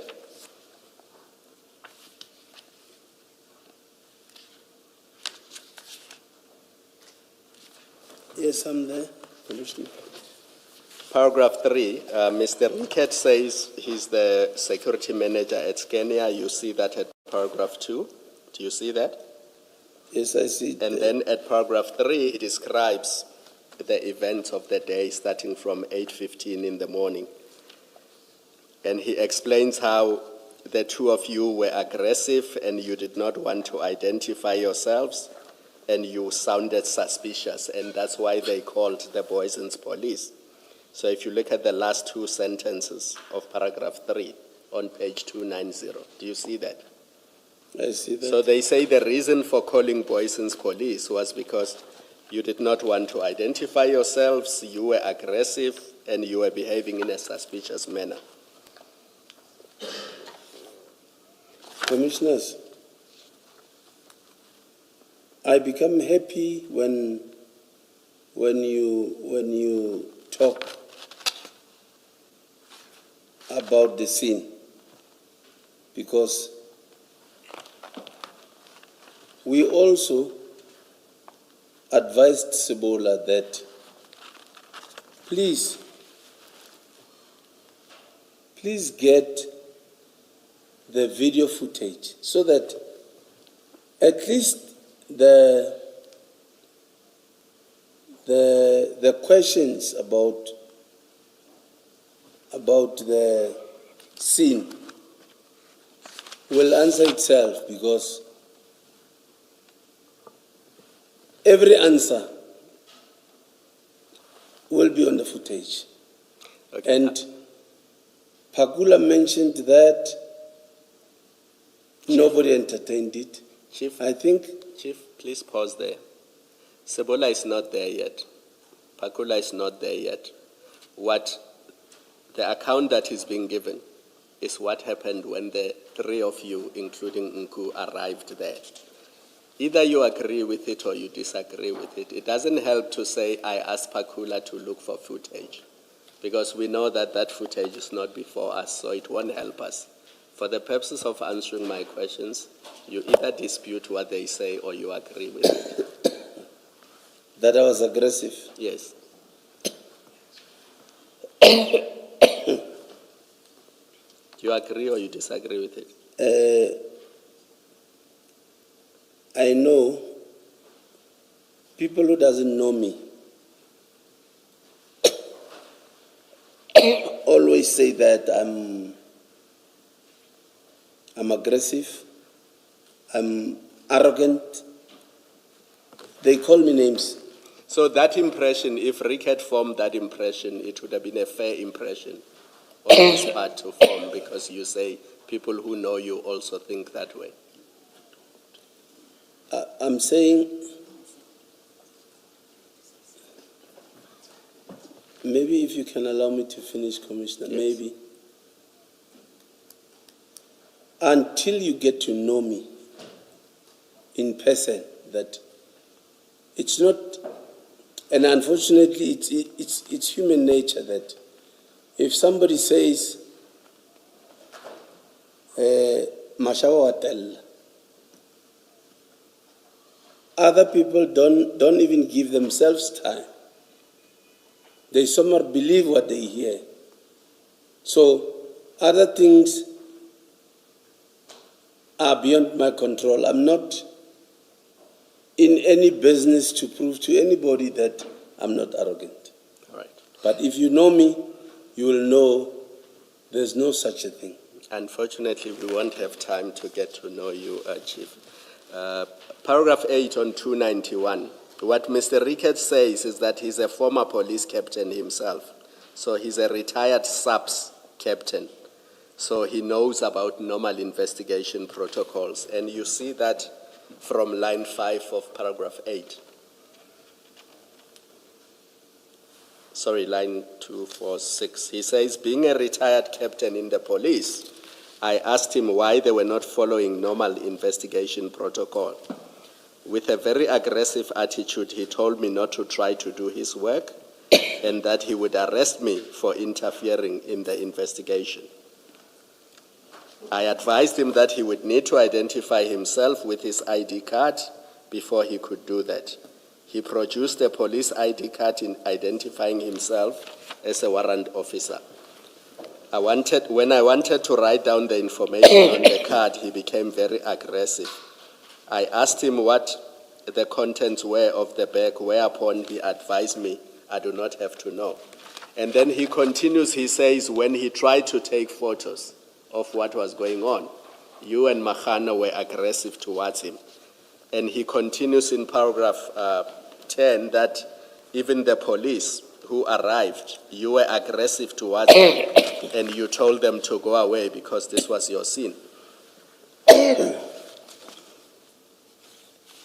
you have any recollection of that? He specifically says in paragraph 11, a certain Captain Optov from Flying Squad went to talk to the 4 gentlemen at the Nissan Baki, and the men got very aggressive towards Captain Optov. More police then arrived and took over the scene. Do you see that? With Optov, I was not aggressive. Optov was in uniform officially in a police car.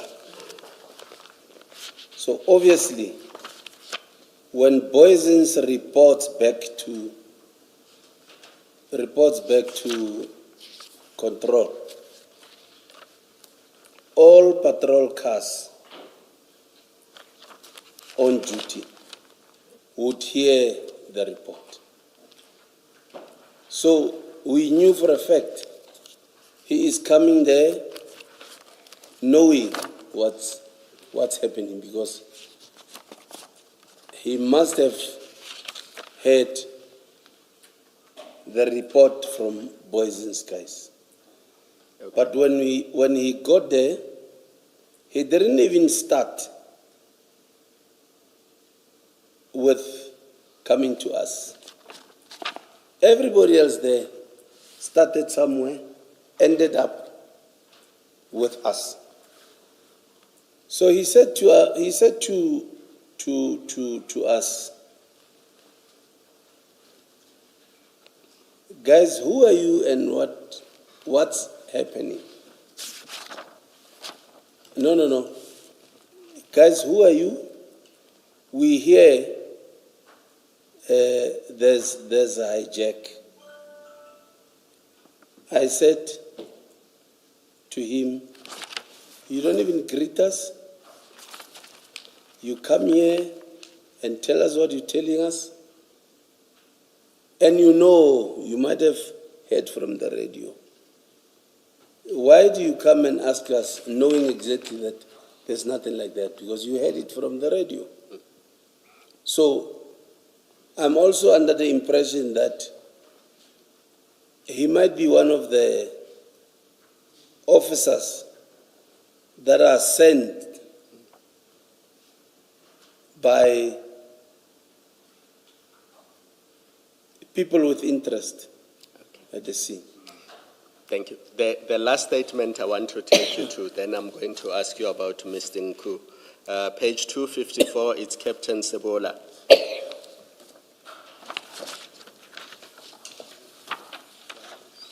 Same file. Page 254, same file.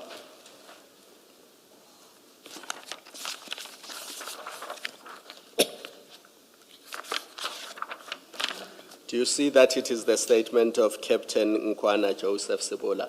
Yes, I see. Yes. And it's a statement again, same day on page 257, 9 July 2021.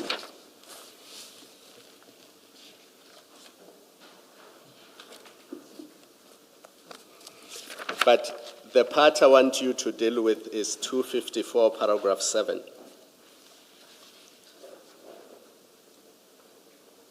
Yes, Commissioners. You see that it says Sergeant Doe's marked police vehicle was parked in front of the black Nissan Baki, indicating that upon his arrival, the three mentioned officers wanted to leave with those black bags behind the Baki, saying that they were taking them to where the truck came from, which is Rodekop. Do you see that? Yes, I see. Is that what you and your colleague told Sergeant Doe? That your plan was to leave with the Baki to go to Rodekop?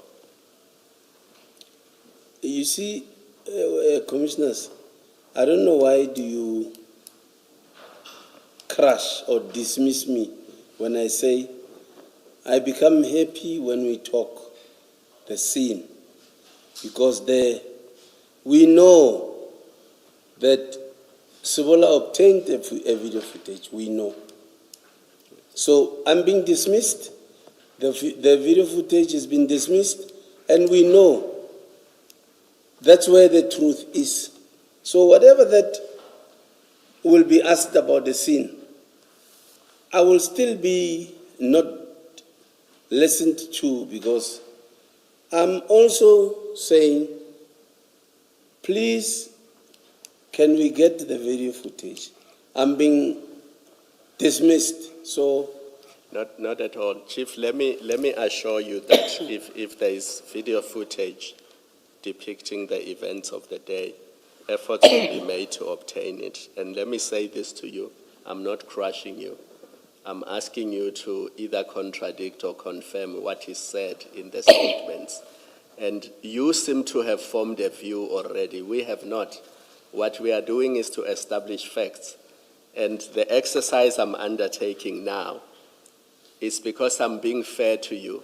I don't want to decide the facts on Sebola's version without putting to you what Sebola said. The fairest way of doing this is to put to you what Sebola said so that you can comment on it. Then we have your comments as well as his view. If I don't ask you this, it means I must only rely on his version, and that is not fair to you. So Okay. The purpose of my exercise, I'm aware that there are statements in the bundle, that are bad for you because people are saying things about you. If we leave today without me giving you the opportunity to comment on these statements, I would have done an injustice to you, because if at the end of these proceedings we write a report relying only on Sebola's version, you would not have had the opportunity to respond or comment. So I've heard you that there's a footage, it must be obtained. I've heard you, I did not crush that. And if it is available, it will be obtained if it still exists. But where people, that footage won't talk about the conversations you had. You say the scene was chaotic. There were a lot of people. Now this affidavit talks about what you said to other people. Now I'm asking you, did you or did you not say that? Now look at Mahana, paragraph 9. When he was asked why he did not mention his own station to Sergeant Ndo, than lying that he's from the Hawks. So Mahana must have said to Sergeant Ndo that he's from the Hawks. He still could not give reasons why. And on the question why they were chasing uniformed police officers on the scene, his answer was that he was thinking that it was his scene. It goes back to Commissioner Baloy's question. Once proper police officers are there, why are they being chased away?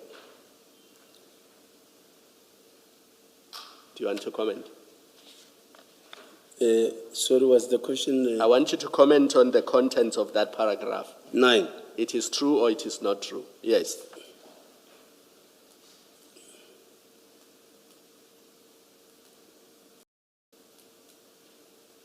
That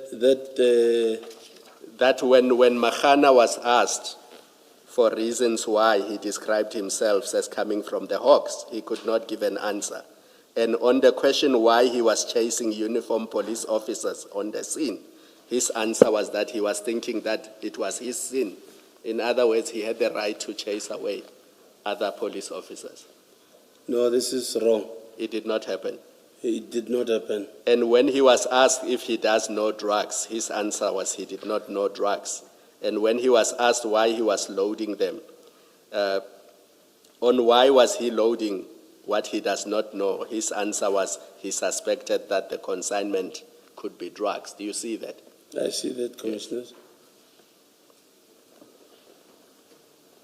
And then it continues with the other people. So it's the same theme that the police officers who arrived there say, this is how you, Mahana, and whoever you were with behaved. Now, my last question is, Mr. Nku, are you aware that he was found with large amounts of hard cash on him on the day in question? I'm aware that he was found with 60,000. 60,000 rands. Now, were you aware that he was carrying that amount of cash on the day? I was not aware. Did he tell you what that amount was for? No. Now that you know that he was carrying that much amount of cash, as a police officer, what do you think it was for? Well, I wouldn't know, Commissioners. I'm going to say this, and this is the last thing I'm going to say. Commissioner Baloy has a few questions to ask you. Many witnesses have come to this commission and they have said, well, you must prove these things beyond a reasonable doubt. That's not how commissions of inquiry work. That was was it Mr. Mnisi? Mnisi. I was not addressing him, Chair, but it might as well apply. And that is dangerous, and it's a wrong approach to take, because we are not a criminal court. We are a commission of inquiry. We don't prove things beyond a reasonable doubt. We look at all the proven facts, we balance probabilities, and in some instances, we connect dots and we draw inferences. So we will look at the documents, look at what happened, look at all the statements, and we will draw conclusions from what we see in front of us. That's why it's important that when you are called upon to comment, you must do so, because where you've chosen not to comment, you leave it to us to draw inferences. And those inferences may be adverse to you and may have serious consequences. So the attitude that many witnesses have taken that the commission must prove beyond a reasonable doubt. That does not work here, because we are not a criminal court and we don't operate like a criminal court. So that's the last thing I'm going to say to you, Chair. I don't know if you wanted to add to that, and then Commissioner Baloyi. Thank you.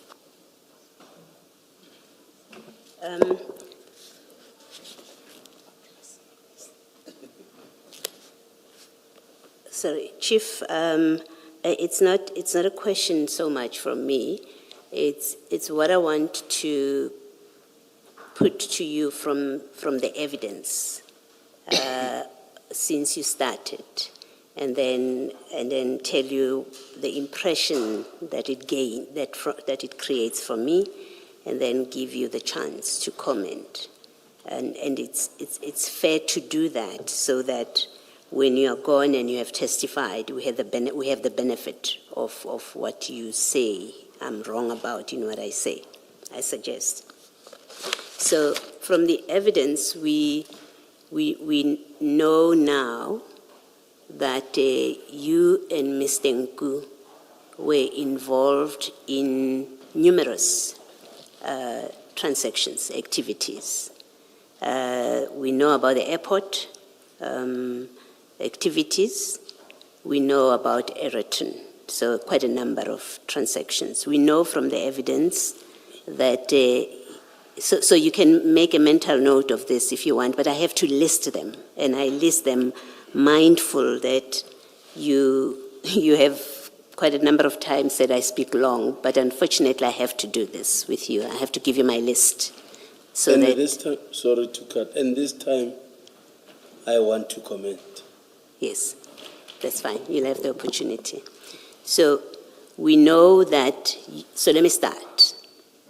You and Mr. Nku had unauthorized police operations. He asked you for assistance, you say, and you were ready to give it. And you end up at OR Tambo in an operation, and you're talking about arresting people at OR Tambo. We know that. We know that was not official police business that you were involved with. But from that, we also know that you involved other police officers in those activities, and that they were paid by Mr. Nku for whatever they were doing for him at the airport where they were stationed, using their positions as SAPS members. That's one that we know from your testimony, that has come out of your testimony. Two, and that you were ready to use your position to assist Mr. Nku in that way. Two, we know that you and Mr. Nku, he's not an informer to you. In fact, he's your brother, as you describe him. So you have a very close relationship. So every way that you have said, you have information from an informer referring to Mr. Nku that was not accurate. In fact, you've got info from your brother. Three, in addition to paying other officers through you, we know that he was funding you. He was giving you money. Today you said it's up to 50,000 rand. It doesn't exceed 50,000 rand, but whatever number, we know that you were receiving money from him. We know from your evidence that you wanted that your operations with him should carry on so that you can make money and be able to support or to provide for Ms. Mazibuko, a politician who had just been appointed. And yesterday I raised that with you, that now you're bringing a politician into this sphere of Mr. Nku's influence, financial influence. So we know all of that.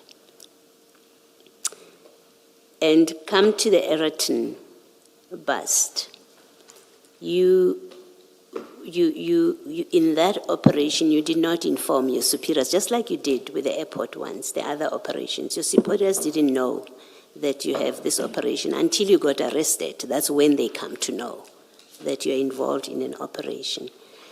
The impression that this gives, to me at least, is that you are, let me make it present, that you are in fact part of a network with Ms. Tenku, at the very least just Ms. Tenku. But we've seen that Ms. Tenku deals with others as well, where your information is forwarded to others, your messages and their messages, they come to you, they tell you someone didn't get on the flight at Amsterdam and all of that.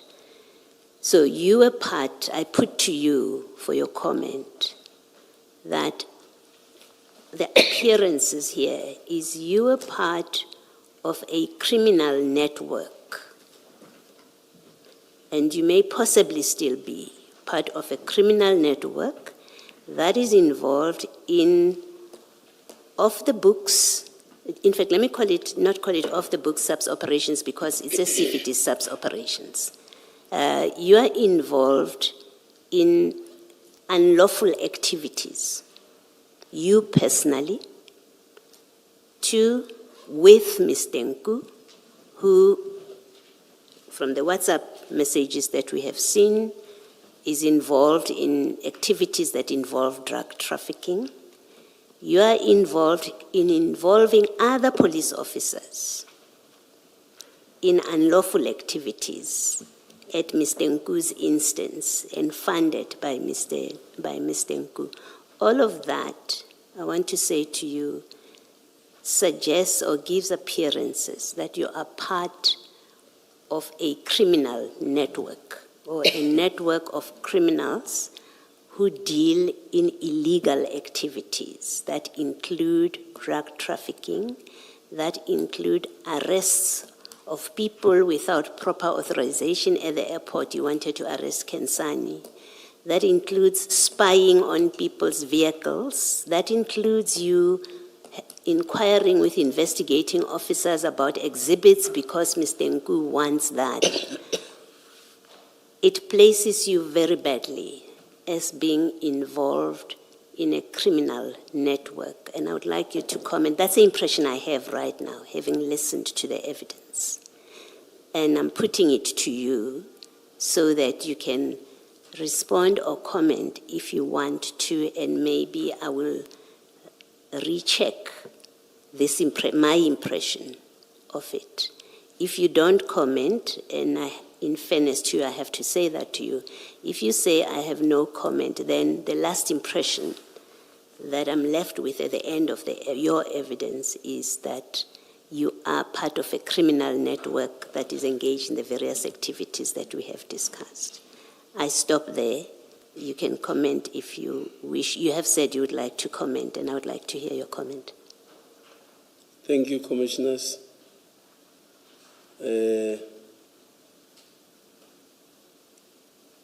Engaging with people like you have taught me that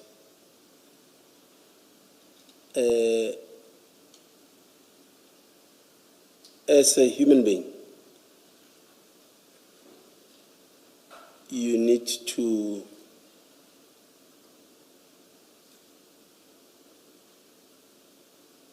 be careful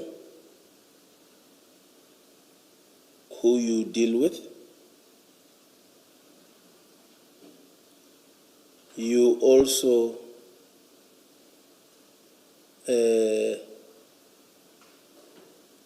need to learn more of, let me say, your work. And then, well, because of maybe that was said about me, might end up maybe give an impression that I am this wrong person. And I want to say to you, Commissioners, I am not that bad, or I'm not bad like how people perceive. You've shown me, I respect the fact that the engagement with you, Commissioners, gives me an opportunity to go and introspect. And I want to also, or I wish to also, clear Ms. Mazibuko, because that person I take as a mother. I have worked with her. She doesn't mix with wrong things. She doesn't want people who does wrong things around her. And I know I continue learning from her. Like,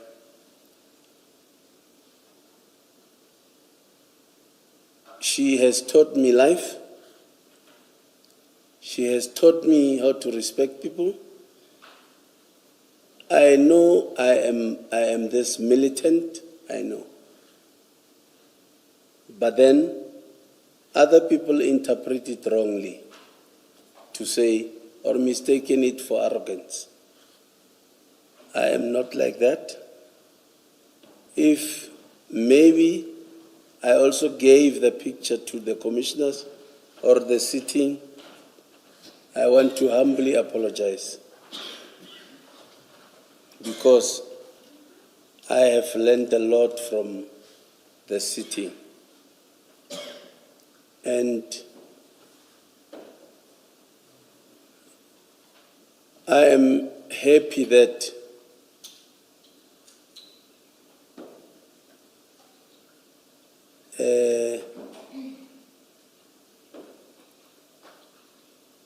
people like you, commissioners, continue, give wisdom and knowledge, and will leave legacy to people that will be responsible citizens of tomorrow.